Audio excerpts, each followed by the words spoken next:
Human beings are frail and limited, and the world is complex. We try to make sense of this complicated world by telling ourselves stories about it, but these stories are always too simple and can never contain more than a fraction of the truth. You would imagine that this would lead us to be humble, to understand the limits of our own knowledge and our own power. And yet, in our species, ignorance seems to go hand in hand with arrogance. The less we know, the more we imagine we can control. The classic domain where this falls short is the domain of economics. An economy, like a society or like language, cannot be designed or controlled from the top down. It's an example of spontaneous order, or what Adam Ferguson described as, quote, the result of human action, not human design. Stop quote. In other words, it's formed from the bottom up, not the top down. Much like natural selection in the universe, as I discussed in an old episode with Matt Ridley that I'll link from the show notes. Now, a classic example of this hubris, which hurts because we in India have suffered from it, is central planning. When we gained independence in 1947, our founders decided that the best way to run our economy was from the top down. This was a fashion of the times. Yes, Friedrich Hayek published his great essay, The Use of Knowledge in Society, in 1945, which explained how a central planner could never have all the information needed to design the economy, and only the price system could do this efficiently from the bottom up. It's a masterpiece. I'll link it from the show notes. Do read it. But Hayek was an outlier at the time, as were Indian dissenters like B.R. Shenoy. People then thought planning was the way forward. They assumed that the Soviet model was working for the Soviets. We now know it was a big failure. And so we set up the Planning Commission, private enterprise was suppressed, and we crawled forward as an economy while others left us far behind. Millions of people remained in poverty for decades longer than they would have if private enterprise had been unleashed, like, say, in South Korea. The lesson here is not in specific things that the Planning Commission did. The top-down mindset itself was wrong. Many years later, Hayek would coin the term the fatal conceit for this. And yes, it was conceit and it was fatal. We eventually changed course, unleashed the power of free enterprise in 1991 and brought hundreds of millions of people out of poverty. But those in power today still commit the mistake of thinking about the economy and society in a top-down way, as do so many of our intellectuals. And we need to look at the mistakes of the past, the disaster of our planning commissions, not to assign blame or to attack this individual or that individual, but to learn from those mistakes. To learn humility, to learn that society and economies cannot be designed from the top down. Let us not land in that hell again. Welcome to The Seen and the Unseen, our weekly podcast on economics, politics, and behavioral science. Please welcome your host, Amit Varma. Welcome to The Seen and the Unseen. My guest today is a historian, Nikhil Menon, who's just written a superb book called Planning Democracy. This is a history of our planning commission, but it's also a story about fascinating human beings who were remarkable people, did great things, but did not understand the limits of their abilities, went down some wrong paths, made big mistakes. We see the brilliant P.C. Mahalanobis, a man almost trapped by his own brilliance. He can solve small problems, so he makes a mistake of believing he can solve big ones. He does this nation a favor by building a remarkable statistical ecosystem, but he also harms it by imagining that data can be used to order the world. We see Jawaharlal Nehru, a great leader with his own set of fatal flaws and his kind of cute bromance with Mahalanobis. We see the petty politics and intrigue within the Planning Commission. We see how Bollywood starts thinking about 5-year plans. We see the Congress party cultivate a group of sadhus who are asked to promote planning in this world so they can have peace in the next. There's some crazy shit going on. I enjoyed chatting with Nikhil about his book and about his life. So the first 2.5 hours is really an oral history of this fine young scholar. And we actually get to the book after that. I loved all of this conversation, but before we get down to it, let's take a quick commercial break. Have you always wanted to be a writer but never quite gotten down to it? Well, I'd love to help you. Since April 2020, I've taught 20 cohorts of my online course, The Art of Clear Writing. An online community has now sprung up of all my past students. We have workshops, a newsletter to showcase the work of students, and vibrant community interaction. In the course itself, through 4 webinars spread over 4 weekends, I share all I know about the craft and practice of clear writing. There are many exercises, much interaction, a lovely and lively community at the end of it. The course costs rupees 10,000 plus GST or about $150 and is a monthly thing. So if you're interested, head on over to register at indiauncut.com/clearwriting. That's indiauncut.com/clearwriting. Being a good writer doesn't require God-given talent, just the willingness to work hard and a clear idea of what you need to do to refine your skills. I can help you. Nikhil, welcome to The Seen and the Unseen. Thanks, Amit. Thank you so much for having me. I had a great time reading your book, but let's begin by kind of talking about yourself. Where were you born? Where did you grow up? Tell me about your early years. I was born in Madras. It was then Madras, not Chennai. And I spent the first few years of my life there. I have very little memories of that time because we soon moved, because of my father's job, to Bombay, as it was then as well, before Mumbai. Actually, first for a short period to Jabalpur in Madhya Pradesh, then to Pune, which is where my younger sister was born, and then to Bombay. But my first real memories are of Pune and then of Bombay. Still love the city based on the memories of a 6 and 7-year-old. So it's more the affection or nostalgia rather than any learned sort of experience of the subject. But I mean, it's the Bombay for me is the Bombay of kiss me bars, which is something that you used to get when I was young. This is still very early liberalization of Bhel Puri, of Chowpatty Beach, but also the sort of more ugly side of the riots of 91, 92. I was only 6, so I don't have very clear memories, but I do remember the sort of, I suppose children absorb the sense of fear that's around them. And I remember when my father was out of town, because he had a sort of sales job that took him traveling for long periods in the month. The women and children would be locked inside the house, and the men folk would go upstairs. So if there's any sort of band of rioters that came by, they would throw stones down on them. And so I remember that fear of my mother and me and my very sort of toddler sister being locked inside the house. That is a sort of memory I have. But yeah, so those are my sort of early years in Mumbai, and then after which we all moved back to Madras, which was home for both my parents as well. And so I had the luxury of now having both sets of grandparents around. And I think in some ways my love for book, toddler sister being locked inside the house, that is a sort of memory I have. So tell me a bit about your grandparents and the love for books. Like, what were they like? What kind of books did you have lying around? How did you kind of gradually get into the world of reading, as it were? Yeah, I'd say that one set of my grandparents, my mother's parents, weren't necessarily bookish, in that I don't remember in their house seeing too many books around or them reading many books on a day-to-day basis.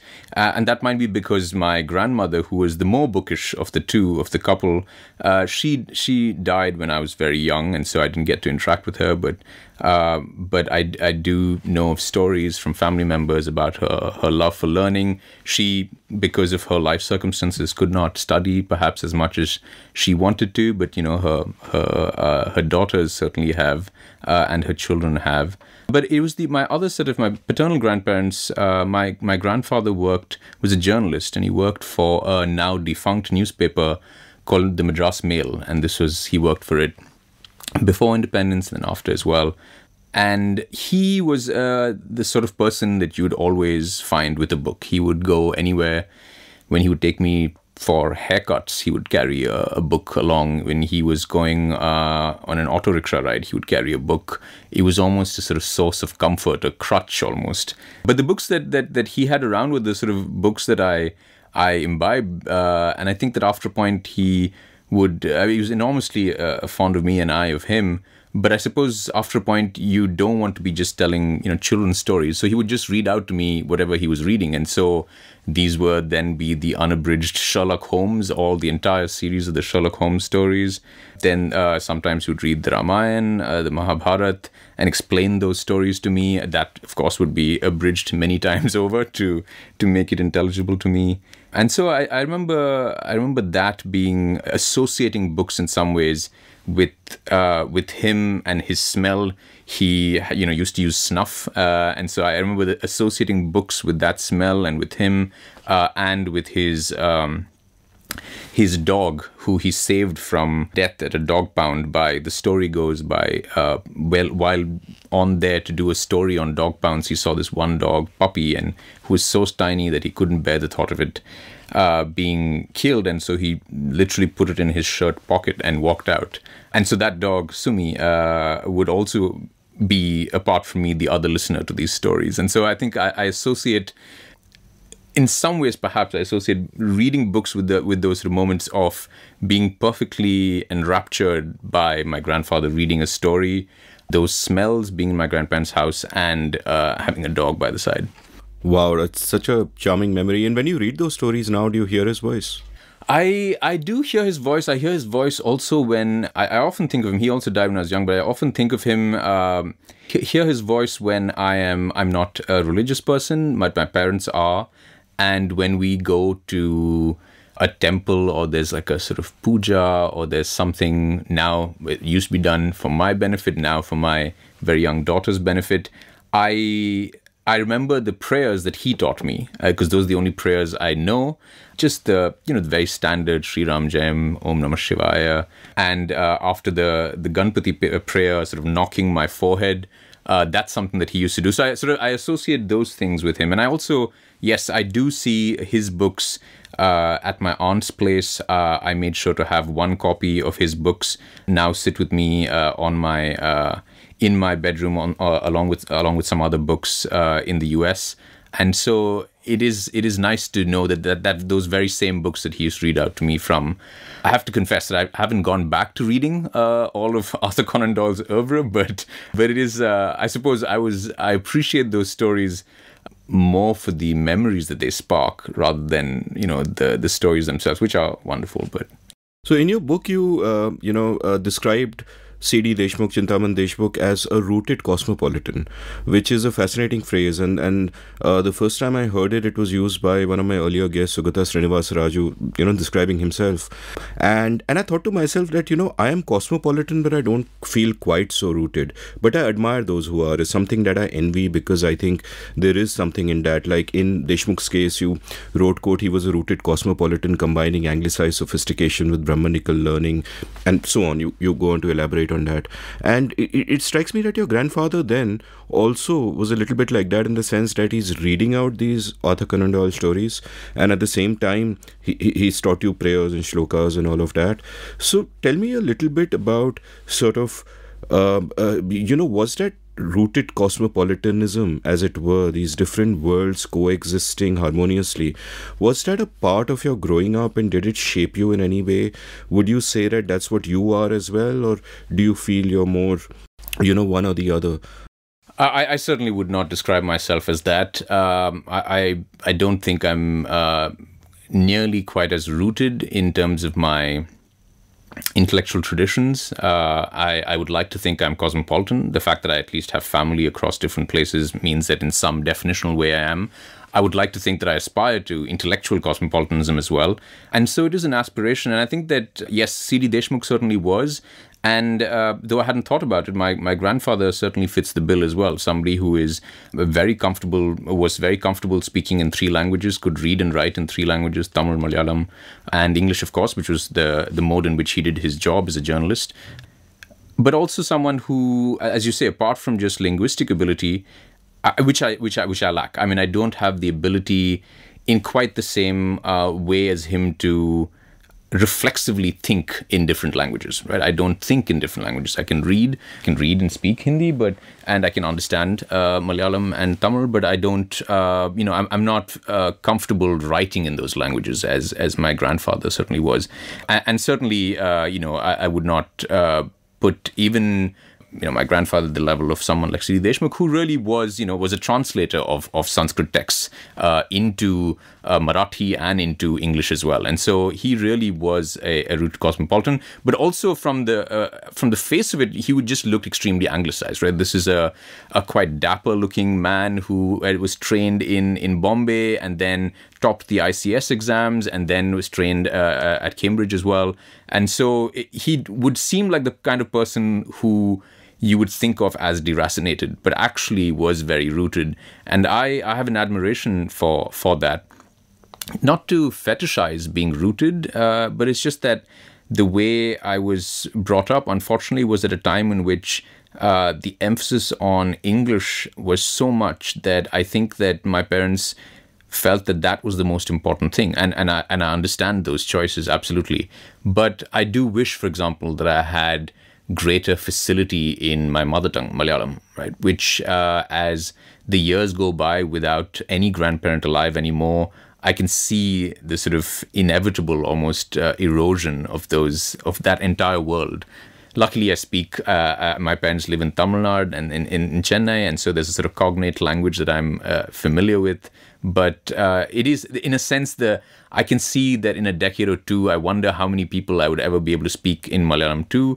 I could hold a conversation with my grandparents, which now I think would increasingly be hard. And that is a loss that I feel. And a loss in some ways that is greater than the fact that I don't live physically in India, because my work's on India, I visit often enough. But I think that I do have a great admiration for linguistic capabilities, because I think that there are...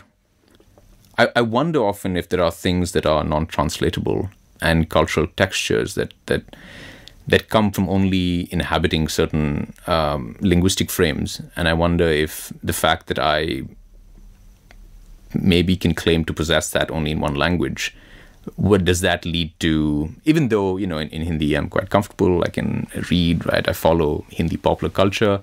But I still wonder, especially outside of those two languages, I wish, I do yearn for...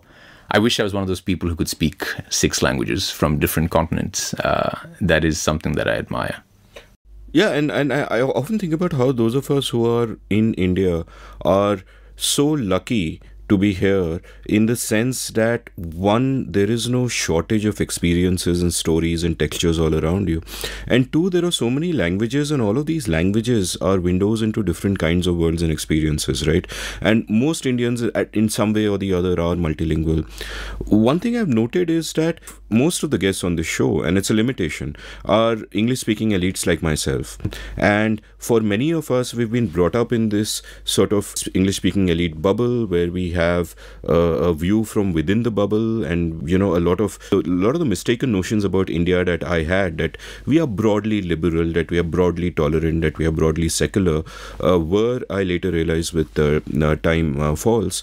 But the few of my guests who actually grew up speaking, a number of guests like Suyash Rai, Rahul Verma, they grew up reading Hindi newspapers, exposed to that world, and from there I often get another perspective that is actually closed off to English-speaking elites like myself. Like, I remember I've done a couple of episodes with Akar Patel, and in the first of them, my thesis, which he agreed with, is that there is no such thing as a right-wing intellectual culture in India. It's all intellectual tradition, rather. It's really all bigotry, and you can cloak it in the language of conservatism, but there's nothing there. And I later realized, speaking to other guests, that I was wrong. And the reason I felt that way was because all my reading was in English, and I was going by what I had read there. But if you read much more in the languages, you realize that there was a vibrant right-wing intellectual tradition, and I might not agree with it. Some of it might even repulse me, and some of it, one can learn from. But it's coherent. It's there, and we were blind to all of it as much as we were blind to sort of our country in that sense. And I wonder if, and which is why I was sort of interested in your grandfather being that kind of a person who was immersed in both cultures, because I think the point of being a rooted cosmopolitan is not so much, achieving excellence in different languages like Mr. Deshmukh did, or even being able to read and write in multiple languages, but simply being exposed to that, being exposed to those currents, even if you're not particularly, well versed in a language or whatever. And I looked through the acknowledgements of your book, for example, and the people you've named, and some of them have been on my show, and so many of them I've read and heard of. But it seems like a small group. It seems like, again, a small elite a group of people, very similar backgrounds, so on and so forth. So just, being in these circles, what is your sense of this? Do you feel that the scholars within this ecosystem, for no individual fault of theirs, can nevertheless have blindnesses about the country, things that are unseen to them, given that it's a close group of people with similar backgrounds and so on and so forth? Yeah, I think that there is, in some ways, it is inescapable. I think in whatever part of the income distribution that you are born and raised in, or whatever intellectual traditions that you just happen is your milieu, I think that you are likely to be cosseted by it, to be shaped by it. And so I think that what's important is to acknowledge its limitations, but I think that there's a danger sometimes in sort of self-flagellation, in sort of rejecting what you have because it is limited. I would contend that anybody has those limitations. The question is whether you're open to sort of opening some windows in that bubble, such that there are streams of other thought that can come in, that you are willing to open the door and step out sometimes as well. And I think that even amongst English-speaking elites or elites of any kind, there can be, so for example, in American politics, which I'm assuming at least Indian listeners are much less passionate about, and so maybe we can think about it in less, without sort of retreating to tribal corners. In American politics, you have two parties that are ideologically very different, but both represent elites, right? And so it isn't as if there isn't groupthink, that there is only groupthink within a certain liberal elite. I think there can be groupthink in all kinds of elites. And I also don't think that in the case of India, it is necessarily the case that the English-speaking elite always was fooled into thinking that it represented the nation. So, for example, Gandhi certainly did not think so. Nehru, who is seen as the epitome of this kind of liberal elite, anglicized elite, all of Discovery of India is about how alien he feels, right? About how he realizes that this is not the country. And in some ways, I think that the work of the early generation, the first generation of the post-colonial India, across political parties, all of them concede that the nation needs to be tutored into their ideas, especially if you are on the liberal end of the spectrum. In the writings of Nehru, certainly, like every public speech is basically a concession that the public does not believe in these things. Ambedkar, for example, cried himself hoarse, talking about how, he said, as he said at one of perhaps his last speech at the Constituent Assembly, that this is only a topsoil of democracy that we have on an otherwise extremely undemocratic land. And I think what he was conceding is that people like him, people who had the views and influences of Locke and Dewey and the sort of the liberal canon, that is not shared by in fact, he felt it's not even shared by the English-speaking elite, right? By much of the Congress as well. And so I think that there is an admission that this is not shared by others. And in some ways, I think that what allowed that generation to be cognizant of it is the fact that it was so infinitesimally narrow, right? That you could not but recognize that there were only so few people who shared it. Whereas I think with India's growth and with education growing and with English speaking becoming more accessible, even though it still is preserved the elite, but the elite itself has expanded, right? Just in terms of magnitude and a percentage of the population. I think that now it's easier to fool yourself into thinking that it actually represents a fair amount of India, whereas it doesn't. And so I think it's ironic that at a time in which India had a narrower elite, that elite was more aware of the limitations of that milieu than perhaps later on. I was at a conference recently where people were, having grand conversations about how we can change India and so on and so forth. And one of the academics present there used a phrase that didn't quite resonate with me, in the sense that she said that we need to educate the people. And I absolutely hated that phrase, because it just seems so paternalistic and patronizing, that we need to educate the people, like we know everything, they know nothing. And you just spoke about how Nehru, quote unquote, he realized that people need to be tutored in his beliefs. And I think that approach that elites have often had is one reason why I think they are justifiably derided today. That, you pass judgment on the rest of the people. You say, we know best. We are going to teach you. We are going to show you how to live your lives. Even the notion of the constitution, that why is it so sprawling? Madhav's theory, of course, is that it's also a pedagogic document, that you need to teach the people how to think and how to live and all of that. And I think there is a paternalistic strain to that is bound to not end well, as we sort of as we sort of see today. And what I see today is that we had a liberal constitution imposed on an illiberal society, a relatively liberal constitution, not as liberal as I think either of us would perhaps like, but relatively liberal, imposed on an illiberal society. And politics has caught up with society today. And this was perhaps inevitable given this sort of top-down thinking that we shall tutor them. And in fact, your book is about a particular manifestation of that kind of top-down thinking, which is really fascinating. So when you sort of look at all these characters, and you've written so much about not just Nehru but also Mahalana Bis in your book, and one of the things I really enjoyed about your book is how parts of them are such acute character studies of these interesting people with their fatal conceits, as it were, and all the flaws that they had. And do you feel that this was a fatal flaw? That maybe Gandhi took it too far when he idealized villages, which, as Ambedkar correctly said, were dens of localism and vice and prejudice and all of that. But Gandhi did have a point where he said that you need to change society from the bottom up. You can't sit in your little ivory tower and say we will tutor the people, we will educate the people. I mean, firstly, I should say that I've never been to a conference where the title was "How to Change India." So No, this wasn't the title. Okay, but that was the subject being discussed. Yeah, okay. I mean, the pompous people will get together and say, "Ye karna chahiye, wo karna chahiye," that kind of thing. Right.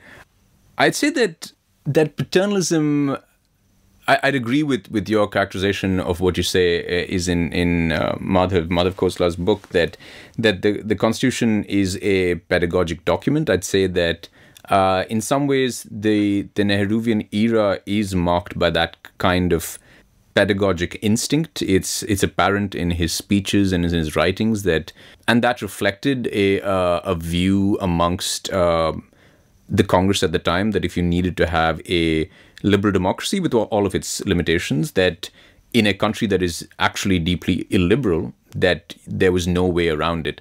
And so I'd suppose the way that I would respond to you, or I'd be curious to know what you think, is that what was the other model available, unless your model of governance is that you will only reflect the people.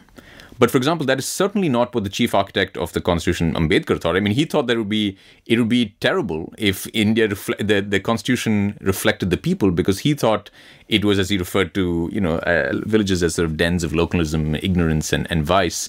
And I think that view is held by others as well, which is that India is a country that is seen as benighted, is seen as living, is quite explicitly referred to as living in the intellectual dark ages, and that especially with things such as caste, with untouchability, with the horrors that all of these people had personally witnessed while in the Constituent Assembly, right outside their doors, the violence of partition, of thousands of people gathered at Humayun's tomb, but at other places in Delhi, at riots breaking out in the middle of the night while they're having these discussions. So I think it was a very visceral sense that India needed to move out of those kinds of attachments.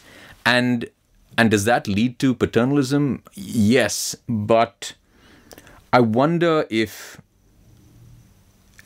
an Indian democratic experiment that was not going to take, say, 200 years like the American one did, if there is a way out of that.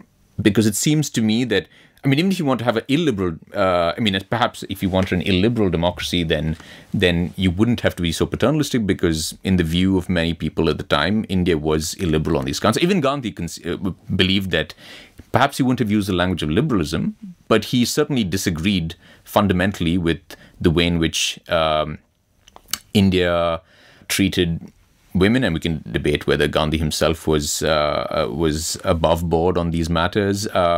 He certainly disagreed with the treatment of untouchables, the Harijans as he started to call them, after his decades-long sort of transition in his views on those. And so whether it is from a liberal like Ambedkar or Nehru, or it is somebody who is who's considered a sort of conservative amongst liberals like Patel, or somebody like Gandhi, who I suppose escapes easy political classification, there is a certain distaste towards India's India's social evils, right? And I think that those today, across the right and left, we'd all agree are issues, right? Sex discrimination and all these things. And so how does one institute a democracy that does not just reflect those things without it being paternalist? I think is a question. And I'd be curious to think how you think that they might have escaped that bind. No, that's a great question, and I recognize that it's easy to criticize them in hindsight.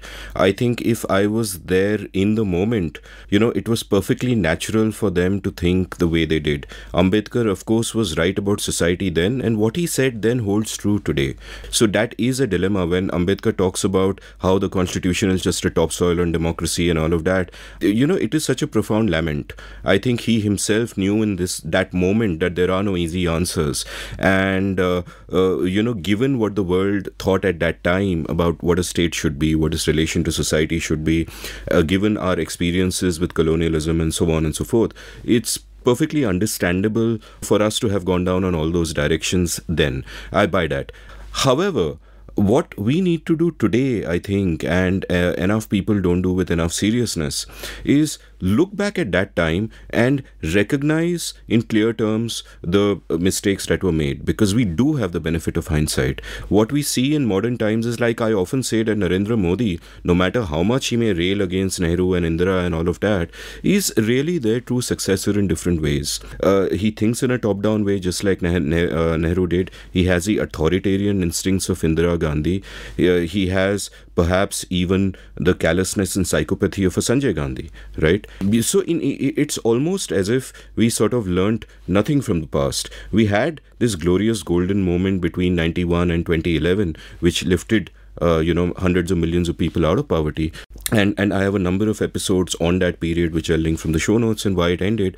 But have we internalized those lessons? For example, in your book, you point out about how the Planning Commission may have gone. But and this is not what you said in your book, but my sense is that Modi took the same mindset into everything he does. And what you do point out in his book is that Rahul Gandhi actually promised to bring back some kind of Planning Commission. He said it would be a good idea. That Mamta Banerjee said ki Bengal ke liye Planning Commission hona chahiye. So my big worry is that all this time has passed and we haven't learned. I was chatting with Pratap Bhanu Mehta the other day, and he uses great phrase about a certain way that some young people today think, which is tech solutionism, right? And another phrase we can use for the same thing from an earlier time is the engineering mindset. And we know that that's a folly. Hayek called it the fatal conceit. We've seen what it has done to India. So when I hark back on those times and think about the decisions these people made, look, all of these were great people. People like, we would be such a better place today if we had a Nehru today, by which we mean an intellectual with that kind of inquiring mind and so on and so forth in politics. And we don't. But it's important to look back at the time and see what are the mistakes we made, which is why I kind of, talk about it and bring it up. Yeah, absolutely. And in fact, tech solutionism reminds me of a phrase that I use associated with Mahalanobis, which is a sort of techno-utopianism. Yeah. This belief that if you had enough data, that if you had the computer to crunch the data, that it would lead to sort of optimal solutions in a planned economy. And this, of course, as you know, goes back to a sort of great debate in the early 20th century between free market economists like Mises and Hayek and a sort of planning economist from socialist country, Oscar Lange, called the great socialist calculation or the economic calculation debate, which is essentially a debate about, can an economy be planned essentially if you have enough data? And the free marketeers argue that, well, there can never be enough data, and that you can, even if you had enough data, that you would not have the sort of crunching capacity to know what to do with it. And people like sort of Mahalanobis and Lange, etc., basically once the computer's invented, they say, aha, well, now we have it, so it should be possible, right? So I think that there is an inflated belief in the possibilities of technological solutions, but I think that level of optimism in some ways comes with the territory of new nation formation. And I don't say this to, again, going back to your point, yes, I think that we necessarily need to, as citizens, criticize decisions that were made, in the early years of the Republic, but also in the recent past. But as a historian, my job is to try to understand them and explain them, right? But understanding is not necessarily a way of justifying them. It's just to understand it. And to understand why, for example, planning was so popular, right? Today it seems alien, this idea that centralized planning would be popular amongst young people going to college, or popular amongst all the economists, popular even amongst international economists recommending things to India.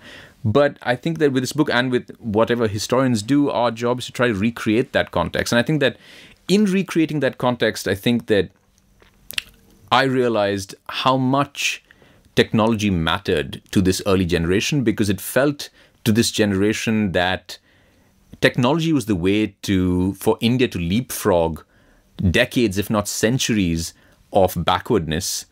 And so that India would not have to go through 200, 300 years of democracy like Britain or advanced nations in Western Europe or America did in order to have similar economies. And which is why you see this thrust towards the IITs, this kind of celebration of the technocrat, like not just Mahalanobis, of course, but Homi Bhabha. Why does Homi Bhabha have such a central role in the public's imagination? Why does Vikram Sarabhai have such a central role? And it's because of these, what is seen as the emancipatory possibility of this technology, right? That we went from being ghulam to now having a space program, to have a nuclear program. That in itself was seen as an achievement. And I think that that comes with a inflated sense of what these technologies can do, and perhaps leads to a maybe unforgivable ignorance about the necessity of much more mundane things like primary education, primary health, things that, despite India and China in 1950 having almost identical per capita incomes, even by 1980, even before Deng Xiaoping and the changes wrought by that, China was already ahead of India, not in terms of per capita income so much, but its investment in its labor force was such that it had a labor force and a citizenry that had education, that was much healthier, and was not dealing in quite the same way that India was with undernourishment, etc., which allowed it, once it did liberalize its economy, or at least make it, maybe liberalize is a more complicated word with the CCP, but at least made it more export facing, allowed it to tap into that potential in ways that India perhaps overlooked. And I think that is, in my mind, one of the signal failures of that era, of the early decades of independence, in that there is such a focus, admirable in many ways, on building institutions, world-class institutions of higher education, but not enough to what is happening at the other end, at getting Indians just a basic education, getting them basic, 2 meals a day, forget 3 meals a day, getting enough protein in their diet. All things that I'm sure you've discussed in your other episodes with economists and policy experts. And I think that might have been a failing that accrued from the narrowness of this class, and believing that this class needed to provide all the solutions. And so, this class, we do have, by 1947, a class of people who have cleared the ICS, who have been foreign educated, who have, like Nehru was, like Mahalanobis was, like Homi Bhabha was, like Vikram Sarabhai also was, all of them Oxbridge educated, actually Cambridge educated, right? And so there's a valorization of this class and of the abilities of this class to provide solutions to the country. And perhaps it didn't look more broadly at improving the average, as opposed to making India's topmost class world class. Yeah, absolutely. And one of the ways in which I think your book really works as a book of history is that you haven't you're not coming at it from any prism. You're just trying to understand the events of history through the actions of people and the context in which they operated. So it really works. Like, if I was 20 years old in 55, right? Then, like Jagdish Bhagwati and Manmohan Singh at the time, I might also have fallen for the Mahalanobis point of view, right? It's later on that Bhagwati and Manmohan and all of that went in different directions. But at that time, what do? You are a new country, as you said. Your default mode has to be optimism, because you don't have a choice. And, that would have seemed so seductive. As far as a, socialistic calculation argument goes, Bose.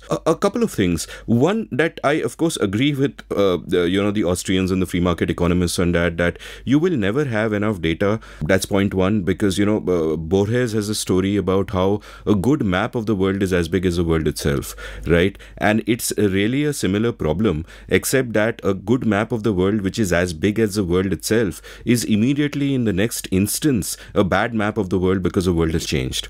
So it's an insurmountable problem.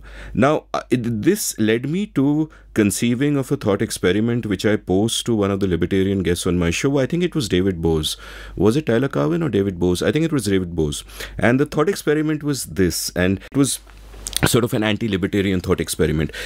And it was this, that what if you have tools which allows you to, tap into every neuron of every brain of every human being in the world and know exactly what they think and feel right now, and also what they will think and feel in the future. So would that justify central planning if you can satisfy all their wants and needs and they're perfectly happy and everything is taken care of? In a thought experiment where you have sort of the actual tech utopianism of a Mahalanobis, you have all the data, you have all the computers, would that then justify central planning? And if I remember correctly, David's answer, and this would be my answer as well, is that it would not.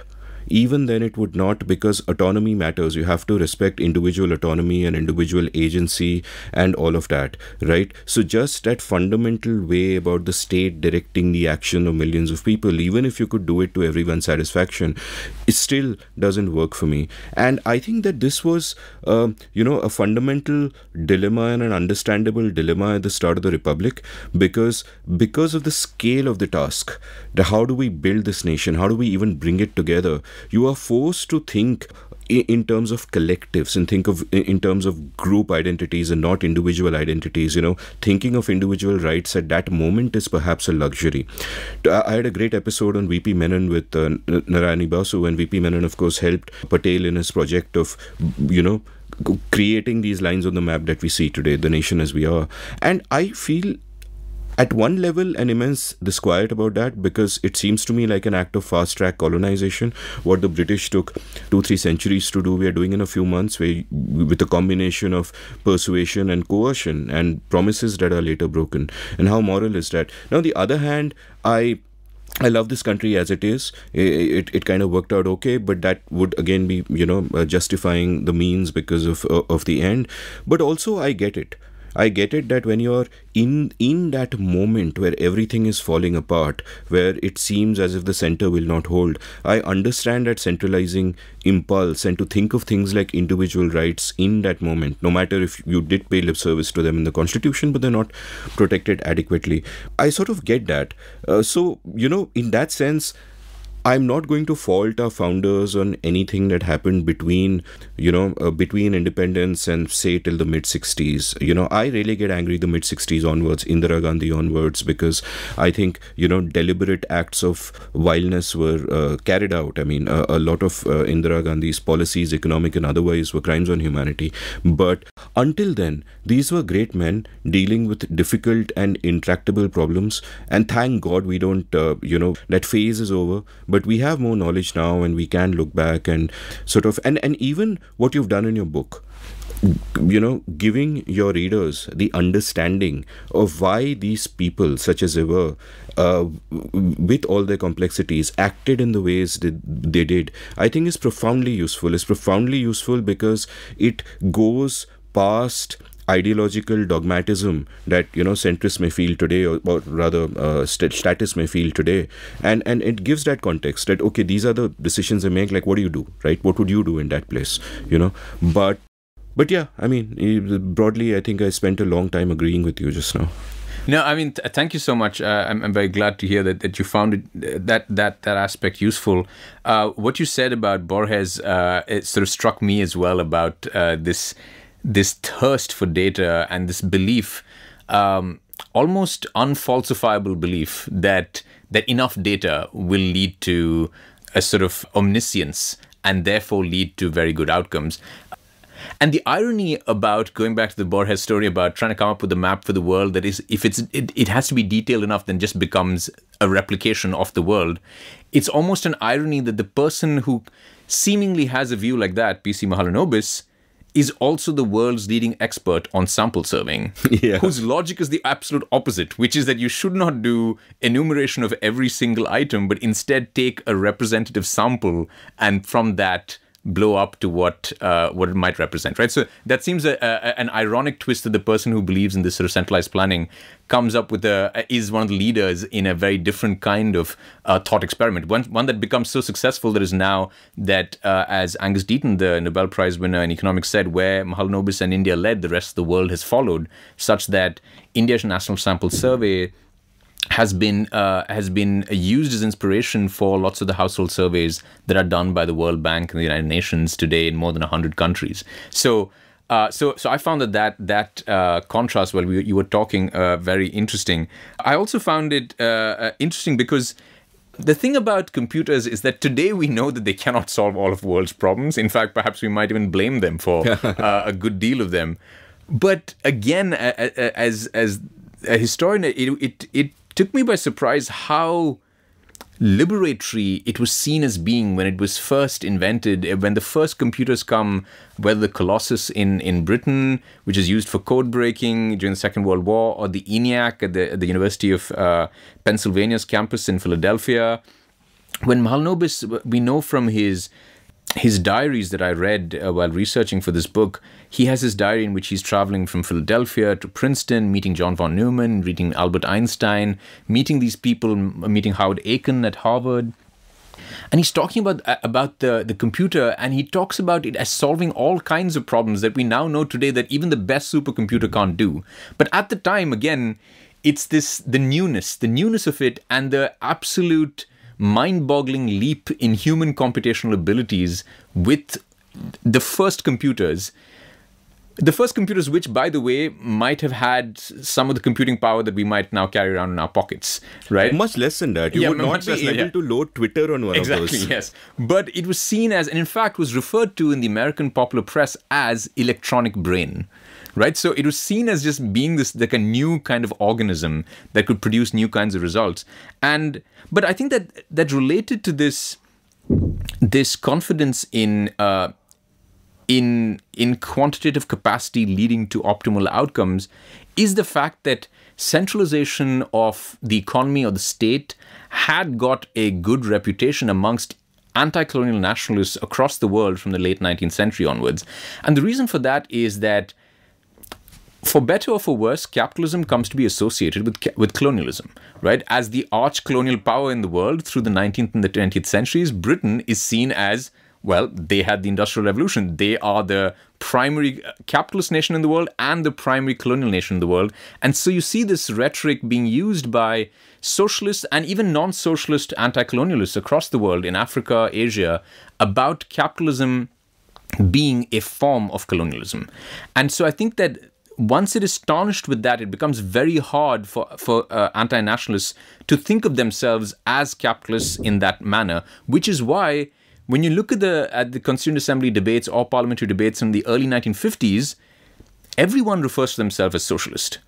The Jansang refers to itself as socialist. The Congress refers to itself as socialist. The communists, of course, say that socialist is too light, but everybody refers to themselves as a socialist. And I think it's because of the legacy of colonialism and its association with capitalism.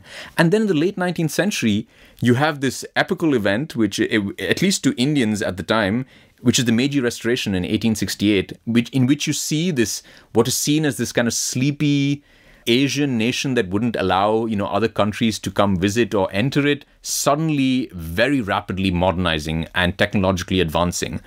In the late 1920s, with the first five-year plan in the Soviet Union, again you have this nation that you just see as, like India, primarily an agrarian, in the language of the time, a feudal nation, suddenly making rapid technological advances.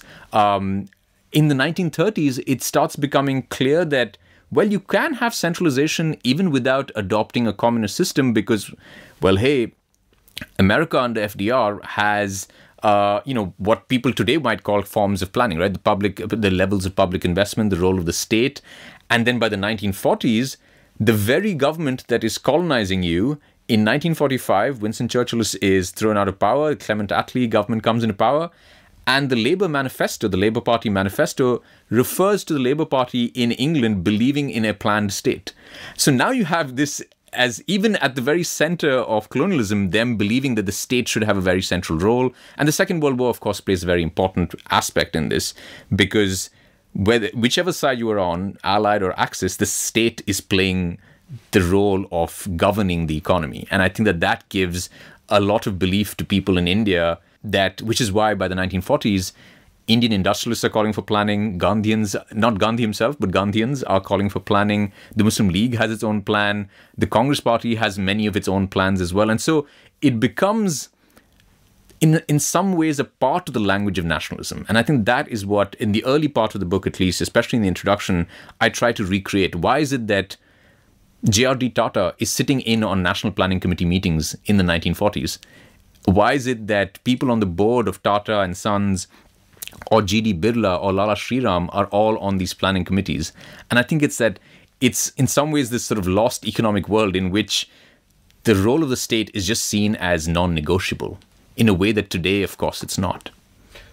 Yeah, and we'll come to it when we talk about the book, but I think in some ways it is also out of self-interest, because all of these businessmen you named want to protect their own turf, right? So they're like, okay, the state must do everything and don't let foreign companies in, protect our markets and all of that. So that is really a crony capitalist impulse. It's not a free market impulse. But, and there's a lovely quote in your book about socialism, which I'll kind of read out, like when, early on when they talk about the necessity of planning to achieve the socialistic dream, as it were. And you write, quote, "The choice of socialistic was a convenient obfuscation that allowed vague agreement within the party without tying it to specific commitments. Seemingly far-flung points on the contemporary political spectrum saw themselves as socialist or socialist adjacent. The term socialist was a large umbrella that accommodated many under it. Indian socialist thought was a shape-shifting ideology that threaded together members of the Congress Party, those of the opposition Praja Socialist Party of Jayaprakash Narayan, Ram Manohar Lohia and Kamla Devi Chattopadhyay, and even Gandhians like J.C. Kumarappa and Vinoba Bhave. Even the Hindu nationalist Jan Sangh occasionally claimed some version of socialism as their goal. The result, as Sudipto Kaviraj put it, was a bewildering variety of socialisms, from communist to Hindu." Stop quote. And it's interesting how that word ceased to mean anything. I mean, even when the BJP was formed in 1980, they said, okay, we are about Gandhian socialism. Till, of course, Rajiv Gandhi took the Hindu vote in 84, and then they were like, no, we got to fight for that. I'll go back to Mahalanobis and, the joy which you bring out in his book of his excitement about computers. And I sometimes think that that's actually understandable and damn good, because I think what happens to all of us is that we become too jaded. There is this whole quote about how a sufficiently advanced technology can seem like magic, right? Is indistinguishable from magic. I think Arthur C. Clarke said it. And you can imagine the sense of awe and wonder when you see a computer working for the very first time, right? Or I remember the sort of astonishment when I saw GPS work for the very first time. You hear about it and you're like, shit. You can see a map and you know where you are on it and you've been given directions. We just take it for granted. One of my friends said that no one in this current generation is going to know what it is to be lost again. Like, that's so fundamental. And in that sense, I think we've lost something, and one can sort of understand the excitement of the people of that generation and how they get carried away. Like, anytime new technology comes about, we'll all overestimate the short term and underestimate the long term, right? You think it's going to be dramatic, it's going to change the world, kal hi the robots are going to take over, right? So I kind of get that Mahalanobis excitement. It's something that I think we should all kind of cultivate without getting carried away into a utopianism as he did. But we'll talk about the book in a lot of detail, but I realize that I took our listeners away from the narrative of your own life. We had just about kind of stopped at your grandparents. So tell me a little bit more about what kind of books were you then reading? Like, what kind of kid were you? What kind of things interested you as a child? And tell me a little bit more about that journey. Yes, to return to my narrative, which is much less exciting.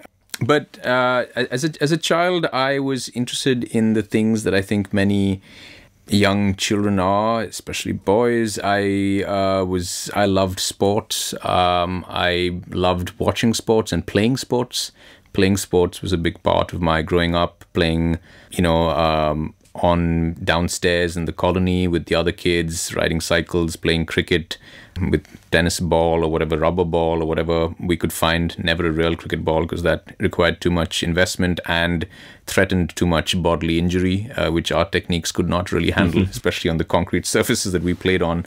But yes, I love cricket. I regrettably do not manage to watch nearly as much now as I did. I really enjoyed playing football, and so I used to play cricket at school. I went for cricket classes. I played football almost every day at school.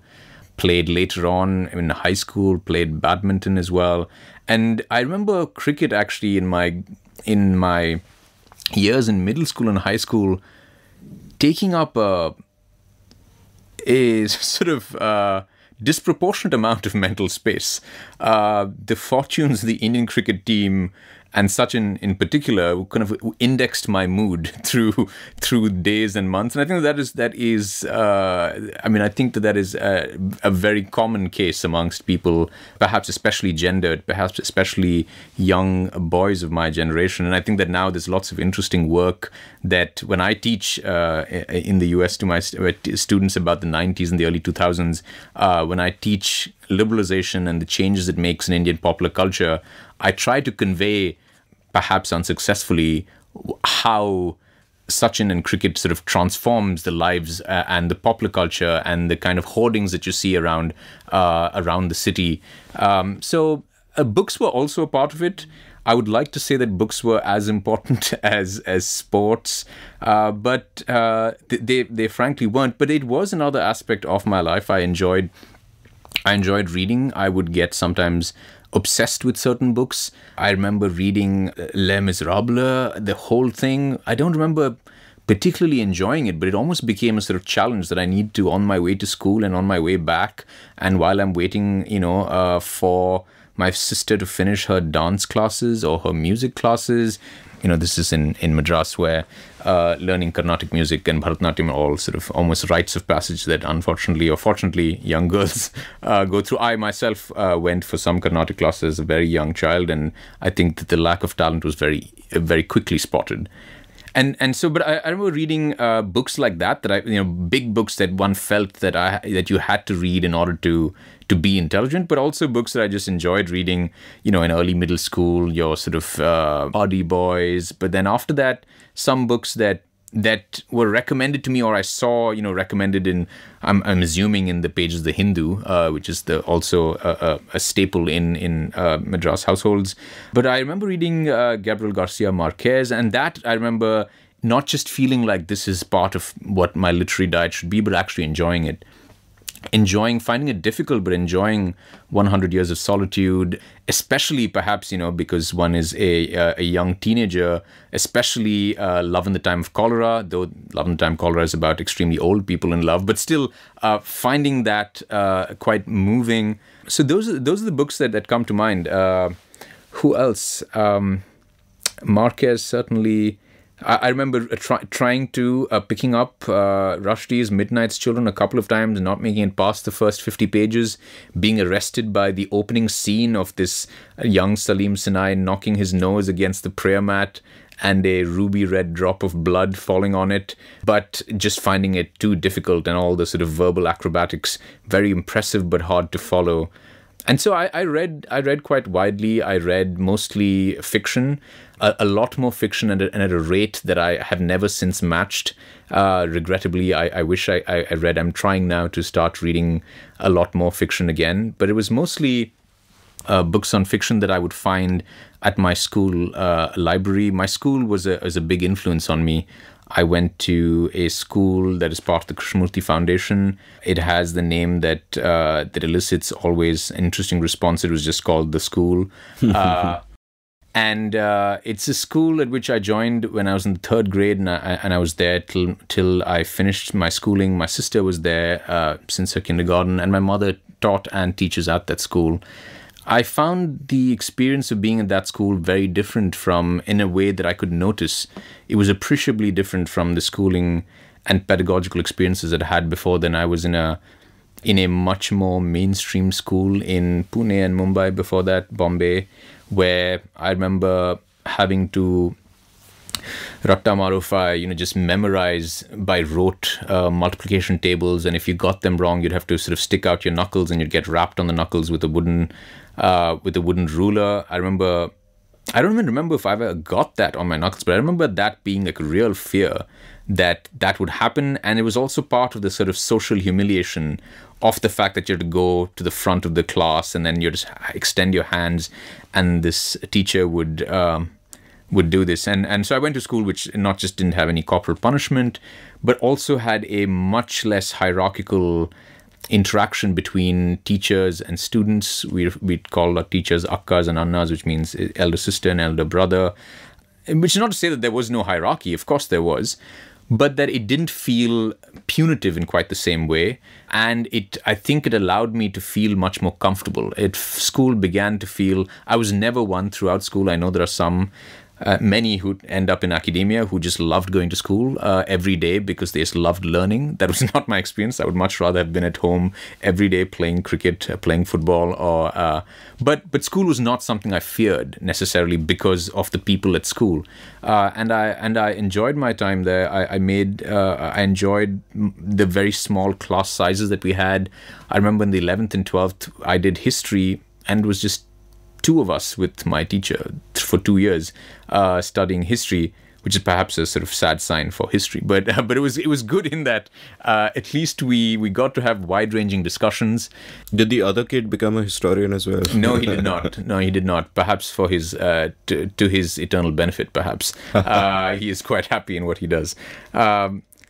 But I think that it also fostered, just like my interactions with my grandparents and my extended family and my own parents, a sense that books can be something more than just what oppresses you in the classroom.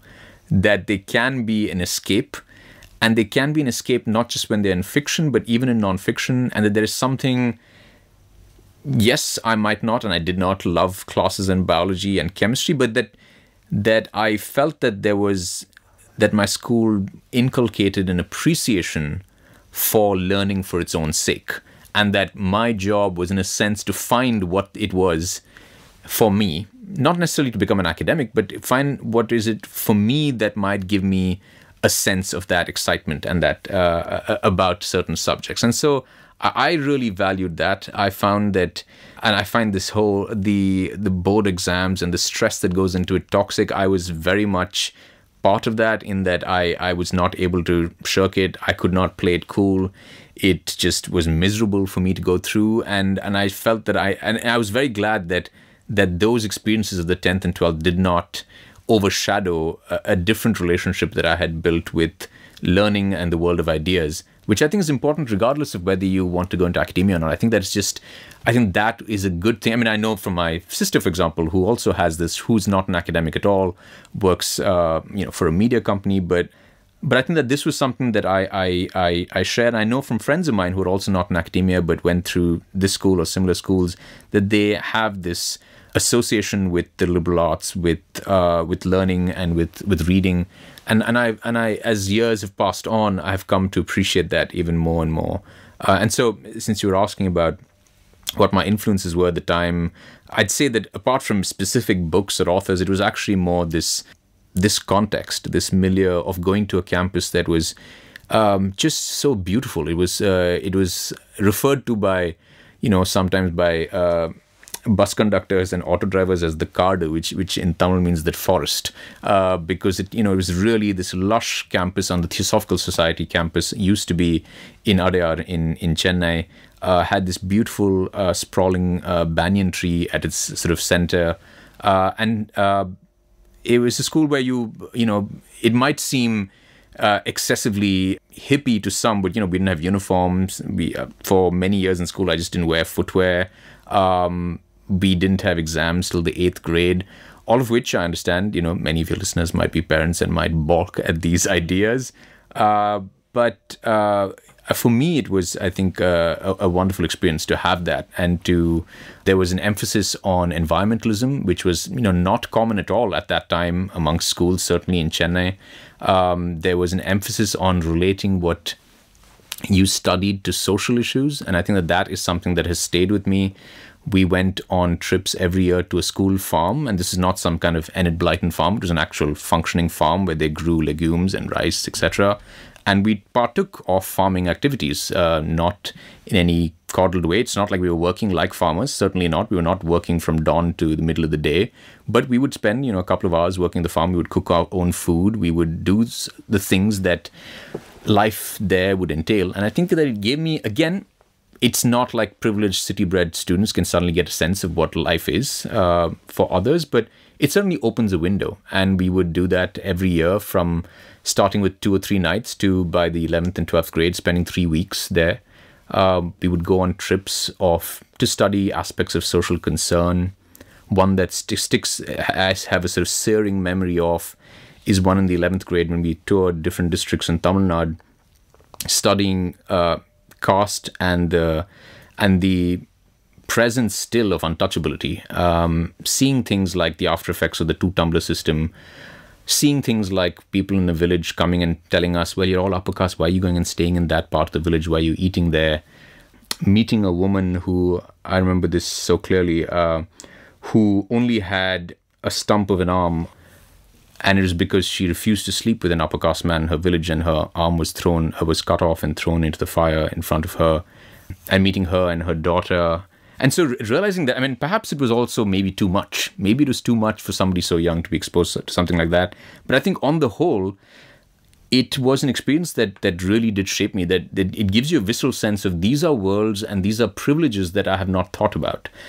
Engaging with uncomfortable conversations with people in my own cohort, my classmates, close friends of mine, a close friend of mine who, it turned out that he said that I cannot go and stay the night or eat in that house because my parents, who are Brahmin, would just disown me. That is just not something. And these are not conversations, obviously, that you have on a day-to-day basis, and you don't have it because you are in such a bubble, right? You are in a bubble where, even though admission is not caste-based, because it tends to be from a certain background, as you know very well, and as listeners know, income tends to index with caste as well. And so you just end up being in these upper caste circles, as I am even today, very much so.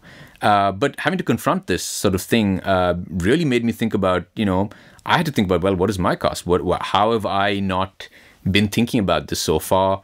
How is it that it shapes the way in which I live my life?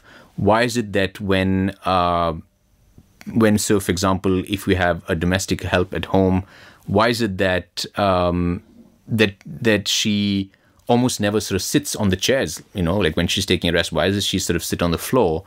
Again, it's not like we tell her you should sit, and even when I'd offer, please sit on the chair, she wouldn't.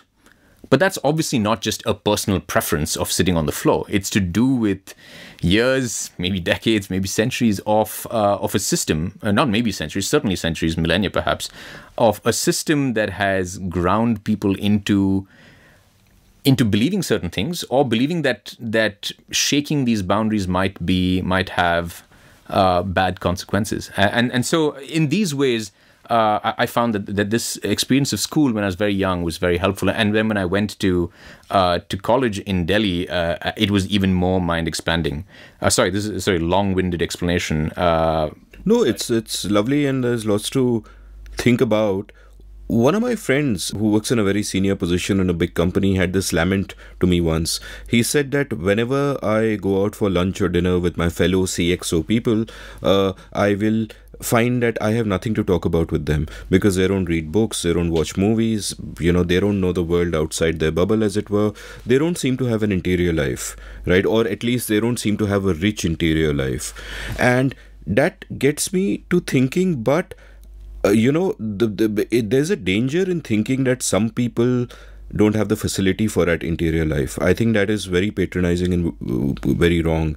I think what is a more likely explanation is that how you grow up impacts all of this. So, people like us who've been privileged enough to grow up surrounded by books in relatively well-off families, exposed to so much, we can develop that. We can read a lot of books, we can watch movies, we have access to all of these things.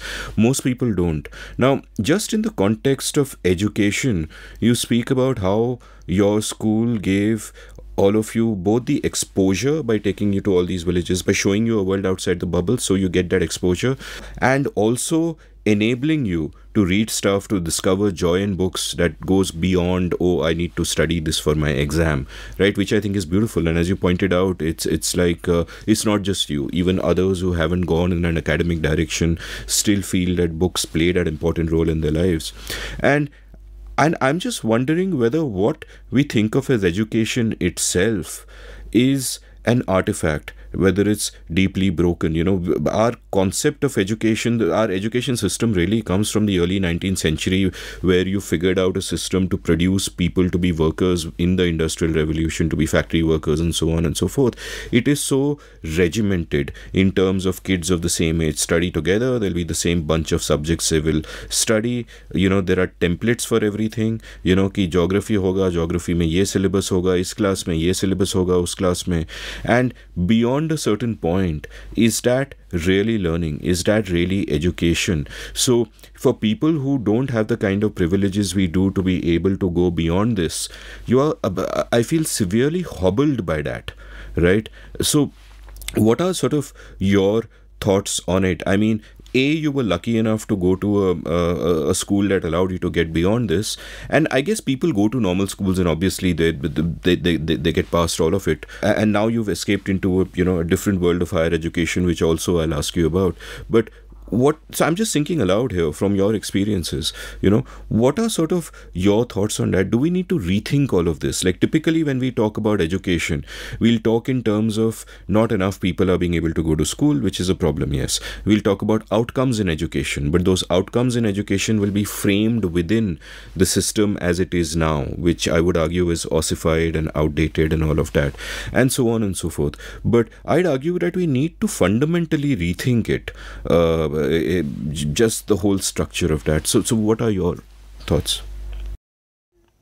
I don't know if I have any well-formulated policy recommendations. I do know that this is something that I think about as well in my personal life, because I am now a teacher myself. And especially during the pandemic, there were all these discussions at my university and at every university really, about, do we move to online? But those are some logistical discussions. But behind those logistical discussions are questions about what teaching itself is, what is education, what are we all here doing? Is it just content delivery? Or is there something else that we're trying to do? And I think that the stakes become even higher when you go the younger your students are, right? So I only teach college students and above. And so I think that the stakes are much lower than that of, say, my mother's, who has through her life being a primary school teacher and an admirable teacher in a way that I can never possibly be. But at that point, is what you're doing really just delivering content? In which case, there are so many ways in which you can get the content that you don't have to rely on a flawed human being to deliver, bits of information that you can get from unflawed sort of technologies that can, at least in terms of the facts, can sort of provide it if you vet your sources, etc. But I think that what I found in my school, and again, I can only speak from my experience, which is why I speak about my school. And like you said, people go to all kinds of schools and arrive at very similar positions to what I do. So I don't know how much you can say it's correlation or causation, but since I have a experiment of one, I cannot sort of judge otherwise. For example, just in the subject that I studied, spent so many years studying, and that I am a member of today as a historian, history, I have so many people, when I speak to them, when they ask me what I do and I say that I'm a teacher or that I'm a historian, they say, oh, we hated history in school, but now they're interested in it. And I think that has to do with the way in which history is taught. And this is, a common complaint, but that the way in which history is taught is the worst aspects of history. The belief that you have to memorize dates and figures and lists of, like these almost BuzzFeed listicles of like 4 most important reasons the Second World War happened, right? Or 3 reasons why Mughal Emperor Akbar was successful while so-and-so was not. And I think that robs history of its texture, of its scale, of its explanatory power, of its just human interest stories. And I think that can be extended in different ways to different subjects. Now, when it comes to the policy, however, I feel much more...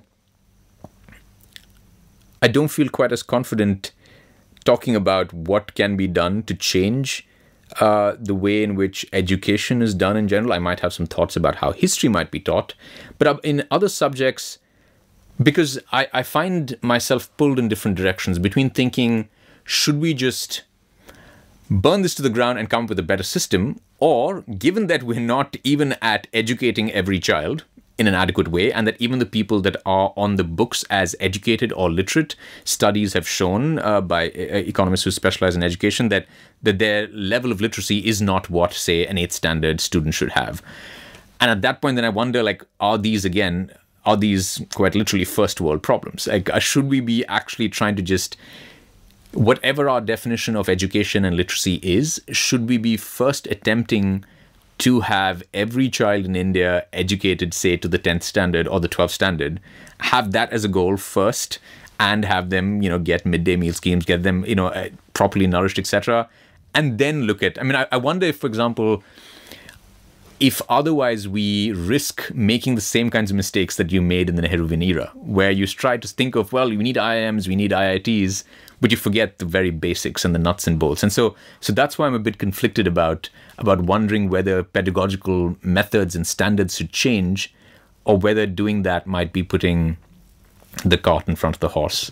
No, I think, and I didn't even ask you about what your policy recommendations would be, because that is an Nehruvian way of thinking. Right. One hopes that disruptors emerge from within society, whether they use the mechanism of markets or not. But, and I totally agree with you that it's a big problem where so many people just don't go to school at all. But is it a first world problem? No, I'd argue it is very much our problem, because the very fact that we have tens of thousands of unemployed PhDs, that when there is an opening for, say, a railway clerk wala job, there'll be 20 openings and 50,000 people will apply, and there'll be 3,000 PhDs and all of that. What is then clear is that those degrees have become meaningless. That education doesn't have any value because it's not giving you skills that are useful in any corner of the modern world, right? So there is a supply-demand mismatch then, that on one hand we have a jobs crisis, and a huge number of people who have education, but they haven't learned anything, and that's just a reason to fundamentally rethink it, but not from the point of view of the state. I think whatever solution comes will not come from the state, and however things change, I just wish that the respective state and respective places are wise enough to kind of enable experiments to sort of play out there. Getting back to your sort of personal narrative, you also pointed out about how you could find escape in books, not just in terms of fiction, but also non-fiction.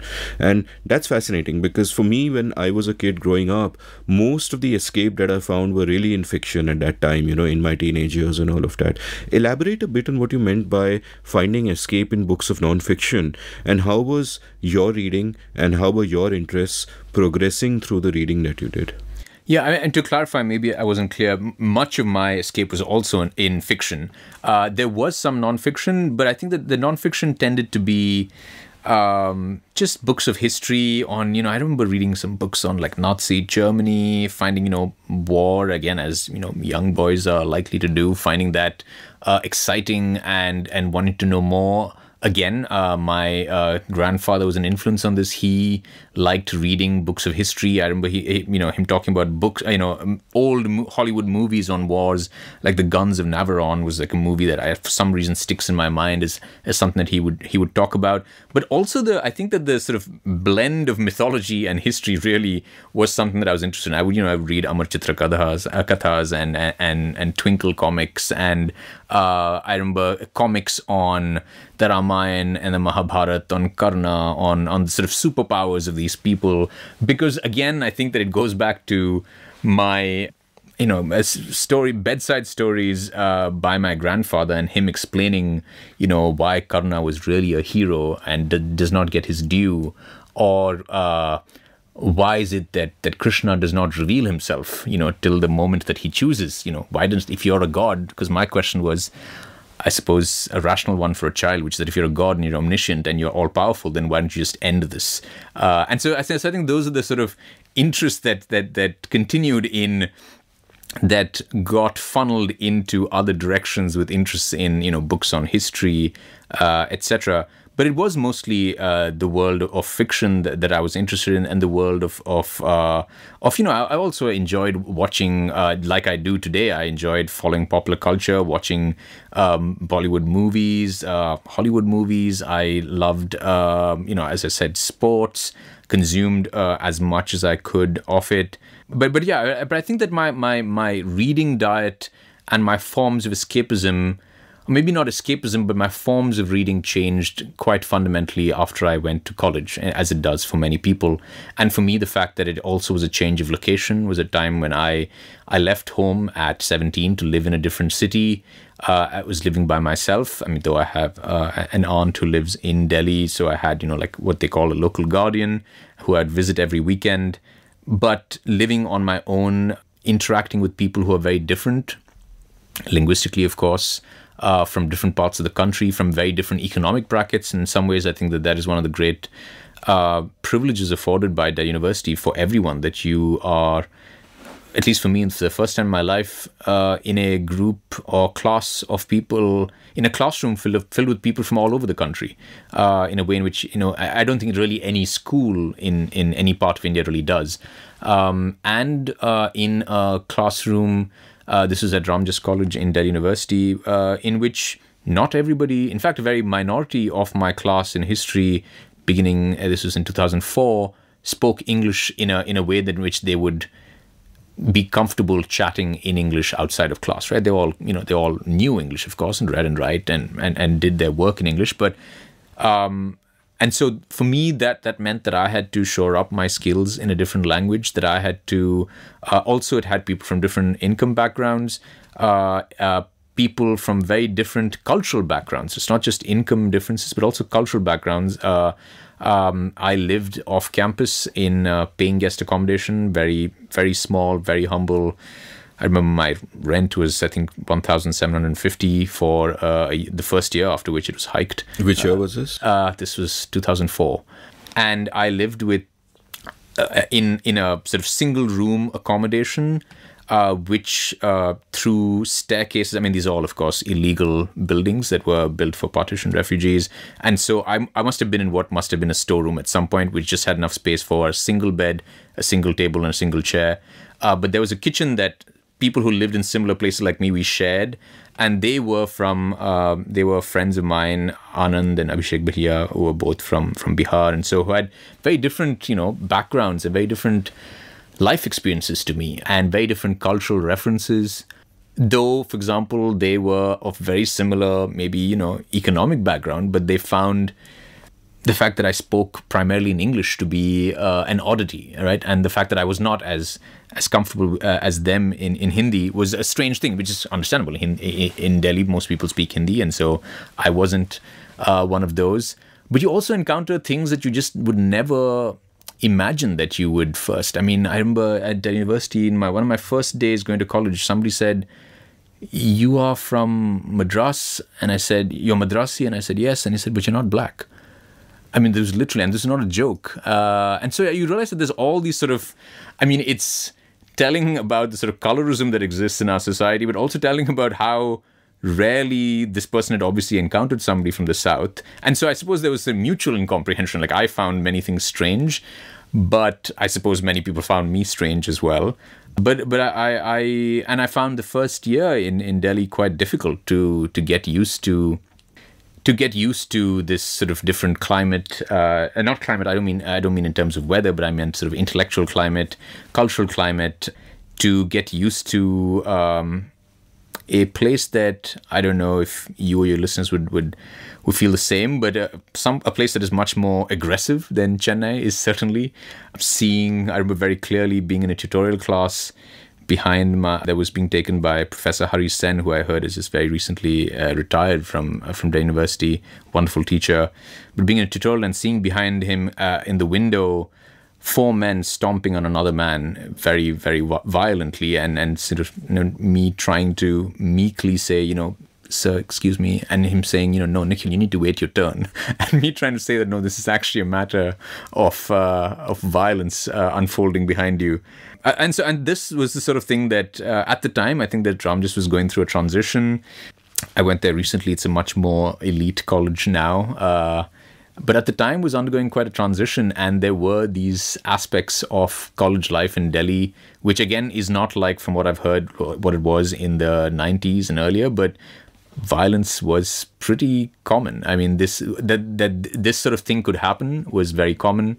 I was just telling a friend a couple of days ago, I was told one of the reasons I didn't live on campus was because me and my father went to the Ramjas College hostel, and because my father, like, many parents, want their children to, rough it out, and they want them to, go through the experience of being in a hostel, and, which I understood. And of course, it would be much cheaper than the 1750 that I would be paying outside.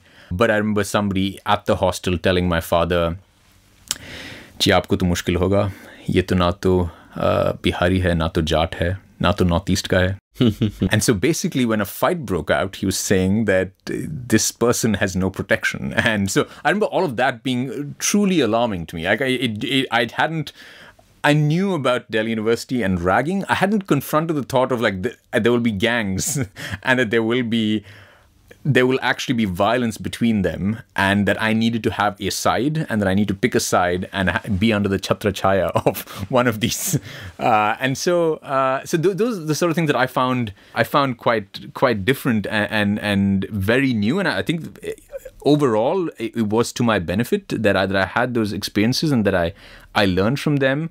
But it did lead to, coming back to literary diet, I think that my reading intake started matching my mood, because I started going alone to a park and reading lots of very depressing Soviet authors. I was reading Maxim Gorky, and so I realized at some point that I needed, after 2 or 3 of these extremely dreary, depressing books, of uneven literary quality. I read all of Anna Karenina in these sort of first semester as well. And, again, an amazing book, but not really the most uplifting, right? And so it was not really a form of escapism. In fact, it was perhaps me just wallowing through my literary taste as well to match my experiences in Delhi. But things sort of socially improved for me, later on. And I know, as everyone does, found my group of friends, and many of whom are still friends to this day. And I'm very grateful for all these experiences, and for all the, experiences of being, a young student in Delhi, dealing with, having to kill rats in your kitchen, and, and all the kinds of things and all the kind of capers that one gets into as a student, especially at a very large university. And so I'm very grateful for that experience, especially because socially it really, and intellectually as well, it really expanded my world. I had really some exceptional teachers who were very passionate, some of whom are like my teachers at my school as well, thanked in the acknowledgements to my book. I think that it really taught me what a difference a committed and passionate teacher can make. Just having a teacher who've looked like that they believed that they were doing something important, and that it mattered that we paid attention, and that it mattered that we discussed these things. That was really inspiring. And so that was a real, it made a mark. Lots to double click on. So when you pointed out to your teacher that there's violence behind him, what happened? Finish that story. Oh, I mean, Professor Sen did the right thing. He got up and he was about to get to them when I think that the college security got there, but actually within 5 minutes of it, the police was also there, and so luckily he did not have to get involved in that. And then we later on found out that the issue was also that the issue that apparently merited this act of violence was that this was a boy, again, just so mundane and sort of depressing, was that apparently this boy had, through rumors that these four guys who were stomping on him, kicking him, had heard that this boy had chadoed some girl at Hansraj, and that they had seen him at the Hansraj canteen chadoing some Ramjas girl. It was just like levels of toxicity layered upon others. And so these men decided that it's upon their honor to, despite this girl never having complained, from all that we could think, we don't even know if this alleged incident took place. But that was apparently the trigger that caused this act of violence in the main lawn. It was not in some sort of furtive corner of the college. It was in the main front lawn of the college. But yeah. So that was what happened. And I get what you say about Delhi as well. Like I finished my college in Pune in 94, and I worked for a few months in Delhi, and then I came to Bombay. And the reason is pretty much the same, that at that time, I think Bombay, as it then was a one cosmopolitan city in India where you could just come from anywhere and feel at home, and you could just be yourself. And Delhi had that slight aggressive nature to it, especially if you're not privileged, in the Delhi context, if you're not already settled there and you're living in a nice house or whatever. If you're just a young person alone in the city, there is that period of settling in and trying to figure things out. Like I see sort of a couple of simultaneous tensions that one typically feels at this phase in life. And one is that you're just about trying to find yourself, that one is trying to define oneself. Who am I? What do I want to do? What am I interested in? Where am I comfortable? And the other is, especially when you go to another city from where you are, is that you also want to fit in. You also want to be with the cool boys. You don't want to seem like an outsider, and all of that. So what were these simultaneous processes like, that process of figuring out what you want to do with your life and who you want to be, and also the process of being in this environment with the potential, which can potentially be hostile, but obviously it wasn't necessarily like that all the time, but of that anxiety of fitting in, which so many of us as young people have difficulty dealing with? Yeah, absolutely. I was in no way immune to it. Perhaps I'm not immune to it even now, but I think that what I didn't know very clearly was what I wanted to fit into. I mean, that's the other anxiety, right? That you layer on top of the anxiety that you want to fit in and you want to be part of some group, but then you don't know which group either. I was in a place where there weren't, to me, very obvious groups that I wanted to fit into, or certainly groups that would have me at least. And in the end, what it ended up becoming was that I found that the group in my college that seemed to have similar interests to me, that spoke and had similar cultural reference, etc., tended to be the music society. I had no skill. The literary society, I perhaps similarly had no skill. And then the debating society, in which I had no skill that I knew of, but I had not tried it ever. And so I thought, maybe let me see. It also was the case that Ramjas at the time did not have a very well-defined debating society. So it was amorphous enough in which I could be a part of the crowd without having to distinguish myself. And then over time, that became actually a part of my social life at the university. For the 3 years that I was there, I debated quite a bit. I was a debater, I suppose. I have mixed feelings about it because I made some wonderful friends who I'm very close friends with till this day, who I'm extremely fond of and close to, and they are some of my closest friends. But I also sensed towards the end of my time as debating in Delhi, I also sensed that there were some aspects to it that were not the best, let's just say, because it essentially was, I realized, firstly, very gendered. And I don't know if it's the case even today, but I think that young men tend to be voluble, and young men, if they are given some sort of incentive like money at the end of it, can be even more voluble. But the problem is, I think that that there can be these perverse incentives, that you are young, you want to please, you want to be part of a crowd, you want to be liked, and you are told through all the sort of social cues there are and financial incentives that if you come up with some glib argument that puts down somebody else, that can sometimes maybe even be unfair, many times unfair, and certainly not sincerely held political positions or policy positions, but that you are just rewarded for it by literally with talis and with people clapping. And that's fine. It's fine, if you develop a facility for thinking of, different sides of an argument.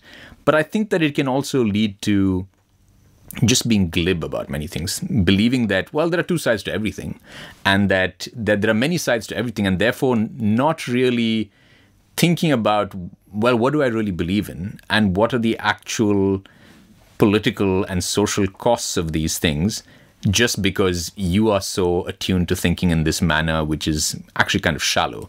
And so I started having a much more mixed feelings about it. But, maybe, I don't even know, maybe that was after I stopped debating and that I was looking back on it. I don't know if I was particularly troubled by it at the time, because to me, it was an escape route. It was a way in which to have a social circle of like-minded people, of friends, of having a social life, of having people that I could hang out with, of traveling even on debates, of at a time in which, I'd relied entirely on my parents for money, that I could feel like, okay, now, I can make a little bit. It's not just, we're talking very, very small amounts, but at the time they feel large, right? So if you get 1,000 rupees at the end of a debate that you win, that's most of your rent for, that's as, it feels like. And so what you could do with that also felt like princely sums. And so, I have these mixed feelings, but it was really, I have to acknowledge that was what in some ways got me out of a bit of a funk. Instead of being at the local park in Outram Lines reading Maxim Gorky, at least I was out with friends. And so I think there is something to be said for that. What was the next step in your path after that? Like, were you already thinking of going further in terms of studying history, being a historian or whatever? What did it take for you to sort of find that groove? Because many people kind of just drift along and they do the next logical thing and they take where, circumstances and life are taking them, while others admirably, have it all figured out from the start that, okay, this is what I'm going to do and then I'm going to do that next and so on and so forth. So what was that journey like to getting to where you eventually got? Yeah, I suppose I fall in the unadmirable camp. I did not have it all figured out. I was not a planner at the time, at least. And I knew that I liked history. I knew it from the time I was in high school that I enjoyed history. I enjoyed it even at the time that I was in college.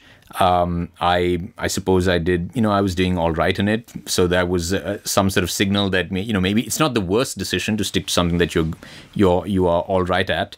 I of course had, like everyone who does history or some of the liberal arts in college, had many people wondering and asking, for my own benefit, where this is leading, how is this going to lead to some sort of employment, and whether I had thought about the big issue and the elephant in the room of remuneration at some point in my life.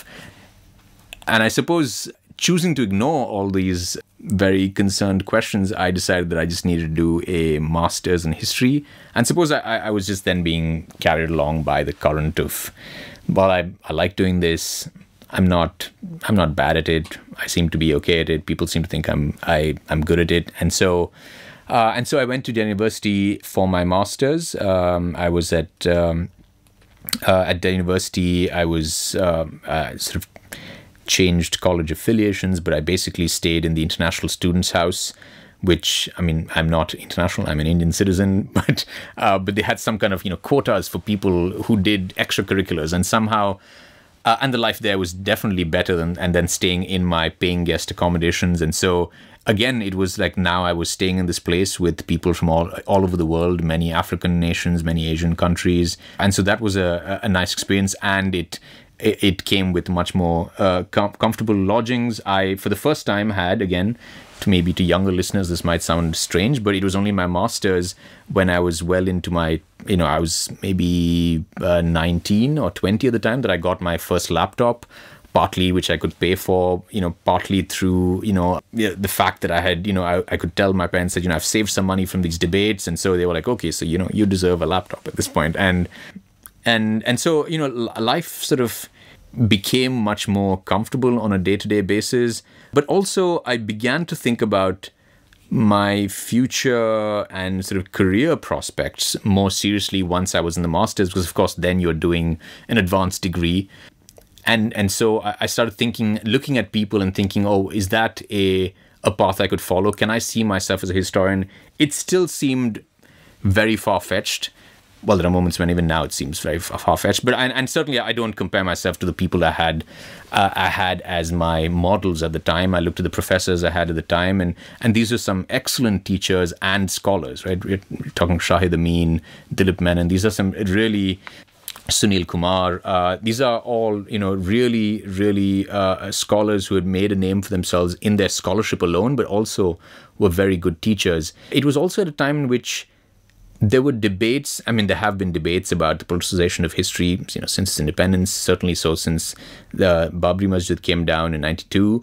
But in 2008, which is when I was in my first year of my master's, was also the huge, I don't know if you remember, but this 300 Ramayanas episode in Delhi University, where I was actually in a class with Professor Sunil Kumar, and we were taking an exam, and a brick came flying through the window, through smashing the glass, and luckily didn't hurt any of the students. It fell in one of the rows between us, and there was then we heard this sort of chanting outside by what was literally quite a mob of ABVP students who were protesting against a essay written by the very eminent scholar A.K. Ramanujan, written in the, decades certainly before 2008, called the 300 Ramayans, which is about the various traditions of the Ramayanas across the world, right, across Southeast Asia and within India itself.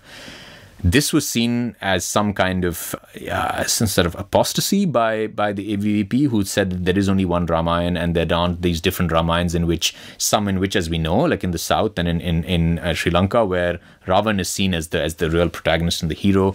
And so for the sin of being the chair of the department that had admitted this essay into its syllabus, also just happened to be a Muslim man, Professor Jaffrey, was roughed up. They came into the department and started pushing the head of the department around. We were again locked into the room so they couldn't come in.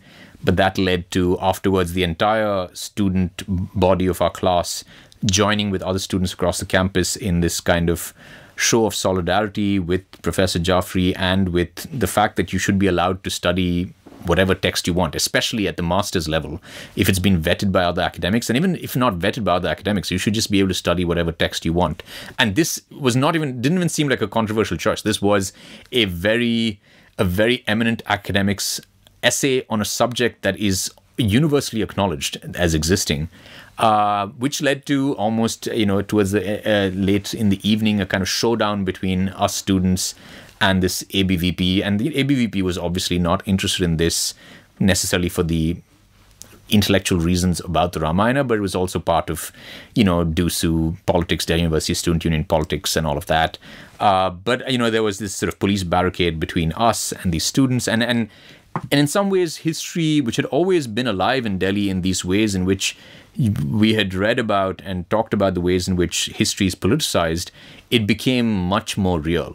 But the fact that history and just such mundane matters as what is in a syllabus can ignite such passions was a real revelation to me. And that sense has stayed with me. And of course, in today's day, we still live in the age of the history wars.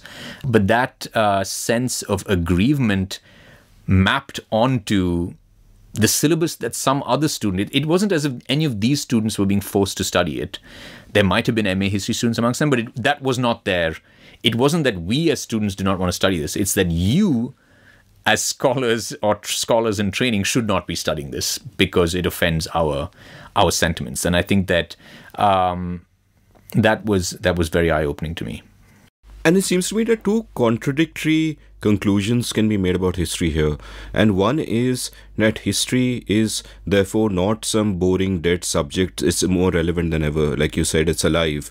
It has, history in a sense becomes a basis for things people do, and therefore it is important, and so on and so forth. And at the same time, the contradictory impulse is also to think that this actually makes history irrelevant, because we are trapped in narrative battles and it doesn't matter what actually happened or why it actually happened. Everything is eventually going to be, simplified within the ideological echo chambers where they emerge. Even the way we look at Nehru, for example, right? You have a nuanced view of all the protagonists in the book, Nehru, Mahalanobis, everyone. But in the the marketplace of ideas, as it were, today, and I shouldn't even dignify it with that term, but in the discourse that we see, especially on social media, you just have polarized views. Either he was, an out-of-touch, deracinated elite who's responsible for everything that went wrong with India, or he's a great liberal, secular, democratic leader who built this country and shaped our institutions. And both of those are true and both of those are untrue, and it's just a complicated story. And that's what history is. History is complicated. In these times, it often seems that it doesn't matter. So how do you think about these sort of dual sentiments which kind of collide with each other? Because on the one hand, it can add an urgency to what you do, not just in terms of the specific, not just in terms of the way that you do your history, but also the things that you choose to write about. But at the same time, you might realize that everything is being politicized, everything is about narratives. Forget that. Let me go on my pursuit of truth. That is my dharma as a historian. That's what I gotta do. So how do you sort of think about all of this? Yeah, I mean, first, I'd say that Amit, you've actually portrayed the debate in the marketplace of ideas perhaps too charitably. I mean, I wish that the debate was just between, is Nehru a deracinated Anglophone versus is he a great liberal hero? I mean, if those were the polls, I think we'd be in a much better place. But the debate really is Nehru as, if you type Nehru on YouTube or something, it's like Nehru syphilis, womanizer, responsible for every ill that India has today. And so I think that that's where we are. And I think I think that in some ways it is inescapable. I think that there has never and there will never be a time in which history, especially recent history or history relating to the founding of a nation, will be apolitical, in that there's no way in which for it to be seen as apolitical, because it matters so much to the identity of the nation and of its citizens, right? You could, again, to take it to a different context, we see similar things in America as well, right? In America, there are, again, debates that start with debates, maybe even amongst historians, but then is made out into completely something else different, such as, say, with the 1619 Project, the New York Times' 1619 Project, which is the study of slavery in America and a sort of a provocation to think about what if the founding of America is thought of as 1619, which is when the first transatlantic slaves are brought to America, rather than 1776, which is formally the birth of their nation. That has led to a huge Republican conservative backlash, such that President Trump was talking about it. And again, so you see that these kinds of history battles are in some ways inescapable. And I think that the point is not to shy away from it, but the point is, what is the role is for different people to decide what their role in that is. Do you want to just be a sort of keyboard warrior pouring fuel on the fire by, typing random stuff on YouTube comments about how either, is Nehru responsible for all these ills, or is the Congress Party this, wonderful institution that cannot be criticized? Or do you want to actually learn about it? And then, of course, that is not uncomplicated, because then where do you go to learn about it? Because, of course, we do not live in a marketplace that is necessarily very efficient in sort of channeling you towards the best sources of information. In fact, quite the opposite, right? With Facebook and with algorithmic knowledge enterprises, you are therefore actually directed towards the more controversial ones, which tend to be often the least scholarly ones. So I think that for the citizen, there's a challenge. But that challenge is different than the challenge for me as a citizen, but also a scholar of modern Indian history, in which I have to decide what is my role to be. And I tell my students that there is no view from nowhere, right? You can aspire to an Archimedean viewpoint in the pure sciences, but you cannot in history. In any subject in which the human being is involved so much, there will be some biases. Now, what historical training does is to try to weed out those biases, or at least provide the reader of my articles or books ways in which to identify my biases, right? So that would be that I provide rigorous citation of all my sources, so that you, Amit, you can read my book, you can go through my sources and say, okay, so these are the sources he's used. He's chosen not to look at these, or he's chosen to look at only these. So that's what I have to judge him on. And you can decide, well, is that biased, and in which way is it biased? You can then verify my sources by saying he claims to have looked at X number of files in the National Archives, and this particular file, I'm going to go and check, right? Which is the closest that we have to replicability in science. I'm going to go and check whether this quote from Mahalanobis actually, he said it or not. Or did Deshmukh actually say this, or is this something that Nikhil has made up for some kind of rhetorical flourish? So those are the ways in which we can check for biases, not eliminate them, but perhaps make them a part of your process and make them apparent to the reader so that they know where you come from. And I think that mostly I find, at least with students, because at least with students also you have a assumption of trust because you're in a classroom, as opposed to me as an author sitting on one side of a screen versus as somebody who's reading an excerpt of the book on some website and wants to post something nasty about Nehru, and then my book is just a vehicle for that. There is no shared trust there. But in the classroom, there's an assumption of good faith between the students and the teacher, hopefully. I think that we usually have that. And in that case, I tell students at the beginning of a course on modern India and Pakistan that my biases really are towards, I am an Indian citizen, I have views on my country, but I'm also a scholar, and so I will try to keep my personal views on its politics separate from what I teach. But on the other hand, I do not have two sides on the 1984 Sikh massacres, right? There are no two. I'm not going to provide you a Congress Jagdish Titler justification. There are, to me, no two sides on the Godhra as well, right? So my biases are pro-democracy, pro-human rights. That's what you have to take me as. And if you feel if you believe in illiberal democracy, then yes, you can call me out on that being my bias, but I own up to that. And so I find that is a useful way of thinking about history, is that nobody can claim to be. So if someone is saying that they're absolutely bias-free, I think that is not true. But what you can say is has this person trained to do so? That does not just mean credentialing. It means that you might not have a PhD in history, but that you follow all the methods that historians do, right? Which is that you are rigorous with your sources, citation, etc. Is your work peer-reviewed? Is it reviewed by others in a way in which it's, say, blind, especially, such that they are able to eliminate obvious errors in it? Again, can there be works that still have errors? Yes. But has it gone through a certain filter that suggests to you that, okay, so-and-so might be trusted when they say this, not infallible, but might be trusted.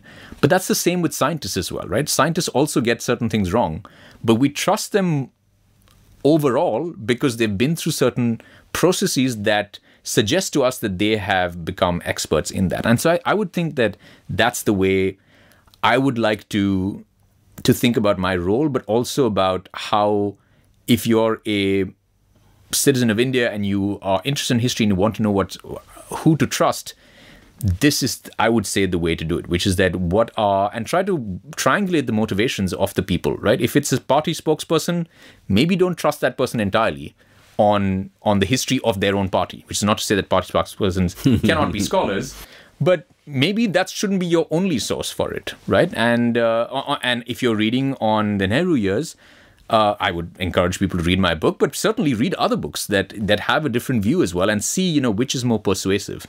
And I think that there is no substitute for that work, and that is the quandary that we find ourselves in. But I think that it's inescapable, and I think that we have to we just have to be a part of it. We can't retreat to ivory towers and citadels. That is not a privilege that we have. Well said. And I don't know how many party spokesmen are listening to this, but they're just thinking कि यार हमने क्या किया, अच्छा चल रहा था, हमें क्यों लाई बीच में? But I think they'll be okay. I think they'll be okay if they are listening to this. So take me through the rest of your journey then. At what point do you say that, okay, this is it, I'm going to do this for the rest of my life? There is going to be no MBA, there is going to be no whatever.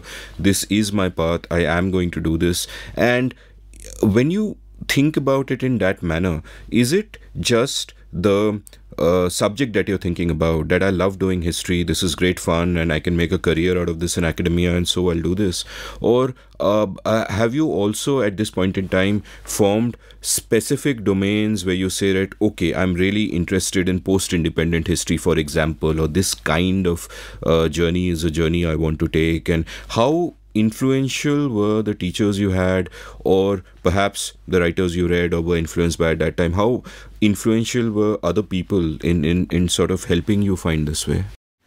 Yeah, the question of when did I decide that I'm not going to do an MBA can be said as when did I decide to disappoint my father? No, I'm kidding. My father is very supportive. But it means that once you start doing an MA and an MPhil, certain avenues do start closing. And so I was joking about my father. He's been very supportive, despite really having a very different background than me, not having the privileges I had. My father, as I said, had a sales job, had to, right after college, start working for a living and to support a wife and children and support his parents as well. So, through most of his adult life has had to support two households. Is a life that's very different from mine and much more difficult.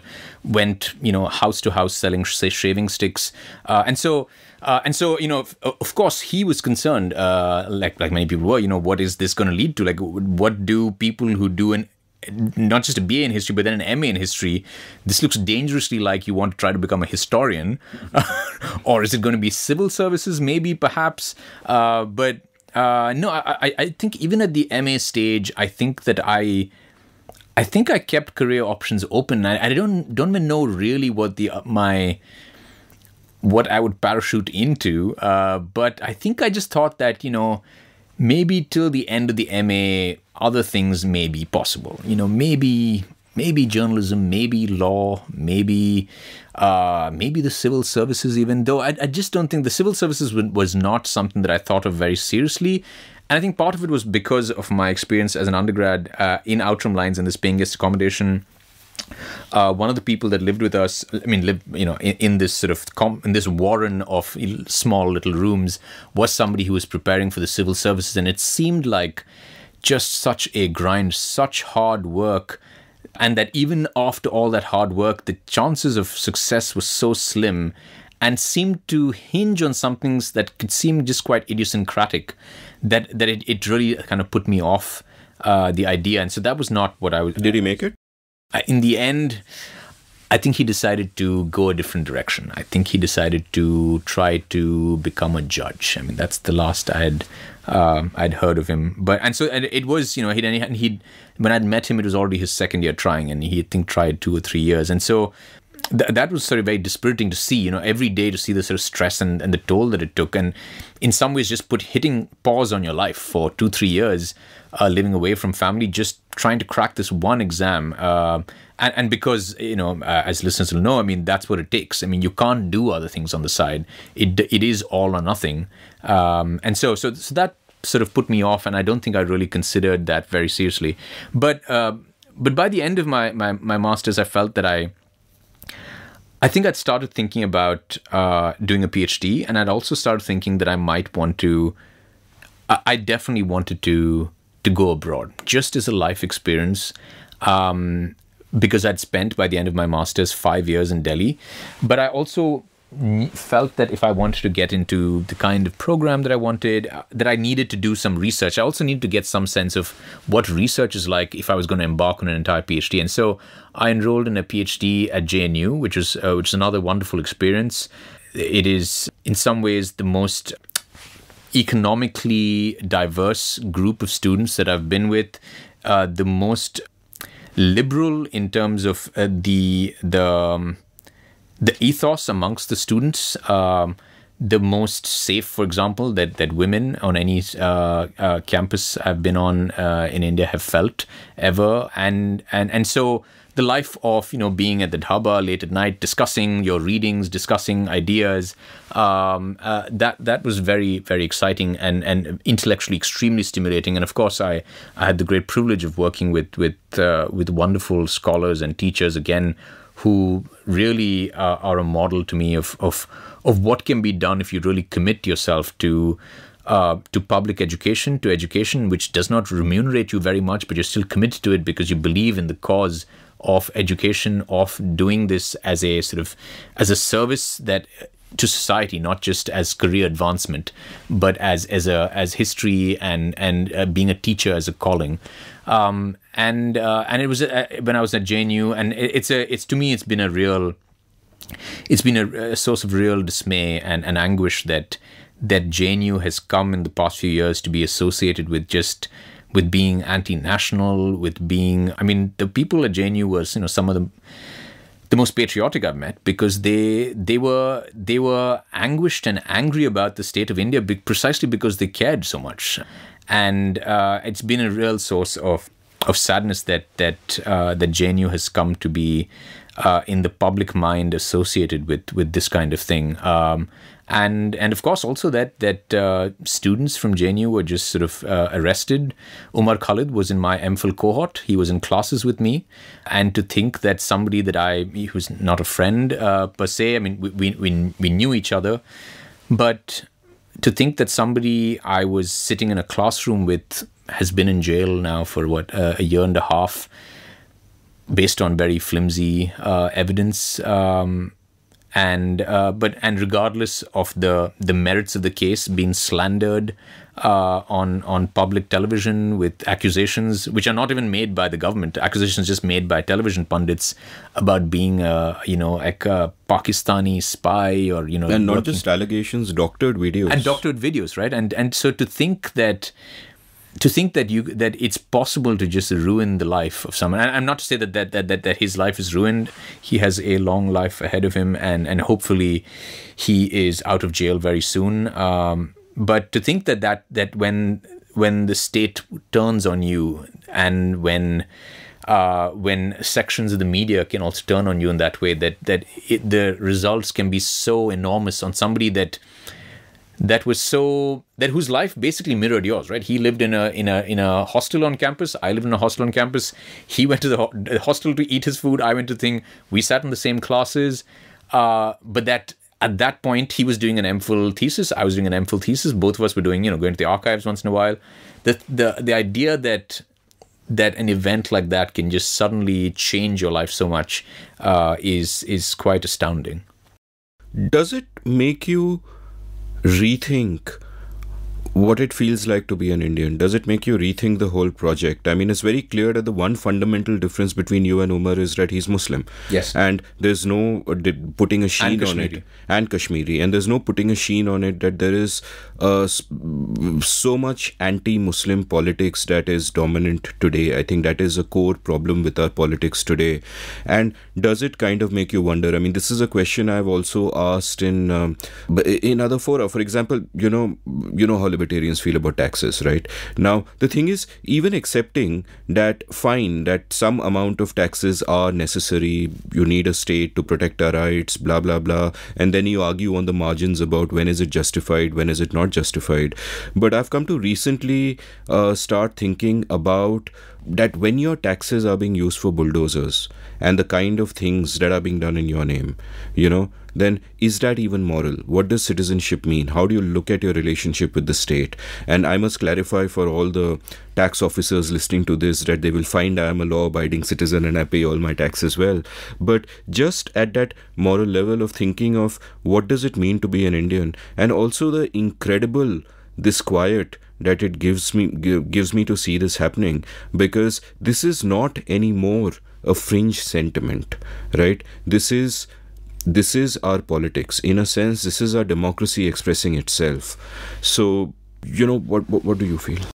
Yeah, I mean, it's bigotry. There is just no two ways about it, and it's bigotry that is unfortunately mainstream and is also given not just political encouragement but patronage. And it isn't a new sentiment in India. There has been bigotry of all sorts in India. I'm sure always human beings are human beings, but it is one thing when it is seen as shameful in the broad public sphere, and it is one thing when it is rewarded, right? Rewarded with career advancement, with political positions, etc. I'd heard extremely bigoted views when I came to only because this is one of the first times I was having this kind of conversation in college.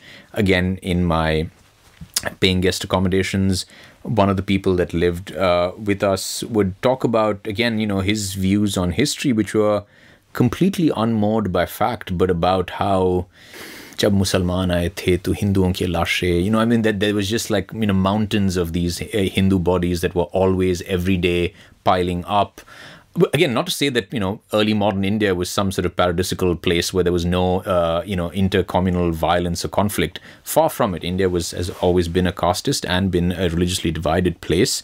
But this was certainly a huge exaggeration about the nature, and it was about, they're talking about, Mughal rule, etc. And I think that those views that at the time seemed to shock me because of how extreme it was and how far away it was from what any scholar had been able to prove, right? I mean, the point about these sort of things is that if it is so true, there must be some scholar who should be able to prove this sort of thing. And of course, the retort you get is, well, all of them are leftists. But then you'd think that human incentives are such that there'd be such enormous rewards if you were able to prove incontrovertibly that actually this happened, right? Original research is rewarded as, amongst historians, we respect original research, and making a big intervention like that would be something that would make everyone sit up and notice. But the fact is that it is, again, it's this sort of assertion that is unfalsifiable. It's that because then it gets to, if you say, well, that doesn't seem to be true, it's like, well, all of you are of a certain ideological disposition. And I think that it's views like that I have noticed every time I have come back to India, especially in the last sort of 10 years or so, especially in the last 5-6 years, that it is just more and more openly expressed not in, conversations amongst friends over dinner like it was the first time I heard it, but now just khuleam, now just without any sense of shame, without any sense that what you're saying is cruel and narrow-minded. And it's led to me feeling, I feel patriotic as an Indian, but patriotism does not mean that you do not feel shame. That's at least in the way that I think of. In fact, it can be why you feel shame. Yes, it is. I feel shame because I care about India. I live abroad. I am an Indian citizen, and I work. My work is on India. Much of my family lives here. My wife and child we live in the United States. Without even going into this sort of tedious debate of, well, then why do you live elsewhere? But the way that I feel about it is, yes, it is complicated by the fact that this happens, but there has never been a time in which I think you can just feel uncomplicatedly happy about everything about your country.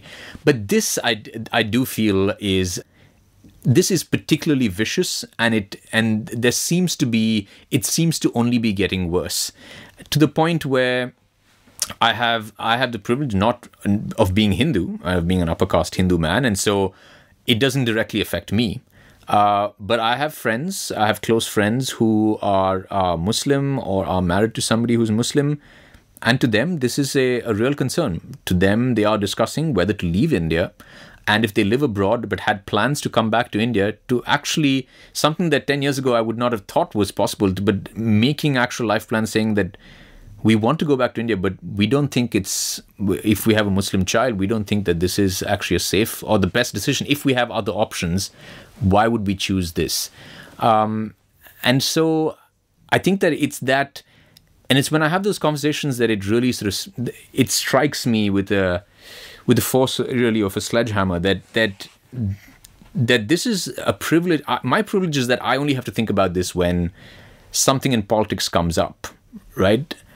But if you are of certain communities, this must be a sort of, even if you're a privileged and with economic means, it still must be this sort of low boil existential dread about, is violence around the corner? And it must have been what, being Sikh in North India and Delhi must have been in the late 80s, after 84, right? That this community that seemed once like it had, that I was enveloped in affection with, and I seem to have been integrated into, in the best cases, has completely turned on me. And so, not that Muslims ever in India, I think, have felt that, they were completely well integrated and embraced, but that, and I think that, again, that's a memory I have from 92 in Bombay as well. This sense that of people turning on each other, of our colony being referred to as a Hindu colony, as SBI colony being a Hindu colony, people wondering whether they should go to the local grocer who we got our groceries from, who's Muslim.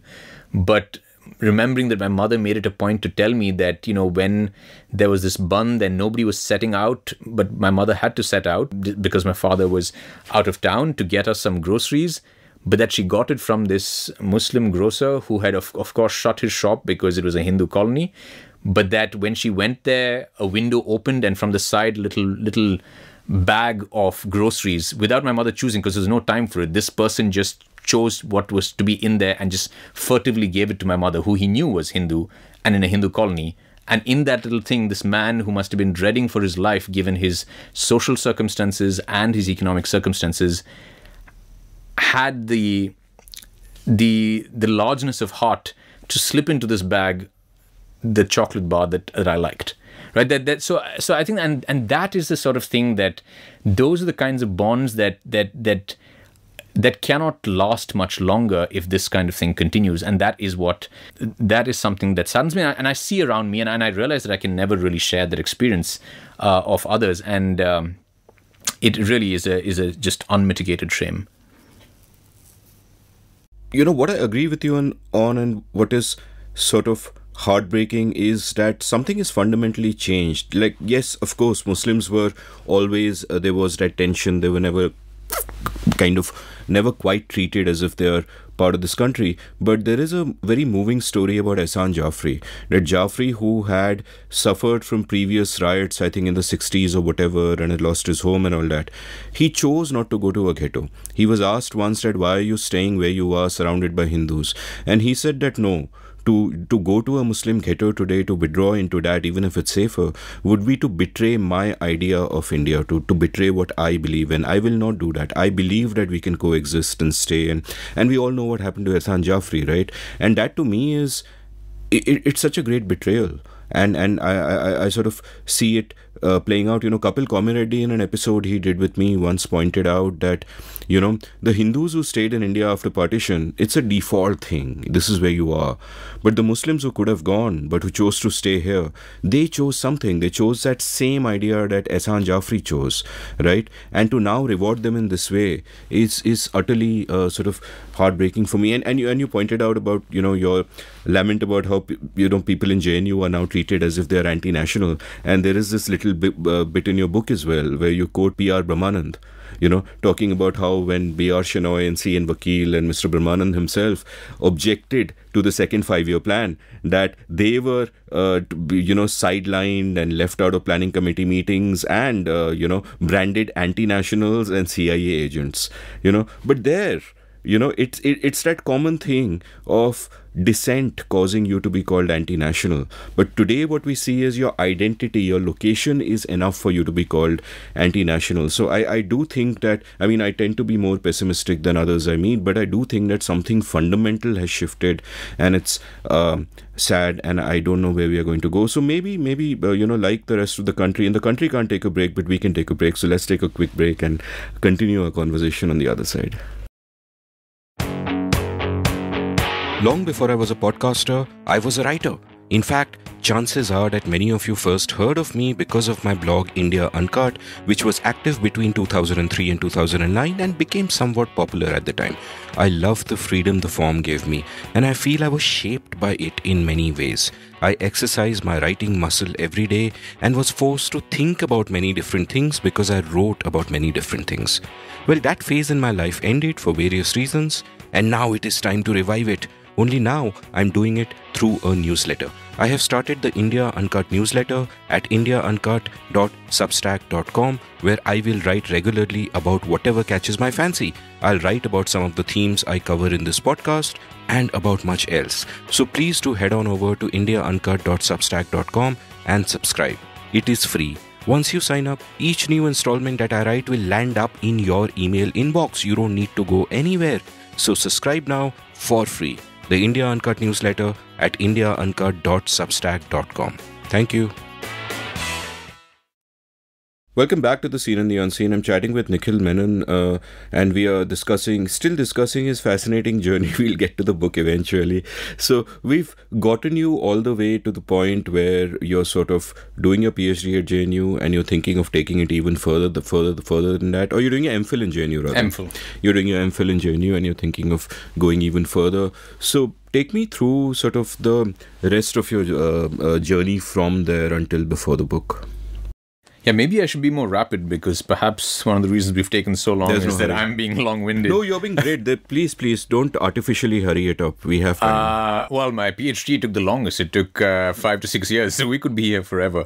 So from JNU, I left after 2 years after my MPhil to do my PhD in the US, and that was a real change. I had not ever been to the US before.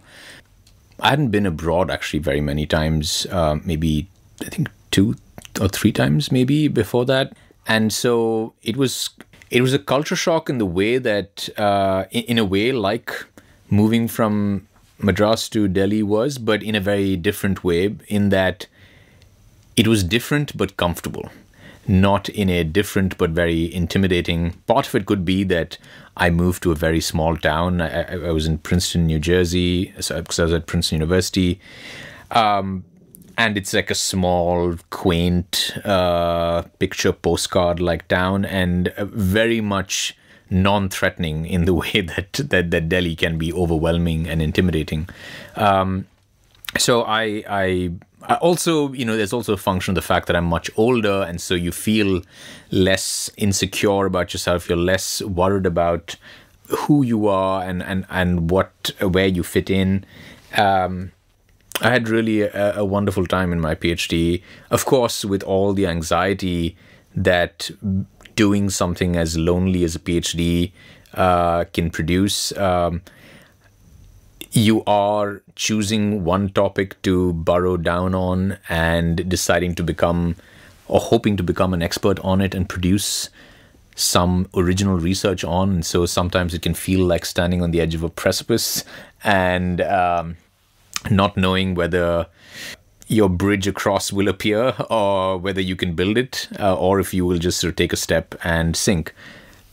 But at the same time, at least for a couple of years in my PhD, having done at this point quite a frankly embarrassing amount of master's degrees. I'd done an MA and an MPhil, and now as part of your PhD program, you are effectively also doing another MA. I did feel like I could take it easy to some extent, that I didn't have to be quite so anxious, at least for the first 2 years. And so I remember kind of cutting loose for the first semester, at least. I remember being amazed by the high-speed internet and then just streaming every TV show that I wanted to watch. I remember going through several seasons of Breaking Bad at an alarming rate. I remember it causing others to... Also because I grew up in... I studied before that in Delhi University and JNU, and it wasn't common for everyone necessarily to study at the library. At JNU, many people did, but I just worked in my room, whereas the culture at my PhD was that most people just showed up at the library or a coffee shop and worked there. And because I was missing from these spaces, people just thought that I wasn't doing any work. But, I was certainly doing less work than I probably should have at the very beginning. But I quickly found that I rediscovered a joy in reading and in engaging with history outside of Indian history. This is something that I think, unfortunately, in India, when you study history, at least in the place that I went to and when I was there, you just did Indian history of different time periods and different specializations, and very rarely did you have the opportunity to study other parts of the world. And certainly at the master's level and after, I did, but not at the range at which I was able to during my PhD in my first years take courses by experts in early modern Europe or in modern Britain, or just things that are far afield from my own core interest. And I found that quite horizon opening and also freeing, because it felt like I could just study it without worrying about, I need to keep this in mind for the future, that this is going to be related to my future project, or in some ways, how is this related to my future research? It was just studying it for the sake of learning. And that was very pleasurable. I also I quickly made a group of very close friends with whom I'm close with till today. I also met the person who would go on to become my wife, and also the mother of our child. And so I suppose I was particularly lucky in that I made those connections and I had that relationship throughout my time in my PhD. So I look back on my PhD very fondly, though there is a lot. I am sort of papering over a lot of just dread about about trying to get a job. There is a sort of jobs crisis in the humanities, in that many more PhDs than there are jobs, and once you're at the end of a PhD in history, you really do feel like maybe there aren't many other options, right? So I had to get off that train, about 7 to 10 years earlier to find I really need to make other choice. And at that point, it felt, though I am exaggerating, people go on to doing other things, but I felt like by that point, not only was it the most obvious choice, but also by that point I was quite convinced that is what I'd really like doing. I felt that it was my version of the good life, or the nearest approximation that I could think of a life in which I felt like I was doing something worthwhile and doing something that I enjoyed and doing something that I could be decent at. And so that sort of trifecta, I think, is hard to hit. And I mean, I'm sure, and there are days in which maybe I feel like it's not the case. But overall, I am very glad with that decision. But of course, landing a job was very, very stressful and anxiety-inducing. But again, overall, I had a very good time. And it's where I started thinking about this particular project that led to this book. It's this book is based on my PhD at Princeton. And it's also where I started thinking about because research I had been doing for a while, but I started thinking about the mechanics of writing and what kind of book do I want to write? How should it be written? How can I improve my writing? These are things that I hadn't really given too much thought to. In some ways, I had a model of a vision of what writing was, which maybe many people have, which is that you just have certain innate abilities, and what you put on the page is a reflection of that.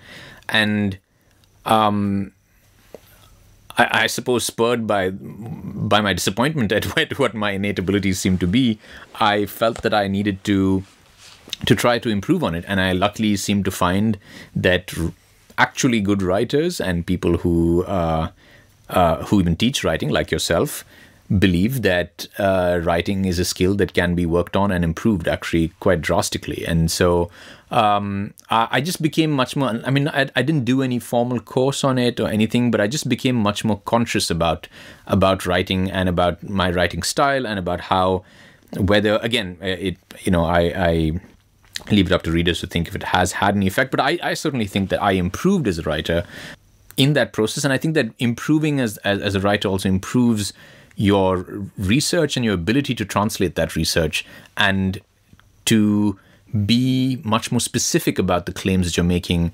and about the arguments that you want to advance. And so I found that actually very useful for my research.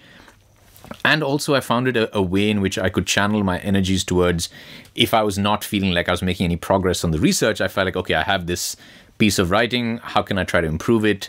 Can I try to make it more precise, less wordy, less sort of flabby, less, all the things that you try to do. And so, I just tried to find whatever piece of advice on writing I could find online. We were talking about this earlier before we started recording. I looked up these series of essays by John McPhee, who's this sort of legendary writer for The New Yorker, who's also taught generations of students on writing. And I found that attention to structure, to narrative, how to plot narratives, that all of that, again, I don't know if it has worked, but it was new to me. I hadn't thought about writing in that way, because I just had this view that you just have your level of skill and then that's all you can do. And so I found this eye-opening, and I found it something that I wanted to spend time working on. And since then I felt that that's been, I think it improved my research, and I think it improved what I was doing. And I realized that if I'm going to be a historian, in some ways my job, apart from teaching, that half my job is writing, and I might as well try to improve on the way that I write. And so apart from the research, that took a fair bit of my time during my PhD. Were you also teaching during this time? No, the graduate program that I was in actually had very generous funding, very generous scholarship, and actually did not require you to teach, which perhaps has its downsides in that, you don't get a feel for what teaching is like. You don't get the experience. I volunteered to be a teaching assistant for a professor for one semester, but even that's not like teaching your own course. And so actually once I started my job, I had this moment when just as I was about to go to my first class, this moment of panic in which I wondered, I've chosen this career, now I've even got a job, but I actually have no idea how I am as a teacher, what the experience of being a teacher is like, and whether I will be any good at it, and B, whether I will enjoy it. And so thankfully, both the answers were, I mean, whether I was good at it, it seemed like I was at least competent, and that, again, like writing, you can improve. And so I think that in my first semesters, I probably am a better teacher now than then, and I hope to improve further every semester. I try to get better, but in terms of enjoying it, I really did enjoy it, and I found that actually it was very nice to be able to pair teaching in a classroom with doing research and with writing a book, because they move at different paces. The research moves often at snail's pace, takes years and years. Whereas the teaching is something that you can get feedback on immediately, and you sort of get feedback even if they don't straight out tell you that, you sucked. I mean, even if they don't say that to you, when a class has not gone well, when you sort of miss the sweet spot. On the other hand, you also know when a class really did feel like a good number of them were really engaged, and that there's like a buzz in the room at the end of the class. Some people still want to talk about it. Then you know that something has gone well, and that is nice to know that at the end of the week that, I had 2 classes, and then that one maybe didn't go so well, one went well, but at least as opposed to with the research in which it just takes so long. I'll come back to writing and teaching, but before that I want to go back to our old subject of fitting in, and this time in the context of the academic world in general. Like, one often hears about the academic world, and I've heard this from historians within academia, in fact, that there are these pressures that you have within that world to think in a particular way, to do a particular kind of subject, to look at the world with a particular kind of prism, that in one sense the act of doing history is not just doing history, it's also got an ideological tinge to it sometimes. It's also got other incentives mixed in, because if you're a professional historians within the academic system, you have those typical pressures that you need to publish a certain number of papers and you need to publish them in a certain number of journals, and a certain kind of work is expected from you, and maybe whatever you write has to have a new point of view on something. I mean, I know sociologists certainly feel that pressure that everything has to have, you know, a new theory that explains whatever. What were those pressures like that for you? Because I'm assuming that you're coming into history and this personal project of being a historian driven by the pursuit of finding out more about the world, being able to understand it better, explain it better, and all of that. But there are also these other kind of pressures and incentives, and often academics can seem like a big circle jerk where you're talking to each other constantly and your ideas aren't getting out there. Now, you've clearly, and we'll talk about it when we talk about the writing a bit more, made an effort to get past that, because your book is, you know, and I mean it as a compliment, doesn't read like an academic book. It's got the rigor, it's got all the footnotes, but anyone can read it and enjoy it as just a story just unveiling itself. And I think McPhee wrote a famous book called Story as well. Tell me about all of this, that, you know, being in academics, again, there is that pressure to fit in, which can change what you do in hidden, unseen ways, perhaps even to yourself. So what are your thoughts on that? And, you know, did this come up during your journey? I think that it's a pressure that I'm sure many people feel, and it's a pressure that I began to feel in terms of publishing and professionalizing after the first 2 or 3 years of my PhD. But in terms of intellectual conformity, I frankly did not feel that very much. I was really fortunate to have a really very encouraging and wonderful academic supervisor, who, Gyan Prakash, who's been a guest on your show as well, and who sort of advised with a very light touch, in that I actually applied to my PhD program claiming to do a very different project. But within a year, I basically abandoned it, and there was no cost to it, right? I mean, Gyan would sort of joke about how I tricked him after coming into Princeton, but really he encouraged that you try to explore what subject really appeals to you, and I think being at the place I was did influence it, because I started going from a place where I was doing only Indian history. I went to a place where I was now taking courses in all kinds of other geographic fields. And then I think that influenced the ways in which I started thinking about Indian history itself. I started thinking about, I was also a part of a group of people at Princeton at the time who had interests in post-colonial India, in independent India. Gyan himself, had written Mumbai Fables, was writing Emergency Chronicles. Amongst the students, there was Rotem Geva, who's writing a book that's just come out on Delhi's partition, on the partition's effects on Delhi. Rohit Dey was there at a time, a few years senior to me, finishing up his research that then led to his book. Vinay Sitapati was also there, working on a very different topic, but also on independent India. And so there were, several people there who were interested in this field that I had been interested in to read on. But when I was an undergraduate or a graduate, MA or an MPhil student in Delhi, and this might be different now, but there was not a single course offered just on independent India. And I found that it's only when you look back at it, you realize, well, that's kind of strange that we didn't have that. And in some ways, I mean, even like a book that, many people refer to as helping this sort of field grow, India After Gandhi by Ram Goel, that comes out, I think, in 2008 or so. So I think that it's only in the last, 15 to 20 years that, of course, there has been work on independent India, but I mean by historians. After partition, I think historians tended to sort of stop there, and I think now historians are doing a lot more work on independent India, and that seemed exciting to me. So I wanted to, because I was interested in reading about independent India, I thought, why not work on a subject like that? And that's what drew me to the topic that I did, and of course I was very fortunate to be in a place where that was encouraged.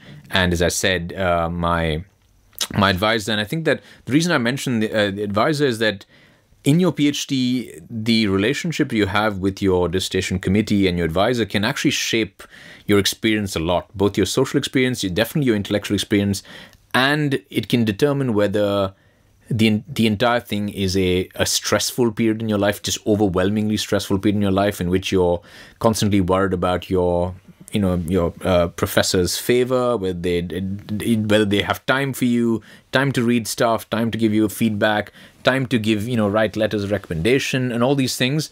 Whereas for me, I had just such a really pleasant experience in which I had a very encouraging and supportive dissertation committee, intellectually extremely vibrant climate, and a place where I really felt like they had my back, and that they would do what, of course, in the end, it's up to you, but that they would do what they could to help facilitate this research improve.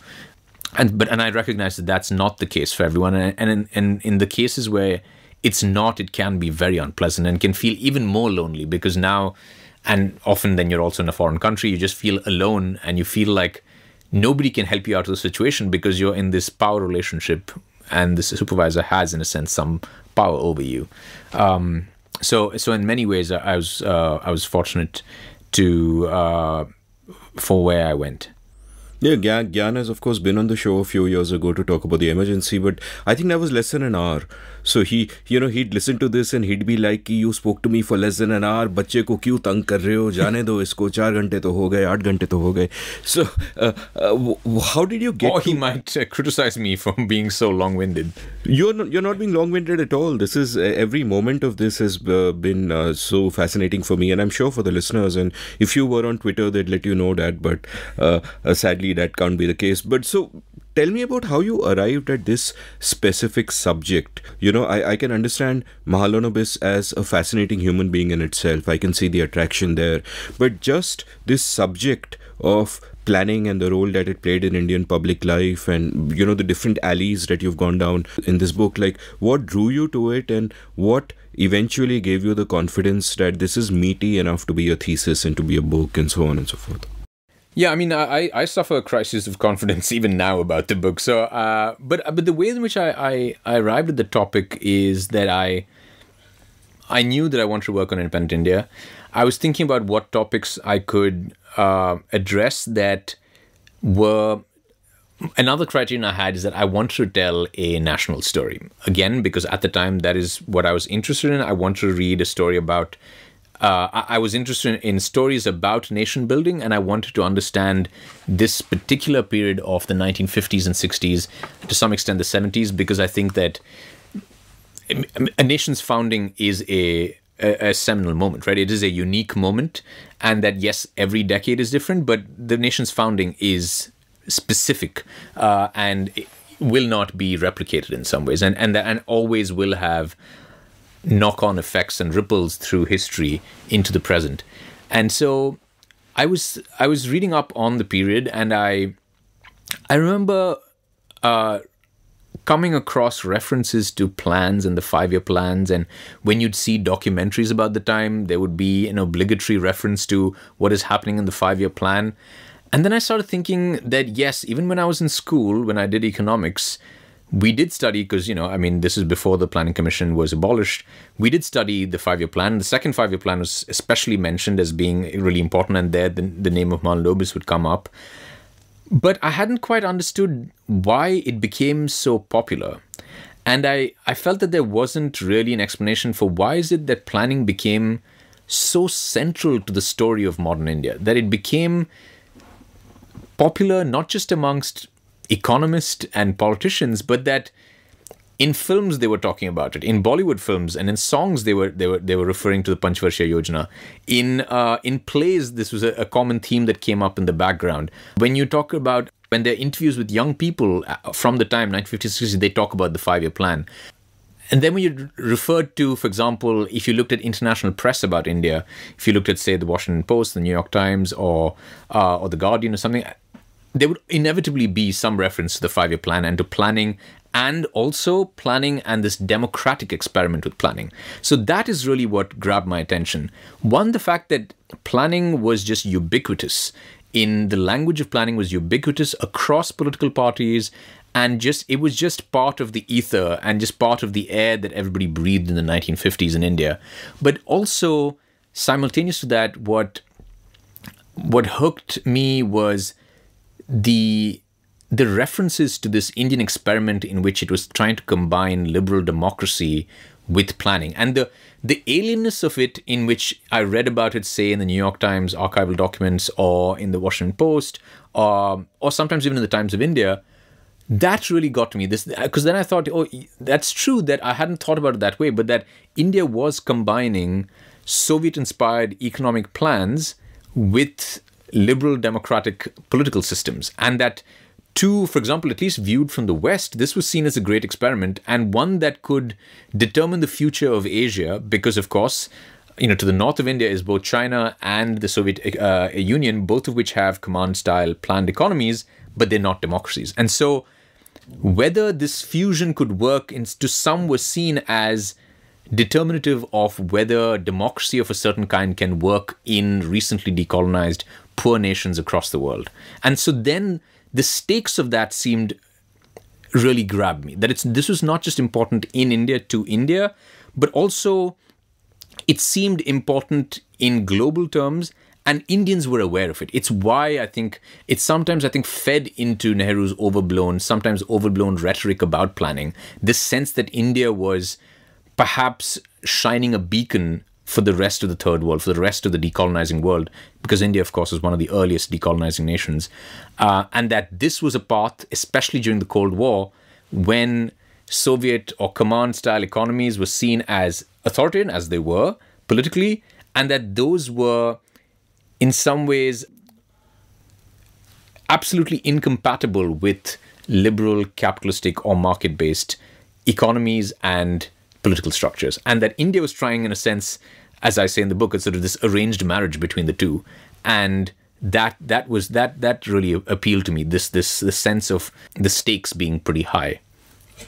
And how important were both writing and teaching to clarifying your thoughts and sharpening your thoughts on the subject? Like, from my point of view, a great way to learn something is to write about it, because if you force yourself to write clearly about a subject, you have to think better about it. You immediately figure out where are the gaps in your knowledge, where you need to sharpen your arguments, and so on and so forth.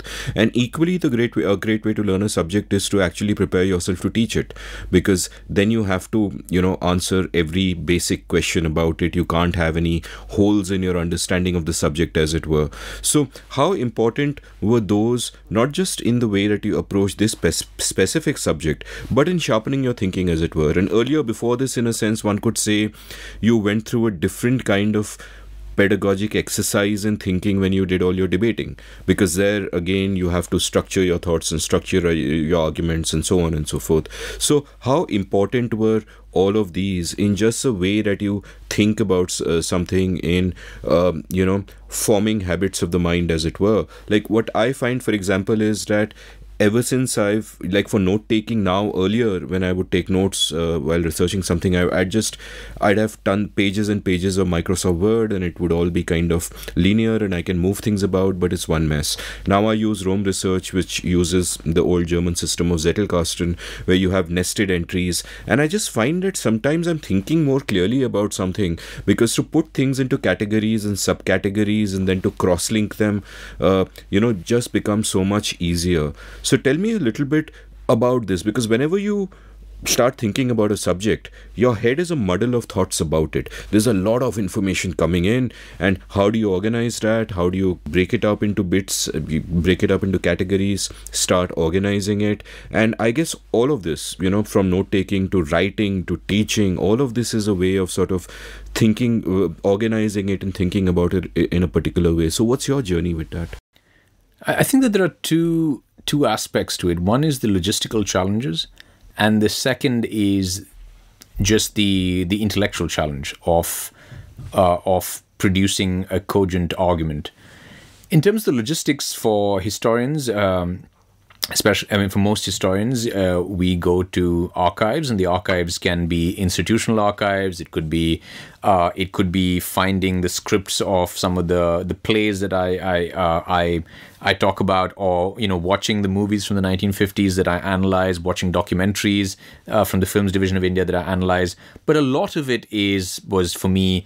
Coming back to Delhi, spending months on end at the National Archives of India and at the Nehru Memorial Museum and Library, where a lot of the private papers of lots of figures, including Savarkar, for example, it's not just Nehruvian figures, are held at that institutional collection. And so it was just many months of spending days at the archives, first just collecting the material, then at Calcutta, going to the P.C. Mahalanobis Memorial Museum, which is on the Indian Statistical Institute campus. I spent some time in Bombay getting some of the Films Division documentaries, which took a while and necessitated me going to Bombay. And then a few months after that, they just put all of it on YouTube, which made me feel like a bit of a fool. But the challenge, in some ways, the archive is a challenge because you can have days, if not weeks, when you just go and you come up with nothing that is of interest to you, nothing that seems really relevant to your topic. And so that can be one kind of challenge and of anxiety about, have I picked a good topic? Have I picked a topic that actually doesn't have very much on it?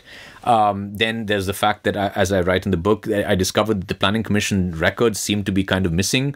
And as another scholar said, it seems like having, tried using contacts at ministries, etc., that scholar came to the conclusion, Vivek Chibber, that some clerk at some point just decided to get rid of these documents because it doesn't fit into one of the classifications that continued from the colonial period of, Ministry of Finance, Home Ministry, etc. It's this kind of interstitial body that might have fallen through the cracks for that reason. And so that produced, that got me even more worried. But once you start finding some documents, that also... So I think that a perception that people sometimes have about archival research is that you know what you want to argue and you look for the documents that prove that. Instead, at least in my case, and I think in the case of most historians, is that you know the broad field that you want to research, but the archive often surprises you. And for example, I did not know that I'll be writing about Mahalanobis at all. I thought that he might play a small role because he was involved with the second five-year plan, but I did not think that the Indian Statistical Institute or statistics or computers would be one half of the book. And that was directed by what I found in the archives, what captured my attention at that time, and what I found really arresting in the archives in Delhi and in Calcutta. But once you sort of amass all these photocopies, there is then the challenge of you have to take all these, thousands of pages back to the US.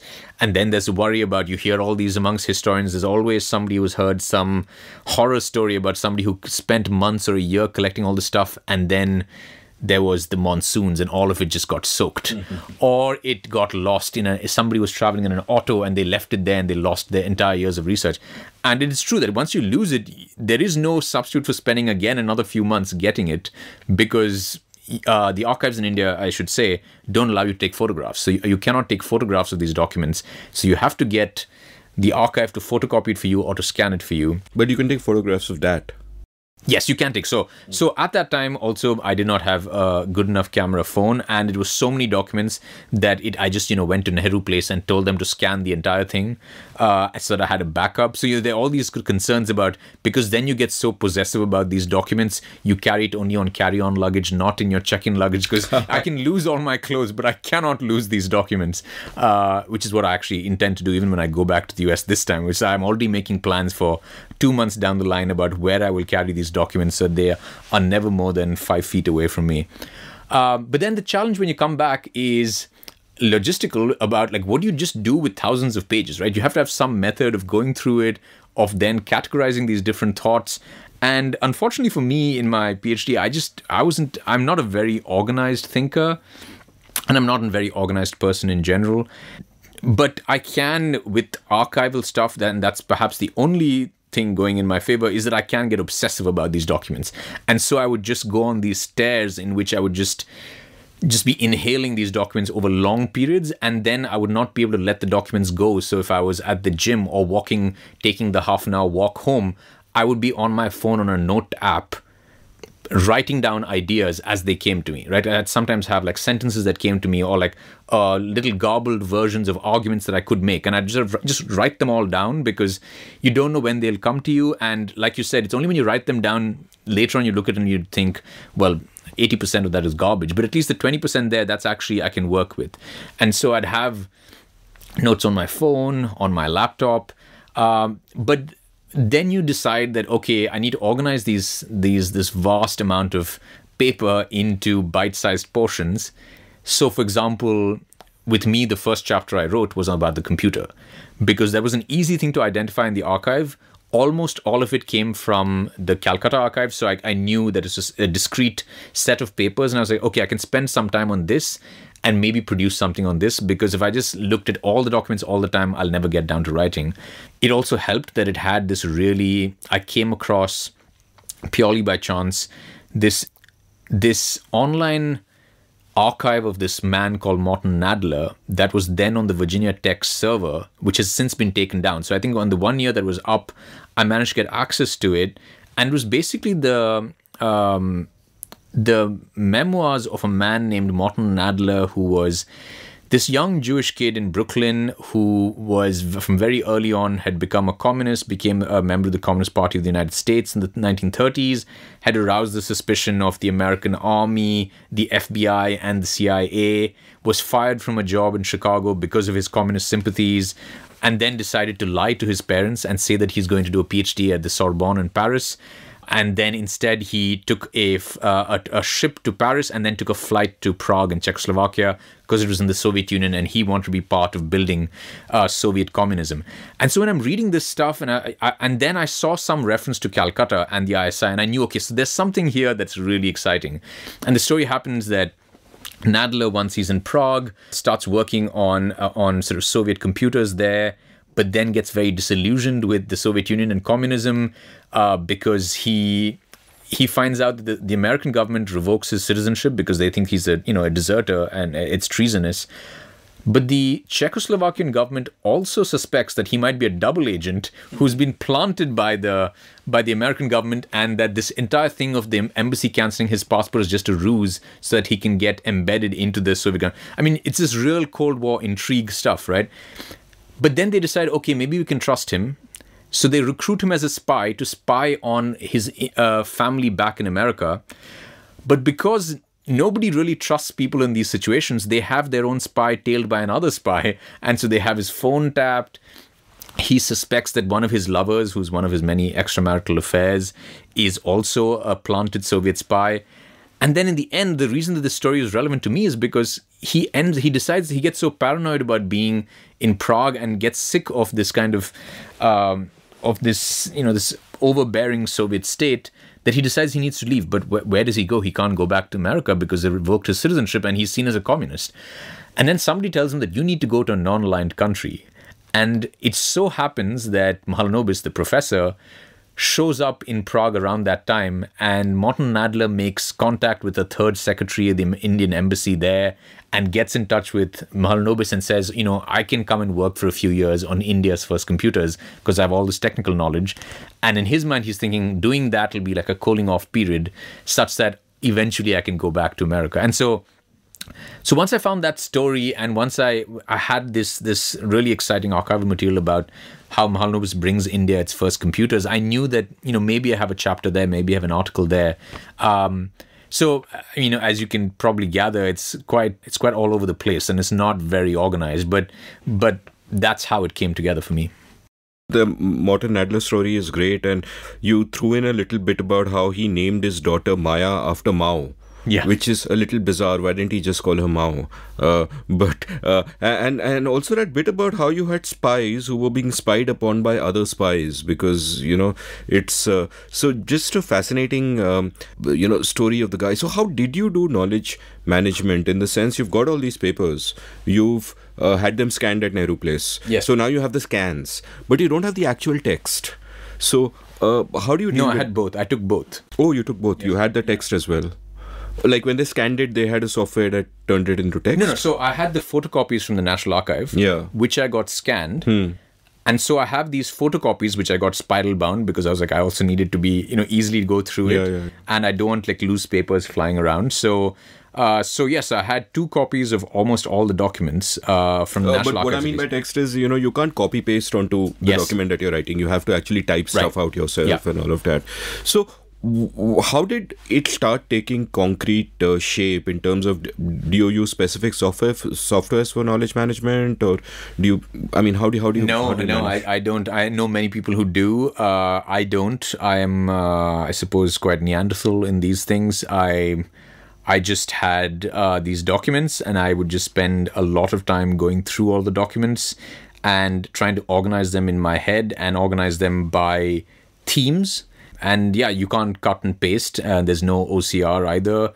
And so you just need to, paginate all the papers and then make notes for yourself saying, if I'm building this argument, page number 81 from this document, page number 236 from this document, like all these things will help in making that argument. And so that, I suppose, was the most rudimentary knowledge management system I have. Yes, but I know that to you it must sound like, knocking 2 stones of flint against each other to make fire, when we have so many more advanced ways. It's what I've done all my life. Right.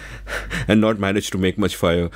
And who were your, like, when you were thinking about what the book would read like, did you have any writing models that I want to write a book like this? You've mentioned, wanting to get away from the turgid academic writing and reaching a bigger audience and all that. You mentioned that you did a lot of, reading of writing advice to kind of get there. And by the way, I totally agree with you. Like, one point I feel strongly about, and I tell all my writing students, is that there may be other domains where you need some natural talent. Like, if you're a musician, or if you're a batsman, you need hand-eye coordination. If you're a fast bowler, you need fast twitch muscles.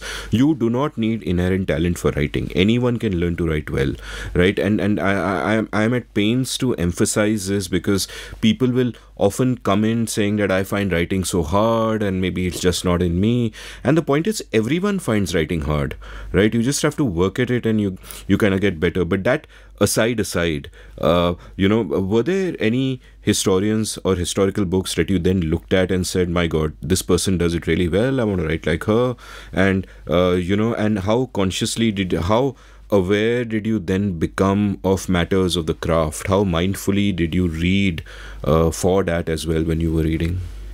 Yeah, I mean, about academic prose, I think that, to me, I don't think that there is necessarily a one-size-fits-all. I think that academic prose can sometimes seem turgid, and it's because some of it is meant for an academic audience, right? That there are communities in every field of specialization, and just like that in history, sometimes certain arguments need for you to refer to other theories, etc., which aren't immediately accessible to just the average person, right? Not accessible in that it's too smart for them, but that they need to spend time learning those theories in order to be able to understand this argument. So I don't think that every history book necessarily needs to be written in the same manner, but I thought that I had a argument and narrative that lended itself to, if I tried hard, to being able to communicate in a way that most people that everyone should be able to understand. And so that's why, and that was something that I wanted to do with this book. And so I don't know if I had any specific models, but I knew that, for example, that the book India After Gandhi by Ramchandra Guha, that sort of was one of the first books that was doing a sort of survey of independent India. And so I'd say that many of the books that are monographs that are written now about independent India, many of those cite that book, because that book really did sort of open a field, and many other books came in its wake. And so that was a model, though, in that Ram Guha, and I think that he'd be the first to admit, it was not a deep dive on any one subject, right? Its aim was, in a sense, much more ambitious, which is to capture all of independent India, which is why it's gone into like repeat editions, because independent India's history keeps evolving as well. Whereas I was doing a deep dive, partly because for a PhD, you have to provide original research on one particular subject, one particular sort of something that you hone in on. And so while in terms of the the audience, like a book like India After Gandhi gave me a sense that, oh, actually there are people outside of academia who seem to want to know things about Indian history and are willing to read about it, right? So that book was an eye-opener in that it gave me a sense of how much more history can and should be written about independent India, and also that there is a readership for it in India.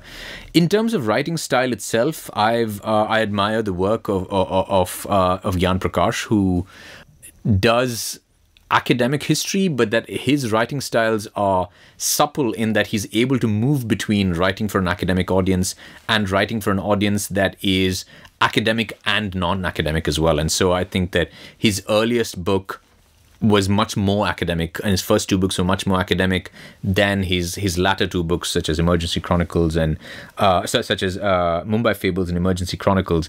And so I found those were books that managed to be academically rigorous, engaging with scholarship and with a lot of archival material, but at the same time was written in a way that was that people outside the academy could read and understand and engage with. Apart from that, and I'm just sort of choosing people in my immediate milieu at Princeton, Linda Colley is another historian, a historian of Britain, who also is a remarkable writer, just narrative, sort of sweeping narratives, great textual detail, maybe coming from this British narrative history tradition that is very rich, and at the same time is an extremely well-respected historian whose scholarship is impeccable, but is able to write in this way that allowed for even somebody who's not interested necessarily in British history to read it and be sort of taken up by the narrative. So those are the two that come to mind in terms of writing style, of trying to bridge this gap. But otherwise, in terms of the history itself, I mean, there are like works of history like Shahid Amin, his like Gandhi as Mahatma, his essay that I now teach in my undergraduate classes on history, which is sort of a real model of how to do really fine-grained historical analysis of like a very small event. This entire essay is based on a one-day visit by Gandhi to Gorakhpur, to a village in Gorakhpur. But he uses that one event and all of the press reports generated by it, all the rumors that was generated by it, to come up with this portrait of Gandhi that's very different from the portrait that we had of Gandhi from before, of Gandhi, and about how the meanings of Gandhi were actually much vaster than Gandhi himself had control over, that people imbued meanings onto him. And so those are some of the models of research that I have found in terms of both method and in terms of writing to be models. But I mean, I really feel bad just singling these three out, because I had a remarkable slate of teachers from Delhi University and in JNU. I mean, Dilip Menon, Shahid Amin, Sunil Kumar. Then at JNU, I had Tanika Sarkar, Niladri Bhattacharya, Janaki Nair. I mean, all people who, in different ways, are able to combine writing for a public. I mean, these are people who've written op-eds, etc., and are able to do that, but also write academic works that are meant to advance the field and advance original research as well. So I think I try to take inspiration from them. So let's talk about the book, and for me, the part of the book which really came alive for me, and therefore brought the whole book alive for me, was really reading a bit more about Mahalanobis, who is just such an incredibly fascinating character. But before we start talking about Mahalanobis itself, the thought kind of struck me on how so much that happened was contingent on certain individuals. If Mahalanobis did not exist, for example, if he got typhoid at the age of 2 and something unfortunate happened, and so on and so forth, you could argue that a certain part of the history of independent in India might have been different, and that certainly holds true much more powerfully for someone like Nehru, for example, right? As a historian, what do you think of the great man theory of history? And just for my listeners who may not be familiar with it, Thomas Carlyle came up with this great man theory of history, which speaks about how history is shaped by, and of course it's a gendered term, but history is shaped by people who come and they do remarkable things, and without them history would have been different. And the counterpoint to that is that no, there are broad currents in history, and the individuals who are there just happen to be like right time, right place instruments for those currents, but otherwise they don't matter so much. But really really looking at Indian history, it seems that these accidents of fate, sometimes embodied in the shape of a person, can make a huge amount of difference. Like if Nehru wasn't our first prime minister, say if it was Patel, for example, we would have gone in very different directions. Maybe not in the same directions that today's ruling party imagines, but it would have been somewhat different across various different dimensions. Similarly, if Mahalanobis was not there, things could have worked out really differently, and who knows, you may not even have had a book. So what's your sense of the importance of individuals, one, and the importance of accident, circumstance? Yeah, this is an eternal question in history. The interplay between human agency and structural forces. And one way to think about this, the debate is between this sort of Carlyle position about the great man theory and a very Marxist position that believes in materialism and ultimately structural forces determine everything. No single individual, not even Karl Marx, determines history. Some might argue that actually Karl Marx himself is a refutation of of that explanation. I think that I don't have any dogmatic belief in either. I think that it is, and I think that that's true of most historians, that at least most historians that I know of, believe that it's an interplay of the two, and the choice you have to make as a historian is assessing how much of each.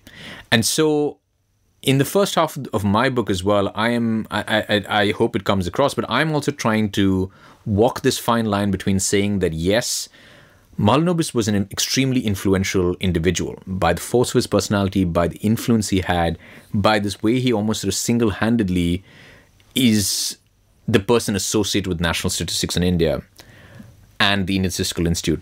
But at the same time, I'm also making a structural argument, which is to say that the reason that statistics becomes important, yes, Mahalanobis might have been a great statistician, but why does he become an economic planner? The reason, and the structural argument I offer, is that the reason he becomes an economic planner is because India has adopted centralized planning.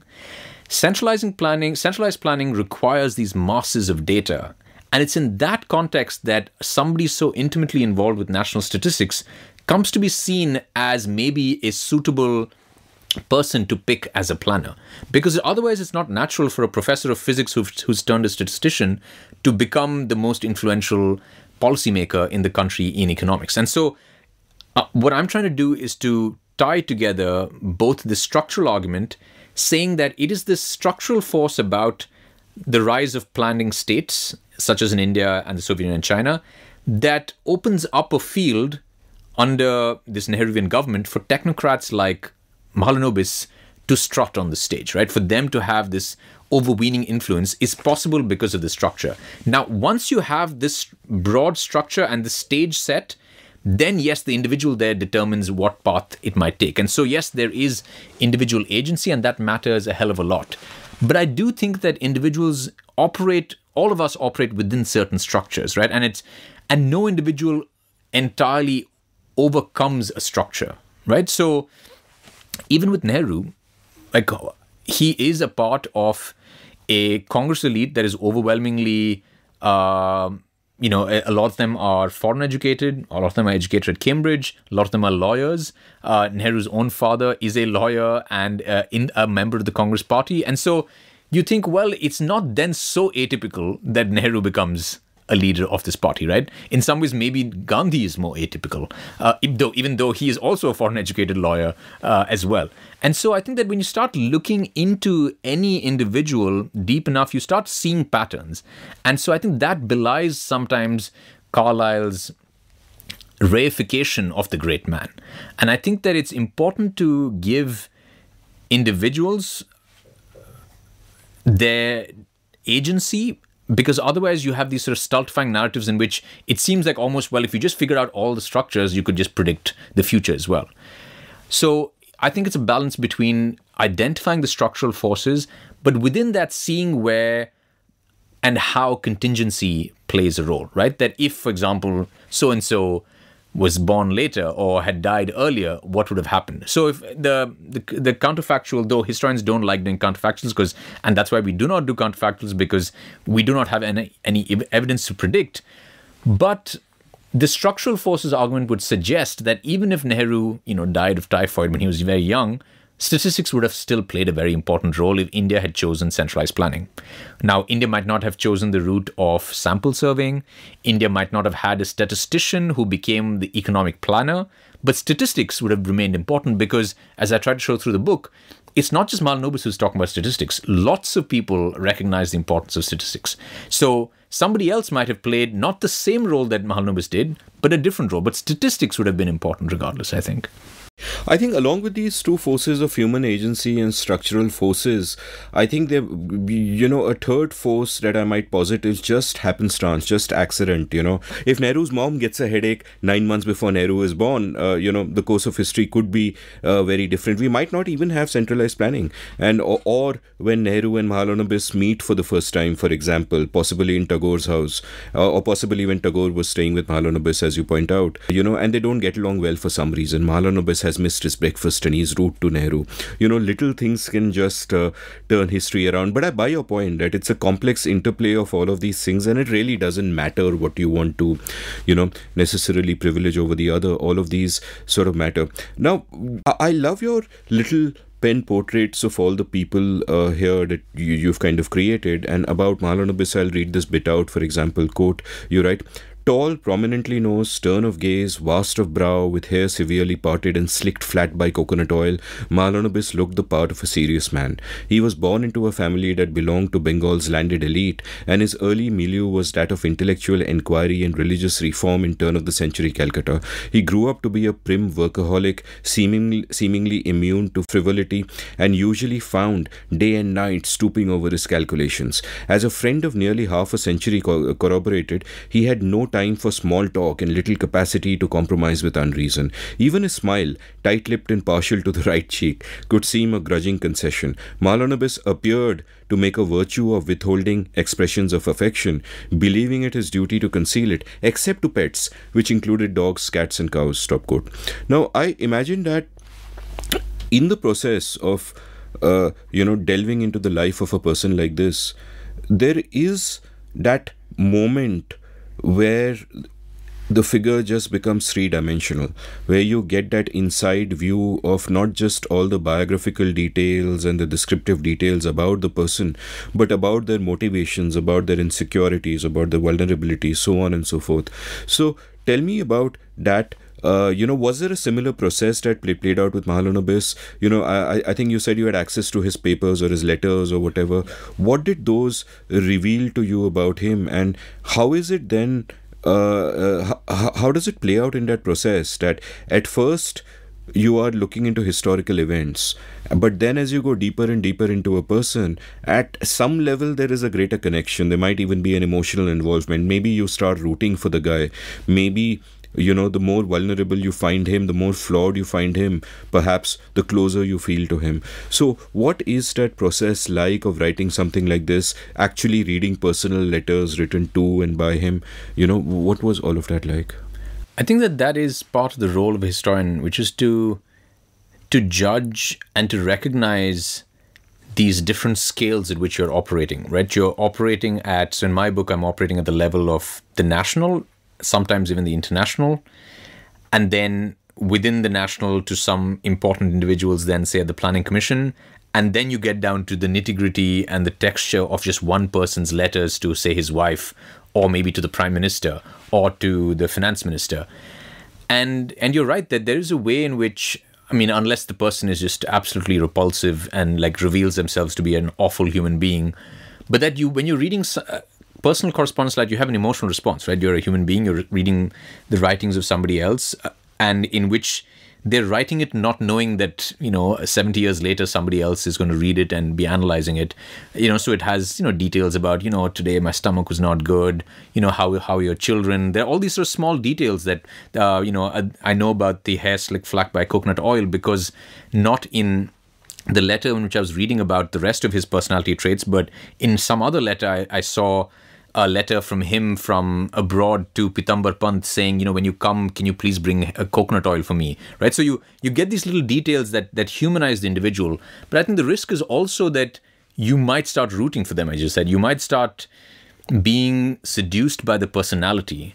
And I think that's when hopefully your training kicks in and you realize that what you're trying to do is not you're trying to present the person as he was and not necessarily make a case for the person. And so I tried to convey only that which I thought could be corroborated in some way. So the hair oil, even that, I was trying to make sure that I had something that gave me a reasonable enough interpretation to say that, well, it's probably that he usually used, coconut oil. When I talked about the fact that he looked the part of a serious man, that is a sense that I just got from reading decades of his correspondence, right? There was never a joke. It is always unremittingly serious, right? And high-minded and talking about high stakes, this being important for the country. And again, it is corroborated by what his friends said about him, right? That he is, very, very serious, unsmiling, unable to compromise on reason, was usually sort of, people who talk about how a conversation with Mahalanobis was usually a monologue. So when I make even those comments there, I try to keep it rooted in what I know from the sources as well. And so I knew that if I just mirrored Mahalanobis's writings, I would basically be writing a paean and an ode to planning. I would be writing about how great planning is, how it would do all these miraculous things.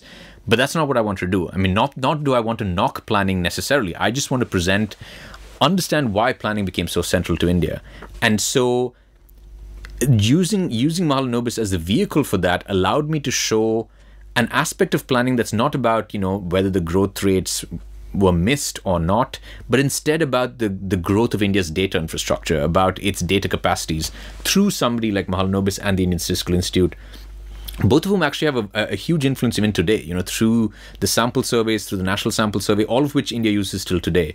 And so there is this way in which you try to measure the evidence, you try to measure what they say in their letter, try to see if it's corroborated by other people.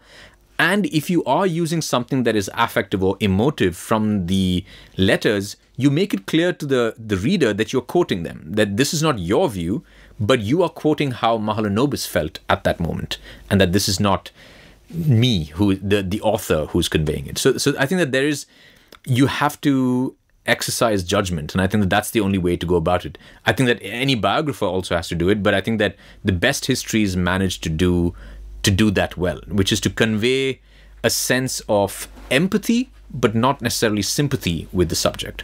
That you empathize with this person in order to make them come alive on the page, but you do not sympathize with their political positions or their economic recommendations. So, before India becomes independent, before planning happens, there are sort of two fascinating narratives which are kind of weaving in and out of each other, which are going on. One is Mahalanobis giving up physics, falling in love with stats, forming the Indian Statistical Institute, and some of the pioneering work he did there, which even if planning had never happened, you'd still recognize it as absolutely pioneering work, just, what happened in the 40s before that. So that's one really interesting thread that's happening. The other thread that's happening at the same time is of our early leaders, including Nehru, recognizing the importance of planning. Like you point out how, in 1938, when Subhash Chandra Bose is president of the Congress, he says that, hey, we have to plan, there has to be a planning committee, I think National Planning Committee it was called. And he asked Nehru to be head of the National Planning Committee, and Nehru is head of it. And now Nehru is thinking seriously about planning because he's part of that committee. So it's, come up, so again, circumstances kind of bringing him there. And as he's thinking about it, he, these two threads kind of come together. You point out about how he's met Mahalanobis socially randomly, and how he meets him in 1939, where he goes to Calcutta to meet Tagore, because he wants permission from Tagore for Jana Gana Mana to be national anthem if and when we get independence. And Tagore happens to be staying at Mahalanobis's place because, family, friends and all that. And that's where he meets Mahalanobis, they chat together. Next year, 1940, Mahalanobis comes over, meets him in Anand Bhavan, stays with him over there. They're kind of becoming friends. And then over the years, this is sort of intertwining. So tell me about sort of these two different narratives. Like, one is what's happening in the world of statistics. Like, I had an episode with the data journalist Pramit Bhattacharya, and Pramit made a similar point that, look, what happened in India in the starting from the 30s but 40s 50s was absolutely mind-blowing. We were trendsetters for the whole world in a sense, and this is a time before data is really advanced. It's only around the time of the Second World War, in the 30s really, that the need for a GDP is felt. Before that, you don't have a national measure at all. And I've had an entire episode on the GDP, of course, and conceptually there are big flaws and whatever, but that's a decade when the world is coming to terms with the need for something like this. Statistics, or a lot of the things that we take for granted in terms of statistics, don't exist or at a very primitive stage. And here is this man Mahalanobis, who is whatever opponents of planning may think of him today, and certainly there is a lot to be said, but in terms of that early statistical work, we are absolute pioneers. And at the same time, there is a nation about to be formed. And you have those leaders like Nehru saying that, hey, the way out of our poverty, the way out of our colonial past is planning. And for planning, we need data. And therefore, statistics is important. And hey, I happen to know this cool guy. He smiles only from the right side of his face. He's kind of taciturn, but hey, he's the guy. So how is, and this could just be a web series, right? It's the people involved are so interesting. So tell me about this entire period. And like you mentioned that when you started doing this book, you did not think that Mahalanobis and the ISI would be such an important part of it, and they became like that. So how did you discover these narratives, and how did they form? And just tell me about this period and what it led to. Yeah, the story of Mahalanobis really came alive for me when I came across some papers of Pitambar Pant, which are at the Nehru Memorial Museum. It's a very slim set of documents, and it's mostly letters between Pitambar Pant and Mahalanobis. Pitambar Pant was also somebody who trained in physics, was a jailmate of Nehru during the Quit India movement, then became one of Nehru's private secretaries during the time that he was prime minister.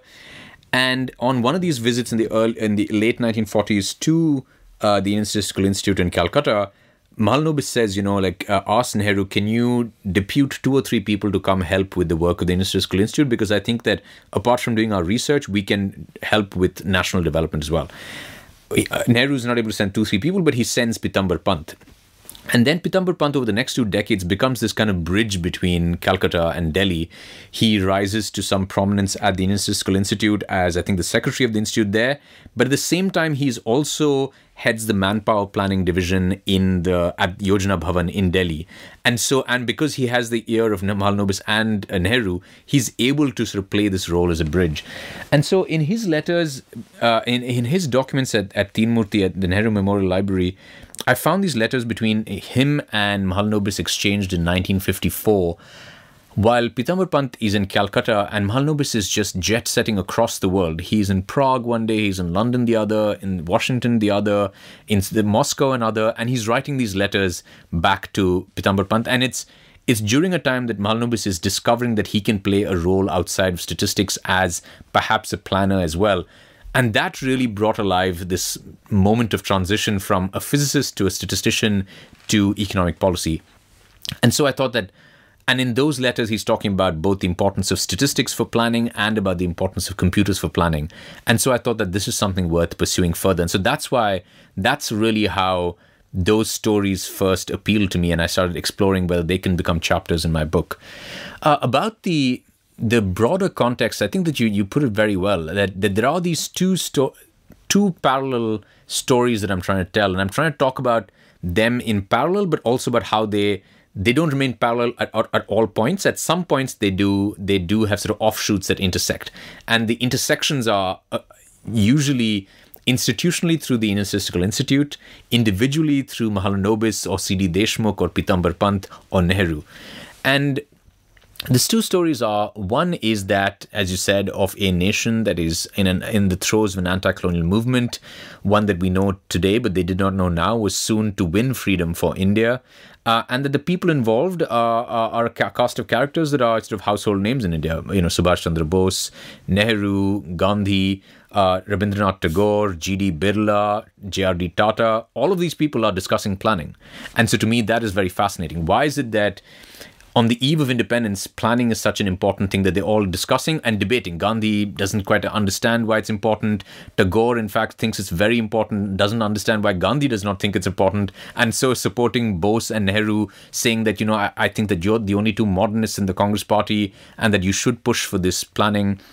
At the same time, G.D. Birla and J.R.D. Tata are also pushing for certain kinds of planning for very self-interested reasons, as you point out as well. And so there's that story about a nation in the making, about to be formed, and about these weighty matters of what will our economy and polity be once we achieve independence. And at the same time, there's a story about a discipline coming into its own. Statistics was not considered a scientific discipline until well into the 1930s and maybe even 1940s in India. In the late 1920s, there are letters between Mahalanobis and a friend of his in London in which he is lamenting how he's taken seriously as a physicist, but statistics is not given the time of day amongst other scientists in India. He refers to it in very casteist language as being treated as an outcast. He says that it's seen as the thing that politicians play around with, but it's not a serious science. He says that somebody told him in the Indian Science Congress that if we were to grant statistics its own section at the Indian Science Congress, which is the sort of annual body meeting of all scientists in India, chemists, botanists, physicists, and Mahalanobis had been petitioning for statistics to get its own section, right, within the conference for them to meet. And the Indian Science Congress just flat out said no and said that if we were to grant statistics a section, we might as well grant astrology one, right? So it was seen basically on par with astrology. And what I try to trace in the first chapter of my book is how from the late 1920s, through the labors of the Indian Statistical Institute and Mahalanobis and this alliance with the National Planning Committee set up by the Congress government and advances in statistics across the world, aided by the Second World War, the rise of the GDP, the role of economists like Simon Kuznets, etc., V.K.R.V. Rao, who comes up with India's first national income estimates, that by 1946, when the Indian Science Congress has its annual meeting, the person chairing that entire conference is Mahalanobis. Not because he's a physicist, but because of his work as a statistician, right? And so you see the rise of a discipline that goes alongside this, the progress of this nationalist movement, and this is the role of contingency, right? Just as centralized planning comes to take form in the minds of the Congress Party as being important, and they're talking about the lack of data. This is something I find in Nehru's handwritten notes from the 1930s onwards, this bemoaning the lack of adequate statistics in India. At the same time, India, it's not just that he says, hey, I have this friend, it's that India is now making globally pioneering contributions to sample surveying, which is useful anywhere, but is particularly useful in a poor country where you do not have the state capacity to undertake, plot-to-plot enumeration or very painstaking, very expensive enumerations that do, counting each item, which, by the way, scientifically has also been proven to be more error-ridden than sample surveying. So it's, in sense, there is that contingency of these two things happening at the same time, which leads to the Indian Statistical Institute being tapped as being extremely important for the growth of India's national statistics, which is why the Central Statistical Organization, the National Sample Survey, all these national level organizations tended to be staffed from the Indian Statistical Institute in Calcutta.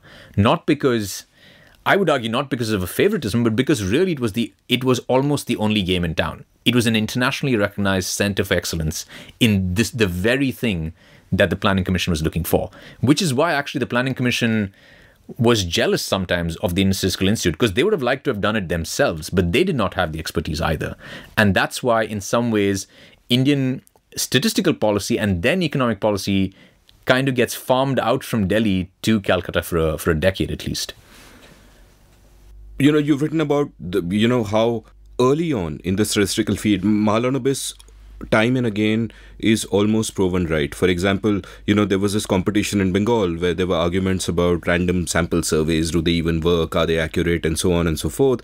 And the Bengal government in 1944 actually said that, okay, let's use both the methods. Let PC Mahalanobis do his random sample survey kind of thing, and at the same time we will do our our detailed enumerations and all of that. And as you point out that the government was off the mark by 16.6%, Mahalanobis was off the mark by 0.3%, and for all you know, and saved a lot of money. So it was just in every aspect it was much better. So in terms of the power of statistics, in terms of what they can reveal about the world, Mahalanobis is onto something. He's been proven right, and this must make him feel incredibly powerful. But is there a danger here? And this is really more a question about human beings than about that particular human being.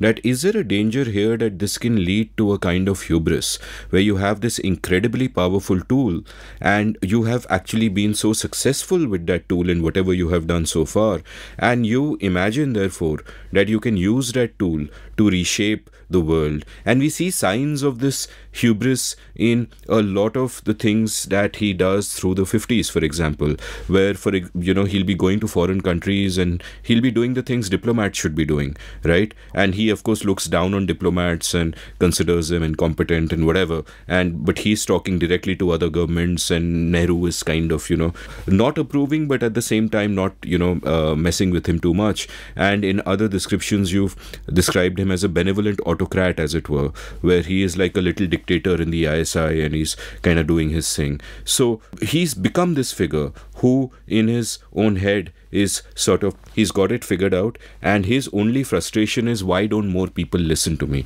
which remains a frustration for a long time. And eventually you point out that Calcutta takes over Delhi, and by the time the second plan comes around, Mahalanobis kind of has his way, where for a couple of years he's dominant. And at the same time, while there is this tremendous hubris in Mahalanobis, you also have Nehru, who, as you've quoted, famously says that he'd prefer one technocrat to 4 bureaucrats, right? And this reminds me of what Harry Truman once said of economists, where he said, give me a one-handed economist, because he was tired because his advisors kept saying on one hand this, on the other hand that, and he wanted sort of decisiveness. And one can imagine Nehru wanting that same kind of decisiveness, because as you pointed out, when he wrote Discovery of India, he was sort of aware that the India that he would like is not the India that is out there. In some ways, he invented his idea of India. He created this idea of India within himself. It was an act of invention, right? And I wonder if there was sort of a certain hubris there, that if he is getting so much done, you are an independent country, you are the prime minister, you have sort of superimposed your vision of what society would be like in the design of the state, in whatever influence he had on the constitution, and so on and so forth, that you just continue then thinking in that technocratic way, and therefore favoring technocrats, where you are like, what complexity? I conquered it. I won. I conquered it. Here I am. I've created this. I am creating this. I will not let these people stop me. And therefore, in a sense, these two guys are made for each other, right? And as far as choosing planning is concerned, what you said earlier in the episode, what you've written in your book, I completely buy that. There is pretty much no other way they could have gone. It was the logic of the times. It was commonly accepted throughout the world. At that point in time, the Soviet Union appeared to be a success. Free markets were allied in people's minds with the colonial ills. So at that point in time, that is a reasonable choice. I'm not debating that. But I'm just looking at these two really fascinating personalities with their own individual fatal conceits, as it were. And it seems, in a sense, as therefore as a marriage made in heaven, that Mahalanobis has that kind of hubris and the engineering mindset and what Pratap would call the tech solutionism, and that's exactly what Nehru wants. He wants decisiveness. He is reinventing a nation, and it's kind of therefore just a perfect storm. Yeah, I think that what you said puts me in mind of an anecdote that Milton Friedman recounts in the book about the one time that he met Mahalanobis. They met in the summer of 1955, I think. Milton Friedman, of course, is the celebrity free market economist, one of the best known economists of the 20th century, and perhaps the most associated with American Reaganite free market beliefs. There's a good story about how Mahalanobis was asking the American government to send some economists deputed by the American government to the Indian Statistical Institute in Calcutta. And the person, I think this was in 1954, the year before, and the person they had recommended was Milton Friedman, who's then a very young economist, not so well known as he was to become later. That was about to happen, and Mahalanobis, since he was a jet setter, happened to be in Geneva because he was elected the president of the UN Statistical Commission. By the way, he was elected president of the UN Statistical Commission on numerous times, nominated both by the United States and the Soviet Union. So he was in Geneva, and he happened to come across another American economist, John Kenneth Galbraith. And when he told Galbraith that the American government was about to send Friedman to India to help with, planning exercises, Galbraith joked, saying that having Milton Friedman, a free market economist, coming to advise on planning was like having the Pope advise on family planning, right? That tickled Mahalanobis enough that he decided that instead of having Milton Friedman come, he invited John Kenneth Galbraith instead. Anyway, Milton Friedman does come the next year to India, and he meets Mahalanobis in Delhi at the Planning Commission. And in his memoirs, written with his wife called Two Lucky People, he has a very, I think, insightful comment about Mahalanobis, and I think that gets to your point about the hubris. He says that Mahalanobis was a mathematically gifted person. And he said that the issue with people who are mathematically gifted is that their gifts come to them very young. And so from a very young age, they are accustomed to being able to crack the code, to being able to come up with one single value neutral answer that is either right or wrong. And not only did they come to arrive at that often, they come to expect it in other fields of life as well. And the problem with that, and then he quotes Adam Smith, so you have Milton Friedman quoting Adam Smith from The Wealth of Nations. He says that, unfortunately, they start to think of themselves as somebody controlling chess pieces on the great chessboard of humanity. But whereas you actually never have control over human beings, and humanity is not a chessboard. And so you cannot predict the outcomes or the strategies of the people, because you do not hold...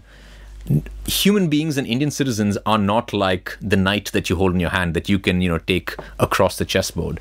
And so he says that is the problem that he saw with somebody like Mahalanobis, is that he had good reason to think that he was right, because probably growing up, he was always right because he was gifted mathematically.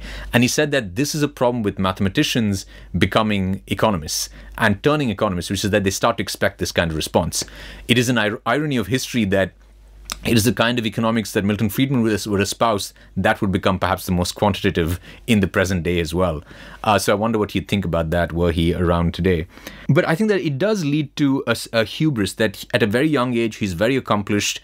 The kinds of people he's interacting with in Cambridge on his long Sunday morning strolls are Srinivasa Ramanujan, the sort of mathematical genius as well, who, even for someone mathematically gifted as Mahalanobis, Ramanujan blows his mind. But Mahalanobis, before independence, is only, I think, the 11th or 12th Indian inducted into the fellowship as a fellow of the Royal Society, which is an extremely prestigious honor for somebody in the British Empire at the time. And only 12 Indians had ever been a part of it, right, through centuries of its history. And so you realize that you're not just talking about a globe-trotting academic in the way that a globe-trotting academic is today, because today there are legion. There are thousands of them. At the time, there are very few people like Homi Bhabha, like Vikram Sarabhai, like Mahalanobis, people who are eminent and distinguished in their field internationally and recognized as internationally relevant and important. And I think that leads to a sense of hubris along with this mathematical predisposition. And I think that is also why Nehru comes to rely so much on these technocrats who, as you said, and as I quote, he says, I prefer one technocrat to 4 bureaucrats. And I think it's because the bureaucrats all depend on him to make the final decision, right? Like that when you're in the archives, you see letters upon letters on the smallest, most mundane thing getting kicked up to the Prime Minister. I mean, many things that, like the Chaprasi's uniform, things that you feel like the Prime Minister should not be bothering about this. But because it's a time of a new nation being born, of everything becoming a precedent, Nehru has to answer all these questions, or at least he feels like he has to answer all these questions. Perhaps that was a mistake. But with these other people, he feels like firstly, he feels a sense that they're similar to him in that they come from a similar background. He knows that they're internationally respected. He knows that they don't need to be, he doesn't need quality control because they're internationally respected in that way. They're entrepreneurial. So they are getting things done that India might not otherwise have. So, for example, I talk about how Mahalanobis brings India its first computers. Now, it's a different matter that he becomes a thorn in his own side in getting one from America because of his perceived communist sympathies. But, India is not the second richest Asian nation by a long stretch, but is the second Asian nation to get any computer, any digital computer. Why? Because of Mahalanobis and because of how bloody-minded he got about getting this computer, that he was just obsessive about it and would leverage every contact he'd developed over his life to be able to get it for India.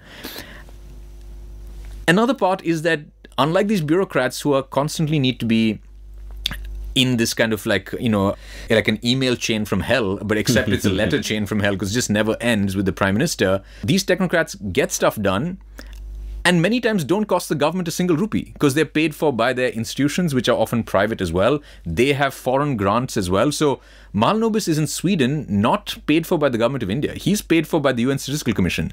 And on the side, he's doing this sort of side deal to get India a computer, stepping on the toes of diplomats, which is why diplomats like Y.D. Gundevia are so incensed. They're like, who is this random dude who just shows up and is talking to the Soviet ambassador? That is a breach of like 100 protocols.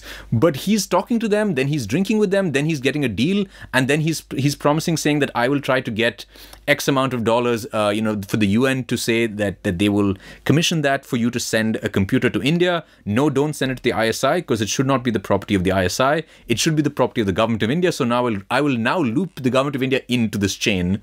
And so this sort of thing is appalling to diplomats and ambassadors because he's taking their entire job and he's getting lots of stuff done much quicker than they would have managed to because he's not hemmed in by the kinds of protocols that they have to. But for the Prime Minister, a lot of this just comes as bonus, right? This is very good for him that these people are doing these things without it costing India very much often, right? India sometimes just has to maybe like if he has to get from X to Y in Europe, India might sort of pay some money, but otherwise it's taken care of by these international organizations and private universities flying him in and out of different places. So I think that apart from that, I mean, Sunil Khilnani says in The Idea of India that Mahalanobis was the kind of personality that Nehru was bound to be seduced by.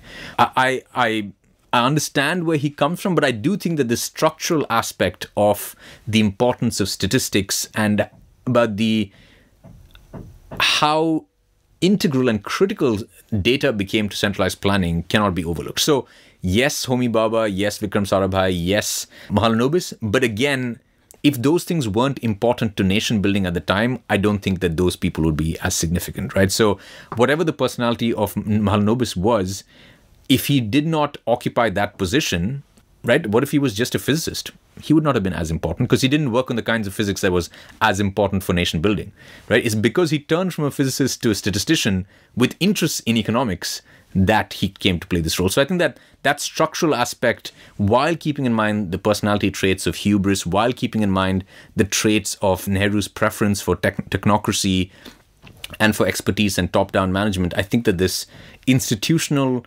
and social and intellectual context needs to be always borne in mind.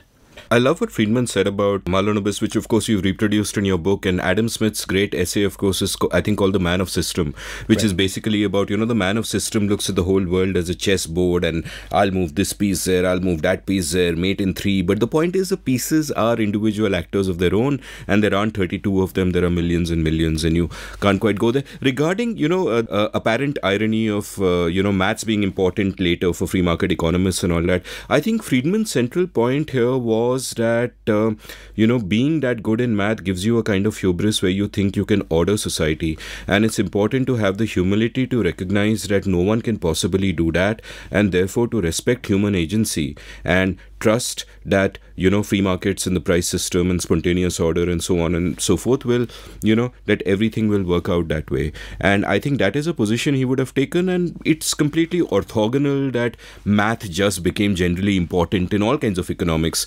later on down the line. But his point was more a point about go easy on the coercion and go easy on the state trying to, be men of system, as it were.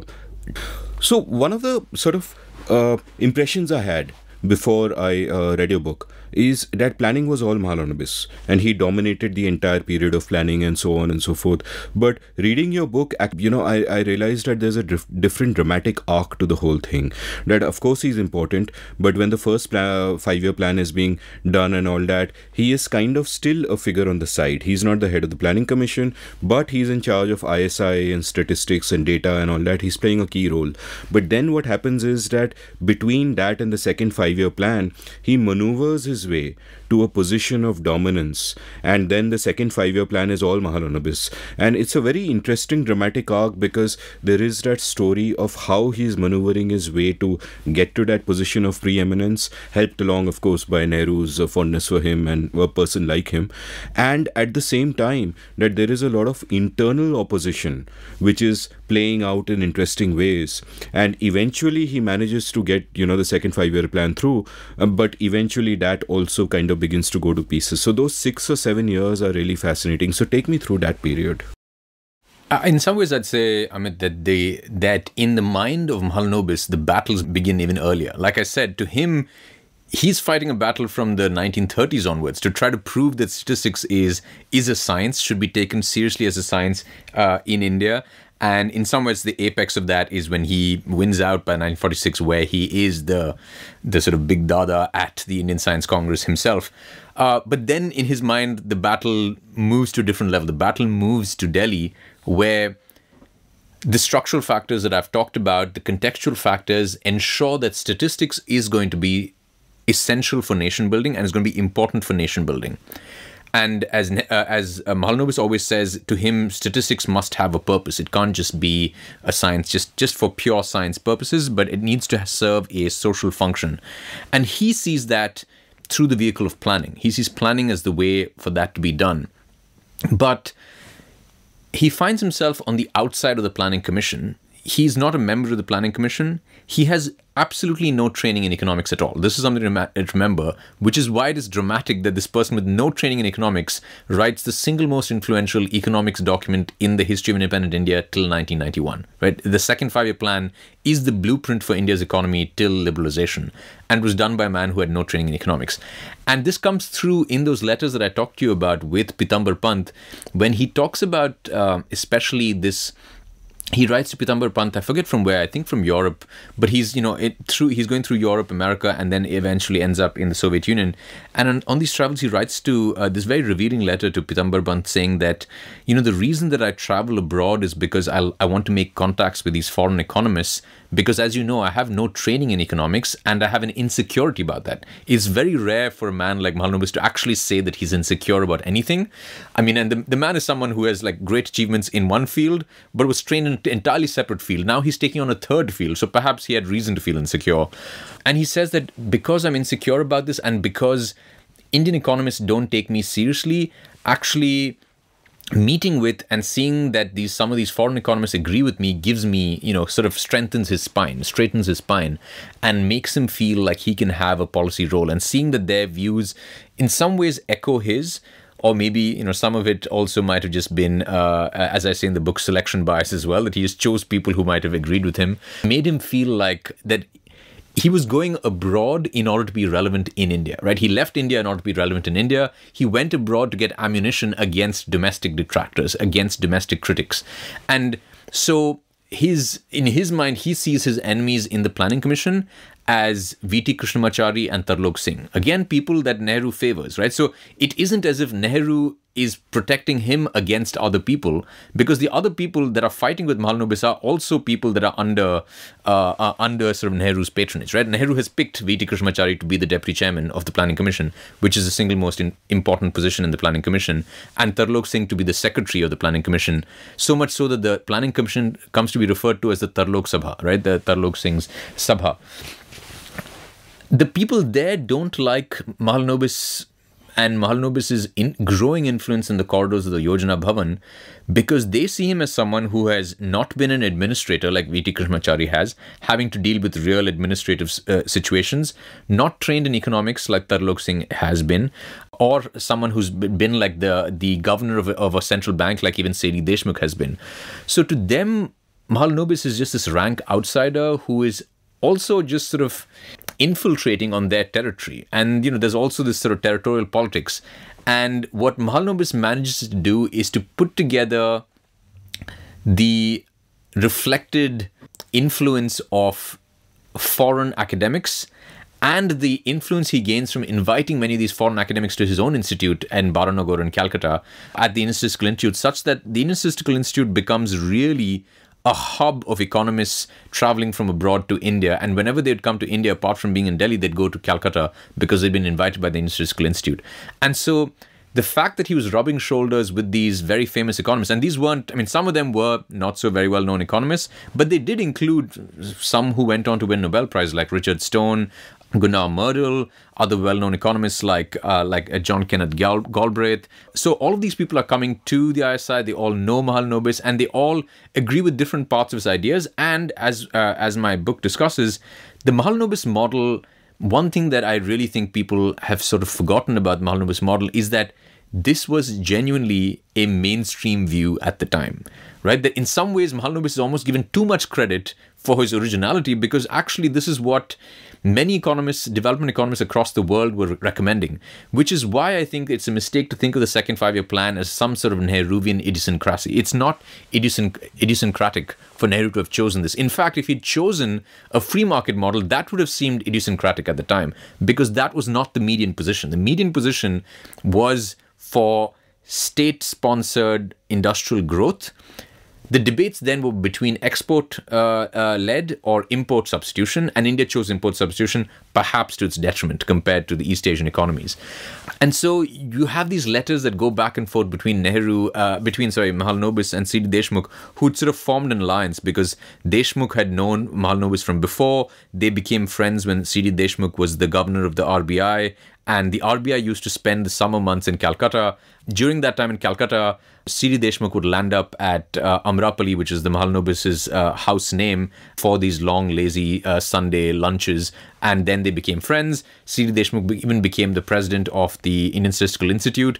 And then when C.D. Deshmukh became finance minister of India in the early 1950s, obviously now Mahalanobis has an ally in the finance ministry itself.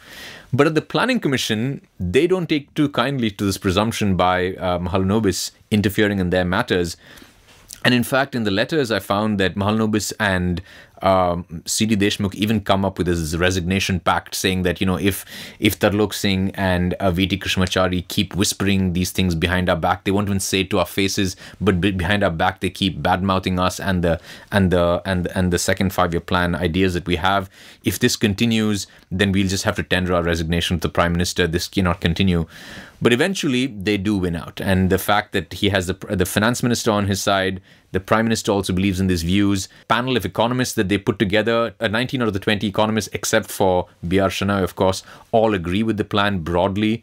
All of that, in some ways, outflanks V.T. Krishnamachari and Tarlok Singh, such that Mahalanobis is able to come out on top vis-a-vis them. But as I detail in the book, this was something that had really caught the attention of the chattering classes in Delhi. I mean, you look at the pages of the Economic Weekly, which is the predecessor to the Economic and Political Weekly, and almost every month there's some reference to how Mahalanobis is is swatting aside the senile, doddering crowd, as they refer to it, at the Planning Commission. How economists have been left out of economic policy, like, and I quote, like Vrindavan without Krishna. It is now like, because they say that the people to whom this should be home are now homeless. That all the economists have been swatted aside by the ISI crowd. That Calcutta has basically overtaken Delhi, and so this was a very dramatic moment, and this is in the early 1950s. And the pinnacle of Mahalanobis's influence is in the 2-3 years right after, once the second 5-year plan comes into effect, 1956, and the first 2 years after that. One lovely image I love from your book is where you're talking about Mahalanobis's frustration being like he's on a rocking horse and he's moving back and forth, but there's no movement. He's not actually getting anywhere. It's just, rocking, which reminded me of D.H. Lawrence's great story, The Rocking Horse Winner, I think it was called. There's another sort of fundamental question which is at stake here, which is, as you pointed out earlier at the start of the episode and at the start of your book, India's planning experiment is unique in the sense that it is combining Soviet-style centralized planning by the state with liberal democracy. The criticism of planning per se is that it leads to an authoritarian state. By centralizing all this power, by saying we'll plan the economy, the state takes more power into its own hands, and the danger is that it will become authoritarian and individual freedom will suffer, and the balance between state and the society will remain dramatically in favor of the state. This is the criticism. But what Nehru and Mahalanobis and others were implicitly saying is that no, this is a democratic experiment, that will get the people on our side, that the people will have an input into what planning is, and we're not going to lapse into becoming an authoritarian state, which seems kind of rhetorical. But so how did that actually play out? Like today, with the benefit of hindsight, what do we see? Was it really possible for such a centralized planning system to go hand in hand with a true liberal democracy, or was it a contradiction that could not have been resolved despite the rhetoric for it? Yeah, this argument, or rather the idea of democratic planning, that phrase, democratic planning, first shows up in the archives that I look at. I saw a handwritten note by Nehru in which he's also, doing other interesting things like just doodling, because you can tell that in some of these meetings he sort of loses patience and he's just doodling on the side. But the phrase democratic planning is written by him in a letter, in some of his notes that I found in 1939. So as early as that, he's thinking about this sort of combining democracy and planning. And I think that democratic planning in some ways served 3 or 4 purposes. The first was that there was this rhetoric of democratic planning, and I think in the minds of some people, such as at least say Nehru, it was a genuine belief that Indian planning had to be different from communist planning, that the Indian planning experiment cannot involve force in the way that the planning experiments in China and the Soviet Union did, and that part of being a liberal democracy is for people to be a part of the grand experiments that the state is involved in. And that Indian citizenship, and this is something that scholars like Taylor Sherman, Neeraj Gopal Jayal, etc. have written about, is that Indian citizenship had a specific meaning in those early years, which is that yes, you get the gift of this being a citizen, but it comes with that the rights come with certain obligations and duties. And part of the duty of that would be to work towards national development, right? That's the implicit expectation. Of course, not justiciable, not sort of enforceable in any way, but part of the implicit expectation. And it's why you do actually see in the early 1950s, lots of people just volunteering for these national efforts. So there's that aspect, there's sort of the most highfalutin romantic view of democratic planning. Another aspect that is also ideological is that India needed at that time, at a time when, as you mentioned, India was even being territorially sutured together, at a time when India is coming out of 2 centuries of colonialism, coming out of the horrors and the extreme violence of partition, India needed new national narratives.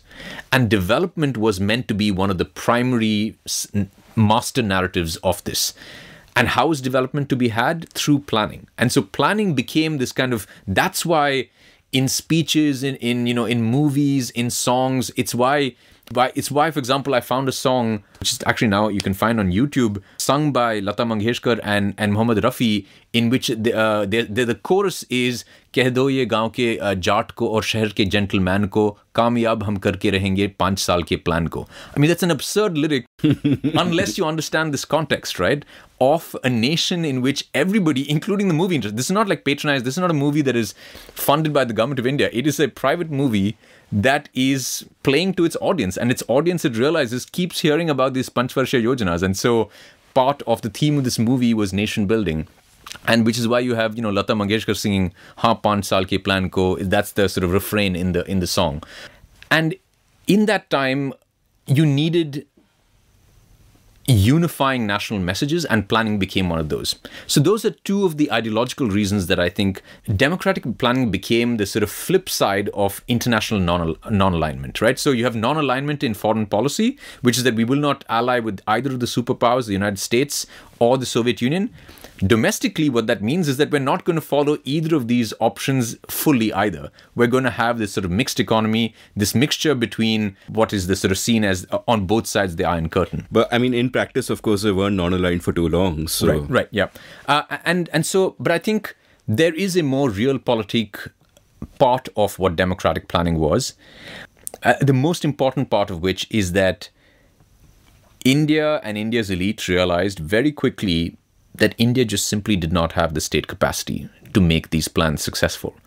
India needed its citizens to participate in this voluntary fashion, to invest in the fashion that these planners wanted but could not enforce. Right? They needed people to buy into Government of India issued bonds. They needed to have Indians invest in the National Plan loan. They needed Indians to invest, buy, save, do all these things without the stick that communist regimes did.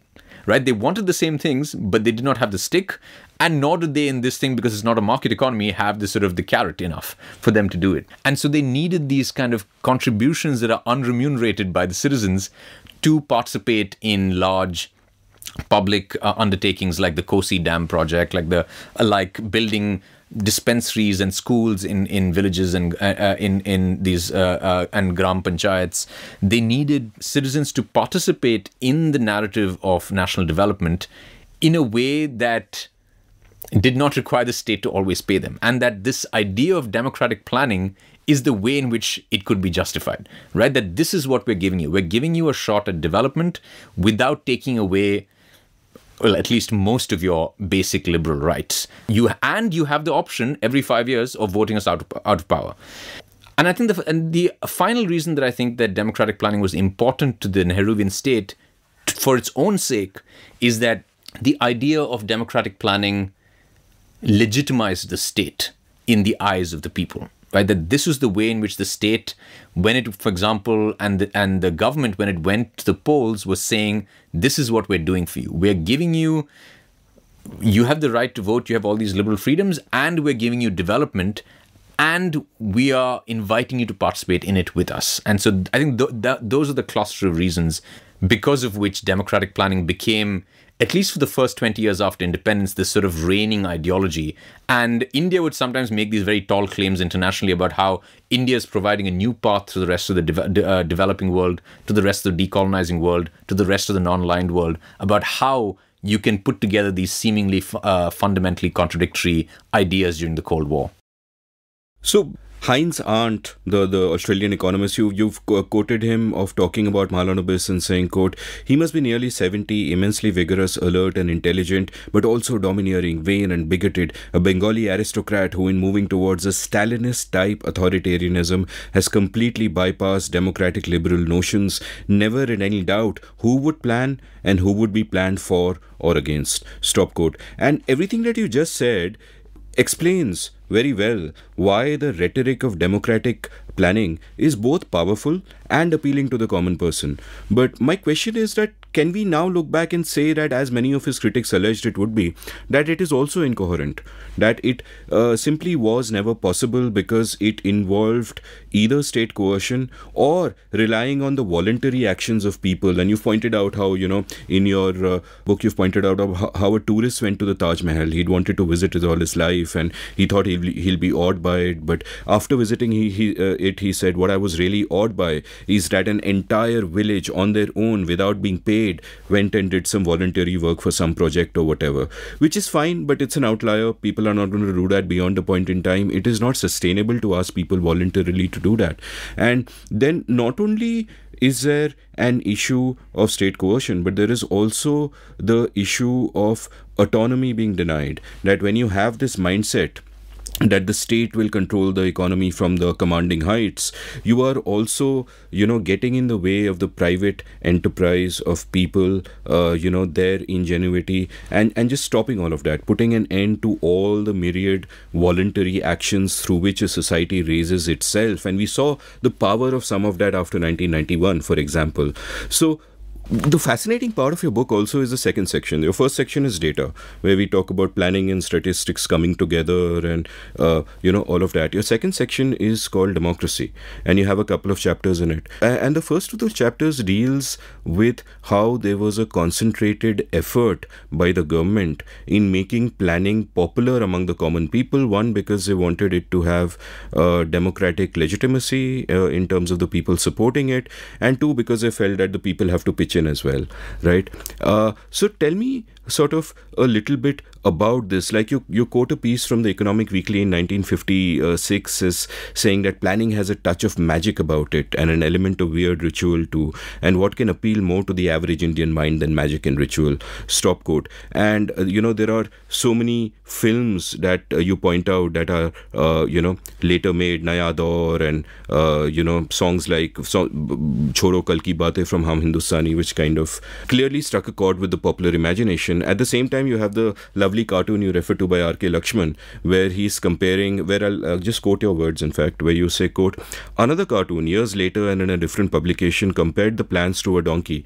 R.K. Lakshman, the beloved visual chronicler of independent India, portrayed the plans as an obstinate ass that wouldn't budge in the direction of prosperity, marked by a road sign. Unmoved by pulling or pushing and not tempted by the dangling carrot of foreign aid, the lazy donkey or 5-year plan makes progress only when people lift it over their heads and run with it. Stop quote. So tell me a little bit about sort of two connected questions. One is that you could argue that what the government did with the films division and so on was run this incredible propaganda campaign at large scale to spread this message. So that's one thing that is happening. And the other thing that is happening is that it's not just that the state is doing everything from the top down. This is resonating with the people, as we see from all the films and the books and so on and so forth, of which you've cited many. It's resonating with the people. There is also a bottom-up sentiment that, planning is the way to go. So tell me about how all of this is playing out in the popular culture, because it's all kind of forgotten today, right? Cinema of the 50s and 60s and, Chhoro Kal Ki Baatein. Chhoro Kal Ki Baatein. Yeah, exactly. Right. So, no, thanks. Amit, this is actually a part of the book that I really enjoyed writing, and I think it's a part of planning that is much less known about, which is this entire aspect of democratic planning and how the government of India went about trying to actualize it. It realized that it needed this informed and willing citizenry for plans to succeed. And how do you let people know about the plans in a country that is overwhelmingly illiterate and uneducated? Is that you use every means of propaganda at the government's disposal. So there were, just to sort of run through a quick list, there was a song and drama division set up in which the government contracted with these different dramatic troupes across the country, in districts across the country, where they would be given scripts by the Ministry of Information and Broadcasting in which they were being asked to include their normal dramatic themes and try to tie it together with the 5-year plan and talk about the nation's progress. There was the films division, of course, which was the greatest producer of documentaries in the second half of the 20th century, and a vast plurality of the documentaries produced by the films division, which was played at every movie theater before a commercial movie was run, or in fact taken across the country in villages through a projector onto like a bed sheet or something and played. And a majority of these movies were about planning and development themes. There were these roving publicity officers hired by the Ministry of Information and Broadcasting in New Delhi. Each publicity officer was either assigned to a bullock cart unit or a jeep unit or a boat unit, and they would go to different parts of India. And each of these units, the jeep unit or the bullock cart unit, basically was a person, two people with a bullock cart, and on the back of the bullock carts were lots of pamphlets in the local language about, and posters, visual posters about 5-year plans and the aims of the government. They would have a projector. They would have some sort of material that they could share. They would have, maybe some sort of puppets and things like that with which they could make a small production. And the boat units had similar things, and the jeep units had similar things. The films division produced, a wide variety of documentaries, including one that I talk about in the book, which is quite inventive. It's about an alien visiting India, and each of the visits by this alien is timed to the end of a 5-year plan. And this kind of bumbling villager keeps complaining to the audience and looks through the sort of the fourth wall and looks to the audience and says, "Do you see any change in India? I don't see any change in India." But the visit of the alien every 5 years shows to the audience that actually lots of things have changed. And so you see these different modes by which the government was trying to reach out to people, and it included things.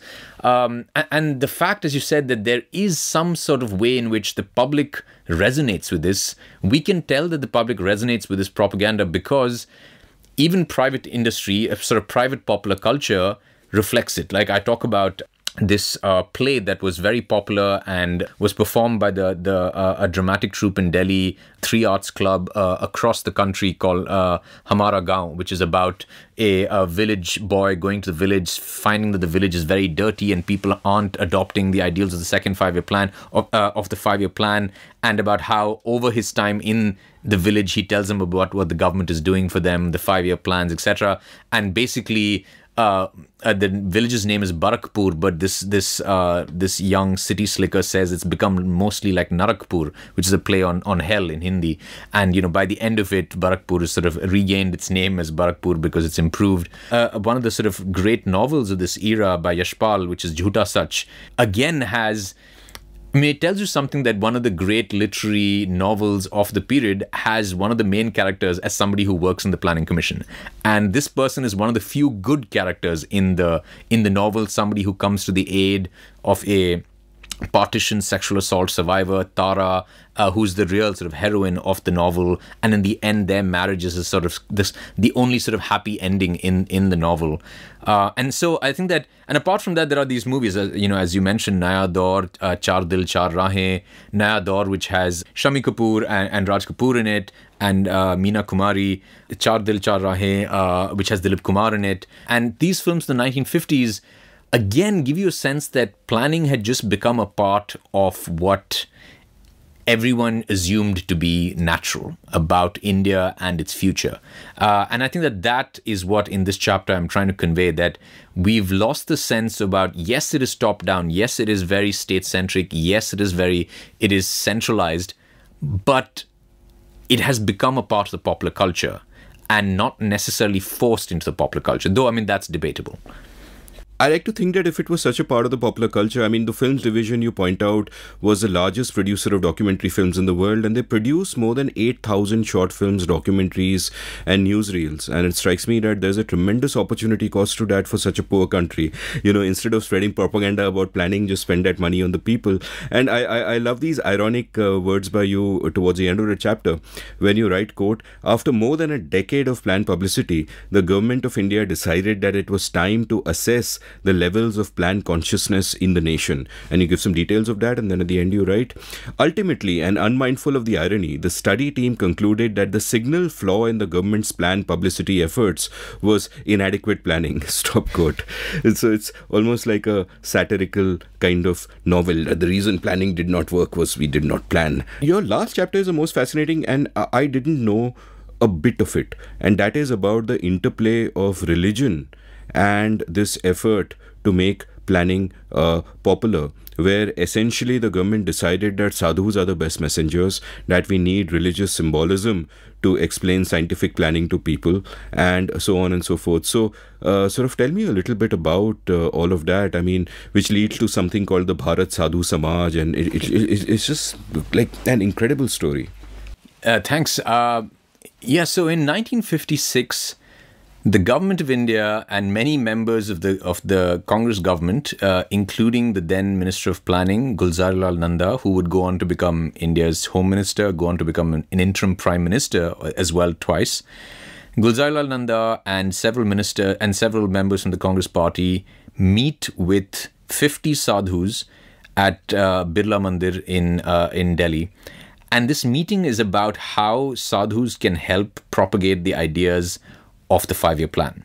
Because apart from using every publicity arm of the government, of this propaganda, it was believed that actually it would be good if there's some voluntary organizations. And one of the voluntary organizations was the Bharat Sevak Samaj, which actually had quite a bit of success across the country in sort of channelizing India's youth and other people who are sort of unemployed to doing things voluntarily for the development of the nation. So many bridges, many small dispensaries, schools, etc. come to be built through the Bharat Sevak Samaj.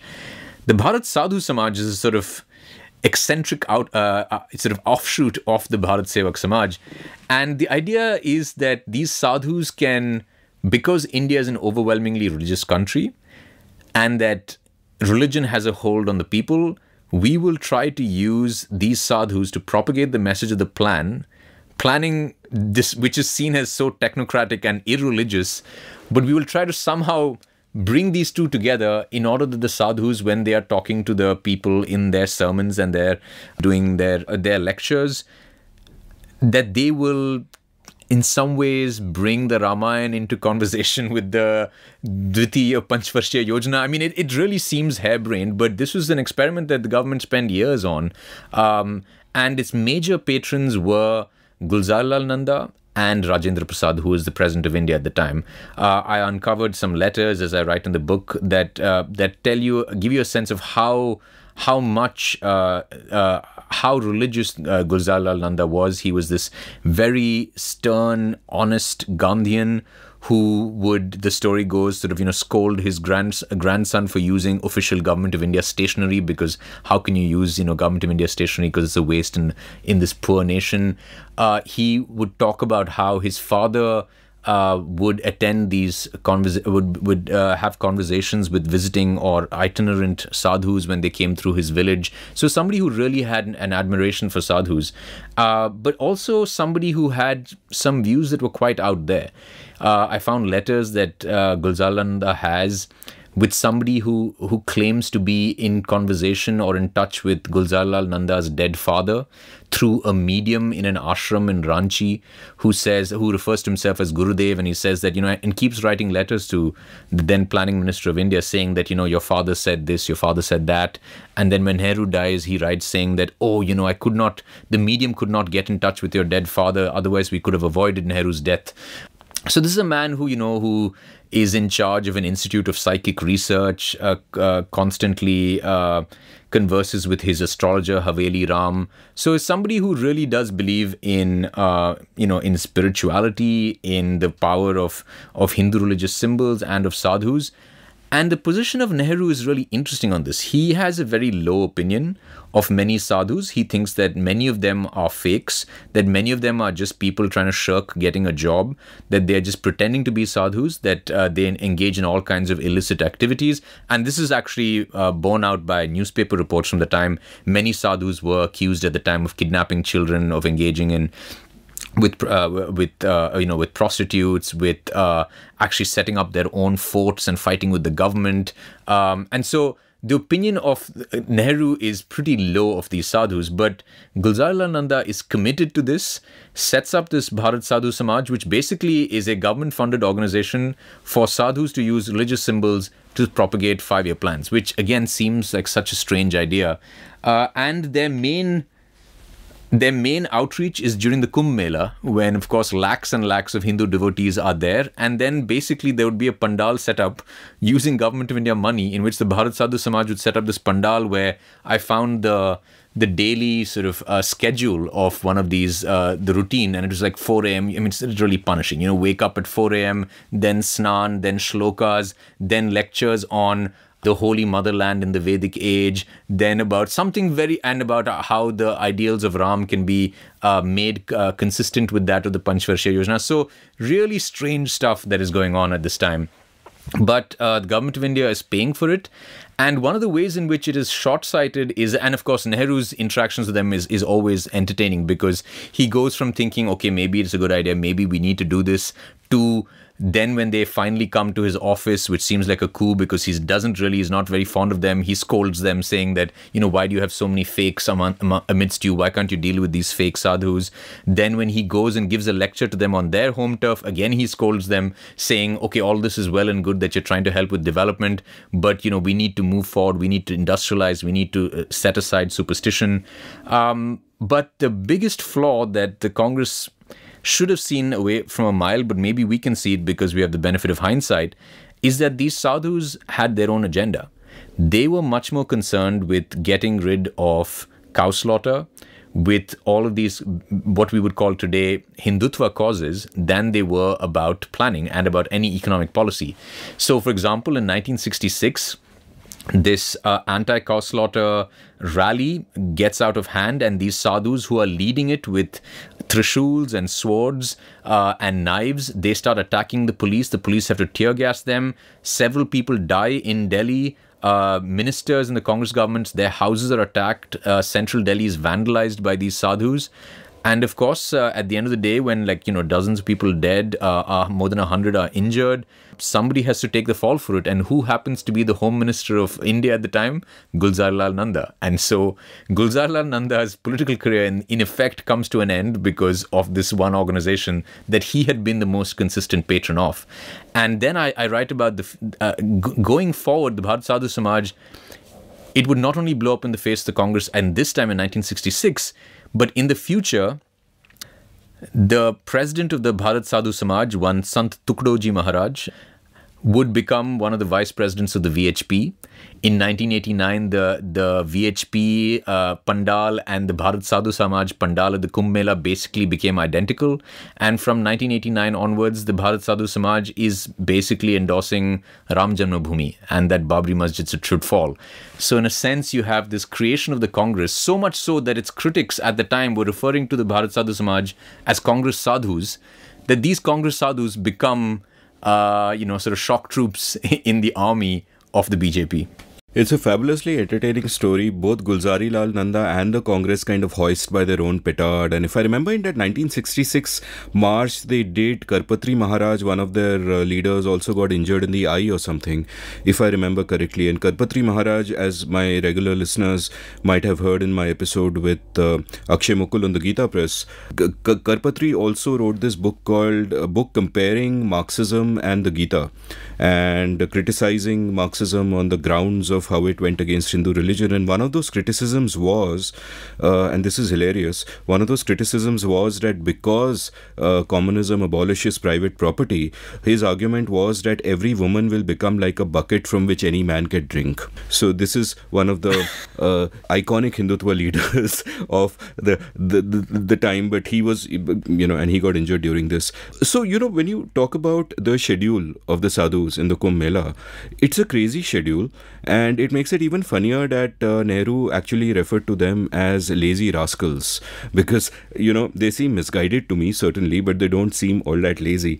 And this whole chapter is such material for a comic novel. Like, you've quoted from a Rajendra Prasad speech to a whole bunch of these sadhus, where basically he tells them, quote, "You need hardly be told that there is an intimate relationship between the world we live in and Parlok, the world we strive for. It is not possible to achieve anything in the other world without setting things into order in this world." Stop quote. Therefore, talking of, higher religious aims and saying that, hey, we need the planning commission to get us there because we need to fix this world feast. I found that hilarious. What I also found hilarious was that at one point, there were like some 75 lakh sadhus in India, according to a census, right? And they figured out that a lot of these sadhus were fake. So there was talk of a central executive committee that would, quote, grant membership only after a thorough review of the sadhu's past beliefs and his activities from the time he first renounced the world, stop quote. And then later you write about this registration bill where you say, just months after the Bharat Sadhu Samaj was formed, the sadhu's registration bill was tabled in Parliament in November 1956. It called for all of India's holy men and women to be registered and licensed or face the threat of going to jail for up to 2 years for impersonating real sadhus. Stop quote. This is wild stuff. I mean, is this stuff of satire, though I don't think anyone would dare to do satire on it in the current environment. But what was all this licensing stuff about? Was it like, elsewhere there was a carrot, but was this also a stick to kind of tell the sadhus that, listen, whether you are called a sadhu or not depends on whether we give you a license to practice as a sadhu, so you better propagate the 5-year plans, or, was there an element of that to this? No, there was no stick. I mean, in some ways, and it's why, for example, when there were some audits done later, they were, some of the audits was quite scathing about Bharat Sadhu Samaj, saying that we're giving all this money, and what are the results we're getting? They are just using our money to print sort of propaganda literature about, to propagate Hinduism, which is all well and good if they did it on their own money, but why is the government of India paying for this? But the Sadhu registration bill was due to, like I said, a spate of newspaper reports and media reports about these sadhus, which to be fair, real sadhus did decry. They were saying that this is a problem, which is why the Bharat Sadhu Samaj itself,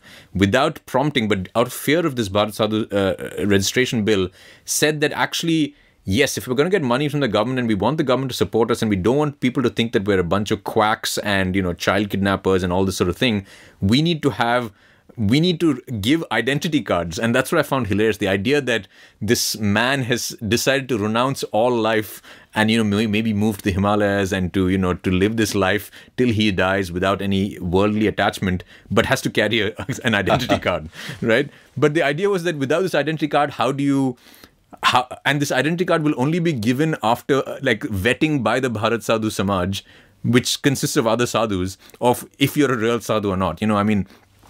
Or to be a fly on the wall for that conversation, right? Between one sadhu and another, how do you determine, what is the credentialing to prove that you've actually left the world? But I guess non-sadhus like you and I can't possibly come up with those metrics, right? There's got to be a soul examination committee. That's true. Yeah.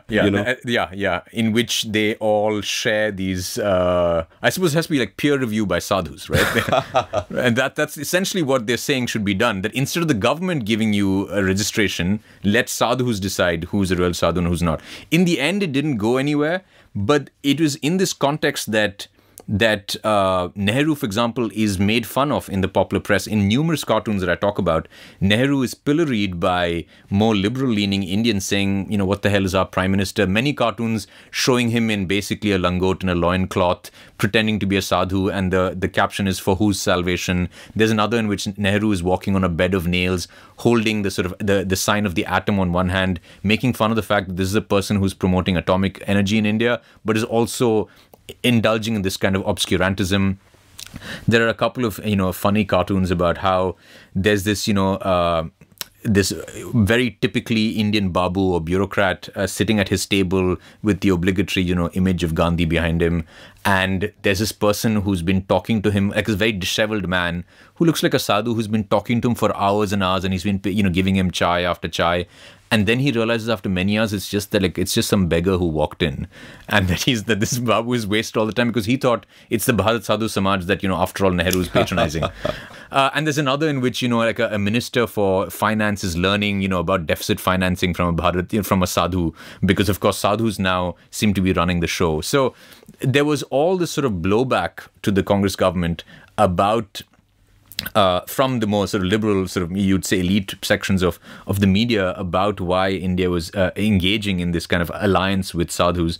But on the other hand, Nehru didn't put a stop to it. And Nehru felt that maybe it is worthwhile. Maybe this was perhaps the price to be paid for to spread the message of the plans. And that in this way, he shows himself not to be really anti-religion at all. He is sort of engaging with them, engaging with Indians on the terrain that they would like, even though he's not very comfortable with it. He's not comfortable with the idea. And you can imagine him sort of, doing a big "I told you so" finger wag in 1966, but of course he's dead by then.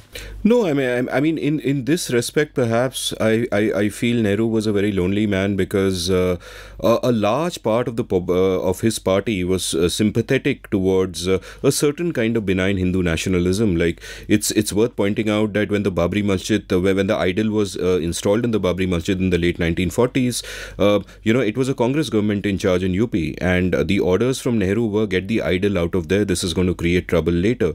And the Home Minister of UP at the time was Lal Bahadur Shastri. The CM, I think, was Govind Ballabh Pant. Both of them did diddly squat because they didn't want to. That's just a fascinating scenario, that apart from Nehru, all the really tall leaders were far closer to the Hindu sphere, as it were.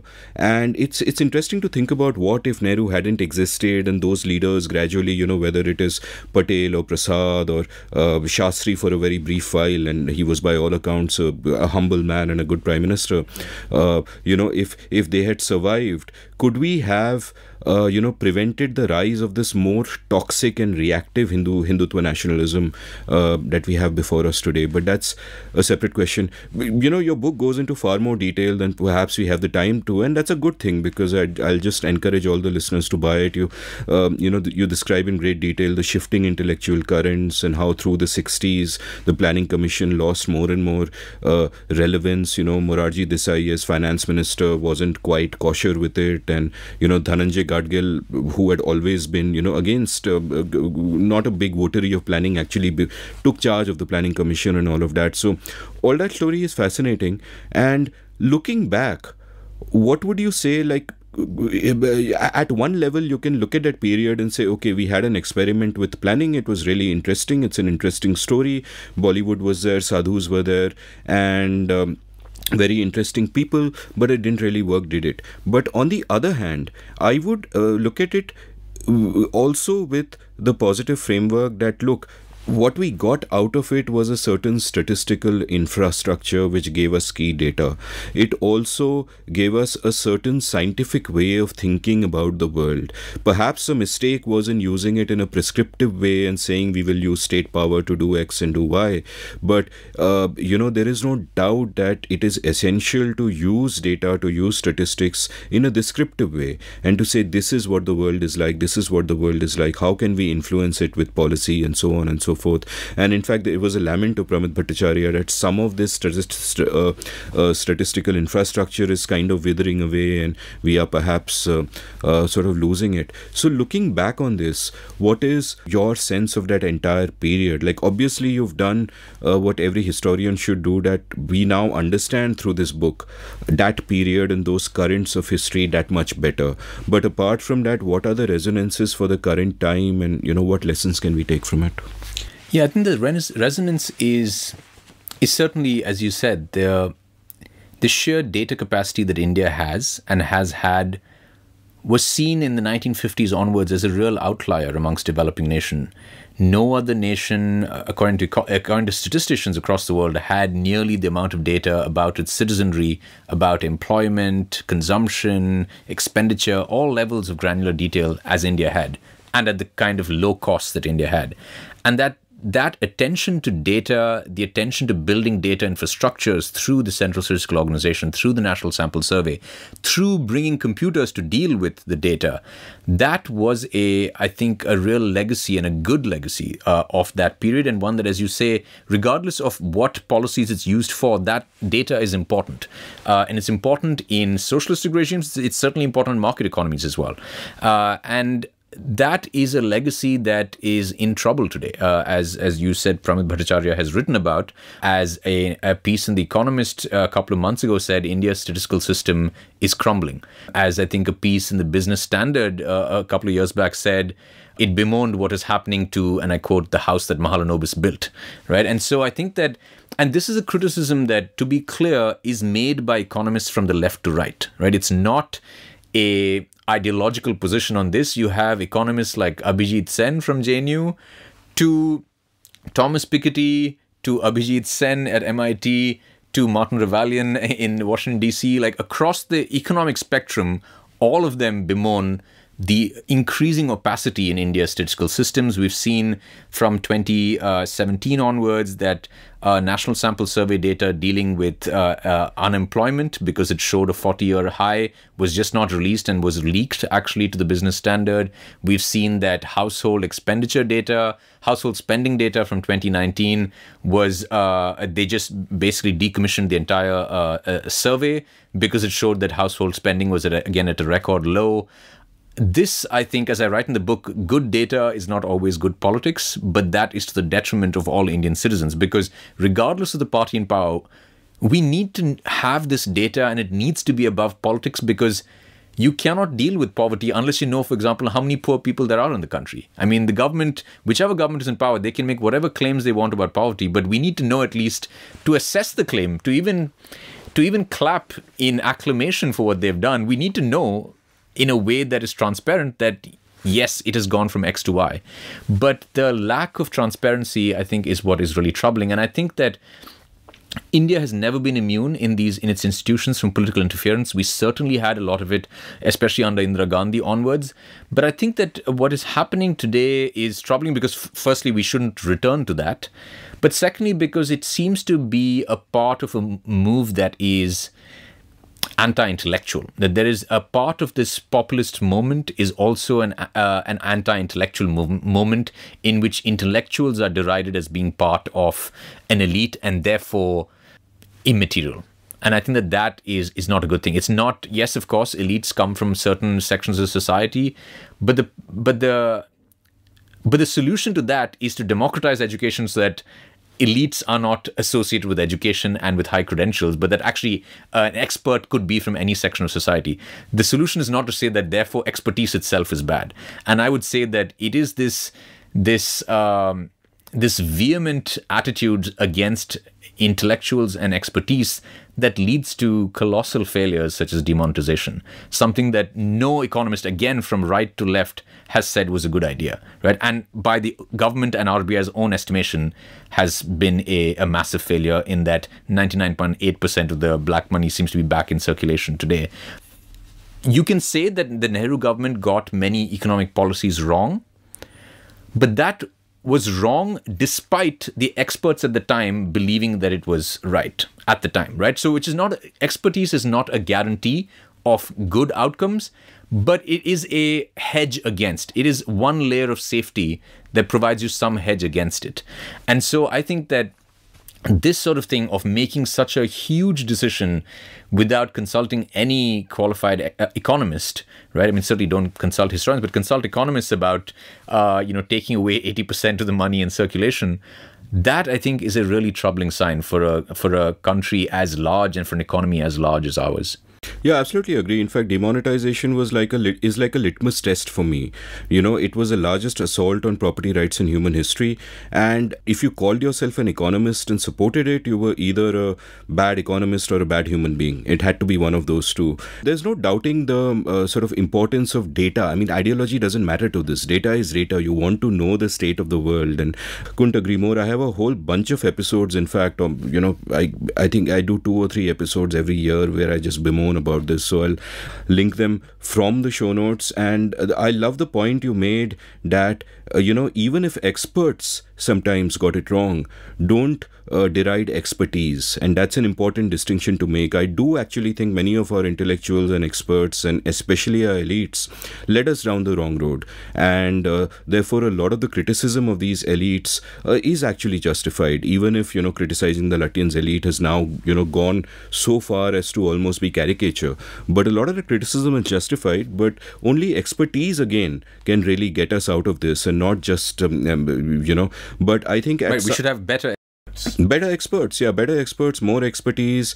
And it's but I also, earlier we were talking about the state of our society, in the context of the anti-Muslim sentiment. And I think we were both in agreement that, listen, we have crossed a line in the last few years. It wasn't that we were always a united society and it was hunky-dory, but we have crossed a line. And similarly with the attitude to data and institutions, I think we have crossed a line. What has happened 2017 onwards, previous governments had a much better attitude towards data transparency and all of these discussions being there. But I think at some level, this government has decided, and these things are always reversible, so one can hope for the best. But at some level, it seems this government has decided that it doesn't matter what the state of the world is. It only matters how well you control the narrative, and I really hope that's not quite the case. So my last question before I let you go is, I traditionally these days end my episodes by asking my guest to recommend books, films, music, things that mean a lot to them, not necessarily from your field, not necessarily from your domain of expertise or what the book is about, but just stuff that strikes an emotional chord with you. You really love these, you take them to a desert island, or they have meant a lot to you. In terms of books, I'd recommend a book that I read last year, and it was part of my attempt at getting back into fiction, and it is just such a rollicking read. It is a book called Circe by Madeline Miller. She has two books, The Song of Achilles and Circe. Both are based on ancient sort of classic Greek classics and based on the Odyssey and the story of Troy, etc. But you need to have no background in any of these to read this. I have no background. I've not read the Odyssey. But it is... so Circe is the name of a female character in the Odyssey who's kind of a bit part player and a very small character in this epic by Homer. But Madeline Miller, who is a wonderful writer and a classicist who's sort of trained in classics herself, sort of breathes life into this one small character and, in a sense, rewrites the Odyssey from the perspective of this very marginal character. And this entire epic that is about glorious battles and men killing each other, looks so different from the viewpoint of this one lesser god, as she puts it. I think, and from its very opening line, it's just a beautifully written book. It's not one of those books that is, literary and therefore a plodding read. It's a great, fun read, one that I sort of stayed up at night trying to read. When the power went out, I was sort of, by the fireplace in the sort of cold in South Bend in Indiana trying to sort of read it. It is, it's from the perspective of, as she puts it in one of the first lines, from the least of the lesser goddesses. And Circe is the name of that person. And so that and the Song of Achilles, which is about the relationship between Achilles, the sort of hero of Troy, of the Trojan War, and his relationship with Patroclus, who is sort of often portrayed as this kind of platonic relationship, but many scholars today and most historians today believe that actually there was a sort of homosexual relationship between Patroclus and Achilles. And again, it's just beautifully written, just great story. It sort of reminded me of these sort of the sort of comics and the stories I used to read about the Ramayana and the Mahabharata, right? All the action and people with superheroes, with superhero powers, etc. So those are two books of fiction I really enjoyed. And another one is by Richard Osman. It's called The Thursday Murder Club, which I also enjoyed. I read it on my flight from the US to India. It's about 4 people in their 70s in an old age home, and they decide that they're going to form an amateur, detective club, and they try to solve a murder. But it's full of humor. I mean, I read it more than the murder mystery, which is really good. It's just funny. I mean, you sort of pause and smile several times because it's all about... it's really utterly charming. It's about these 4 old people. And so it's all about, the fact that, they can't give up their game of bridge in the afternoon. So they have to take a break from all the sleuthing. They have to attend their sort of French class in the morning. Then they go and have their lunch. So it's all about sort of aging and old people, but sort of doesn't look upon them with sympathy or look upon them with pity. But they're full of life. They are... full of intellectual vigor. They're very curious and they're super smart, and they all come from different backgrounds. And it's about life in this old age home. And oh, by the way, they're solving a murder, which they do successfully in the end. Well, that sounds great. Have you seen the show Only Murders in the Building? No, but my mother-in-law has, and she recommends it very highly, so I intend to watch it. Yeah, I just thought of that when you spoke of the Thursday Murder Club. The only 2 of the 3 people are kind of old there. Well, Nikhil, thank you so much for being so patient. I know for a historian it may not be as difficult as for other people, but thanks so much for the patience. I had a great time. Thank you, Amit. This was really fun. If you enjoyed listening to this episode, head on over to your nearest bookstore, online or offline, and pick up Nikhil Menon's wonderful book, Planning Democracy. Do check out the show notes, enter rabbit holes at will. Nikhil, smart man, productive man, is not on social media, but you can follow me on Twitter at Amit Varma, AmitVarma. You can browse past episodes of The Seen and the Unseen at seenunseen.in. Thank you for listening. Did you enjoy this episode of The Seen and the Unseen? If so, would you like to support the production of the show? You can go over to seenunseen.in/support and contribute any amount you like to keep this podcast alive and kicking. Thank you.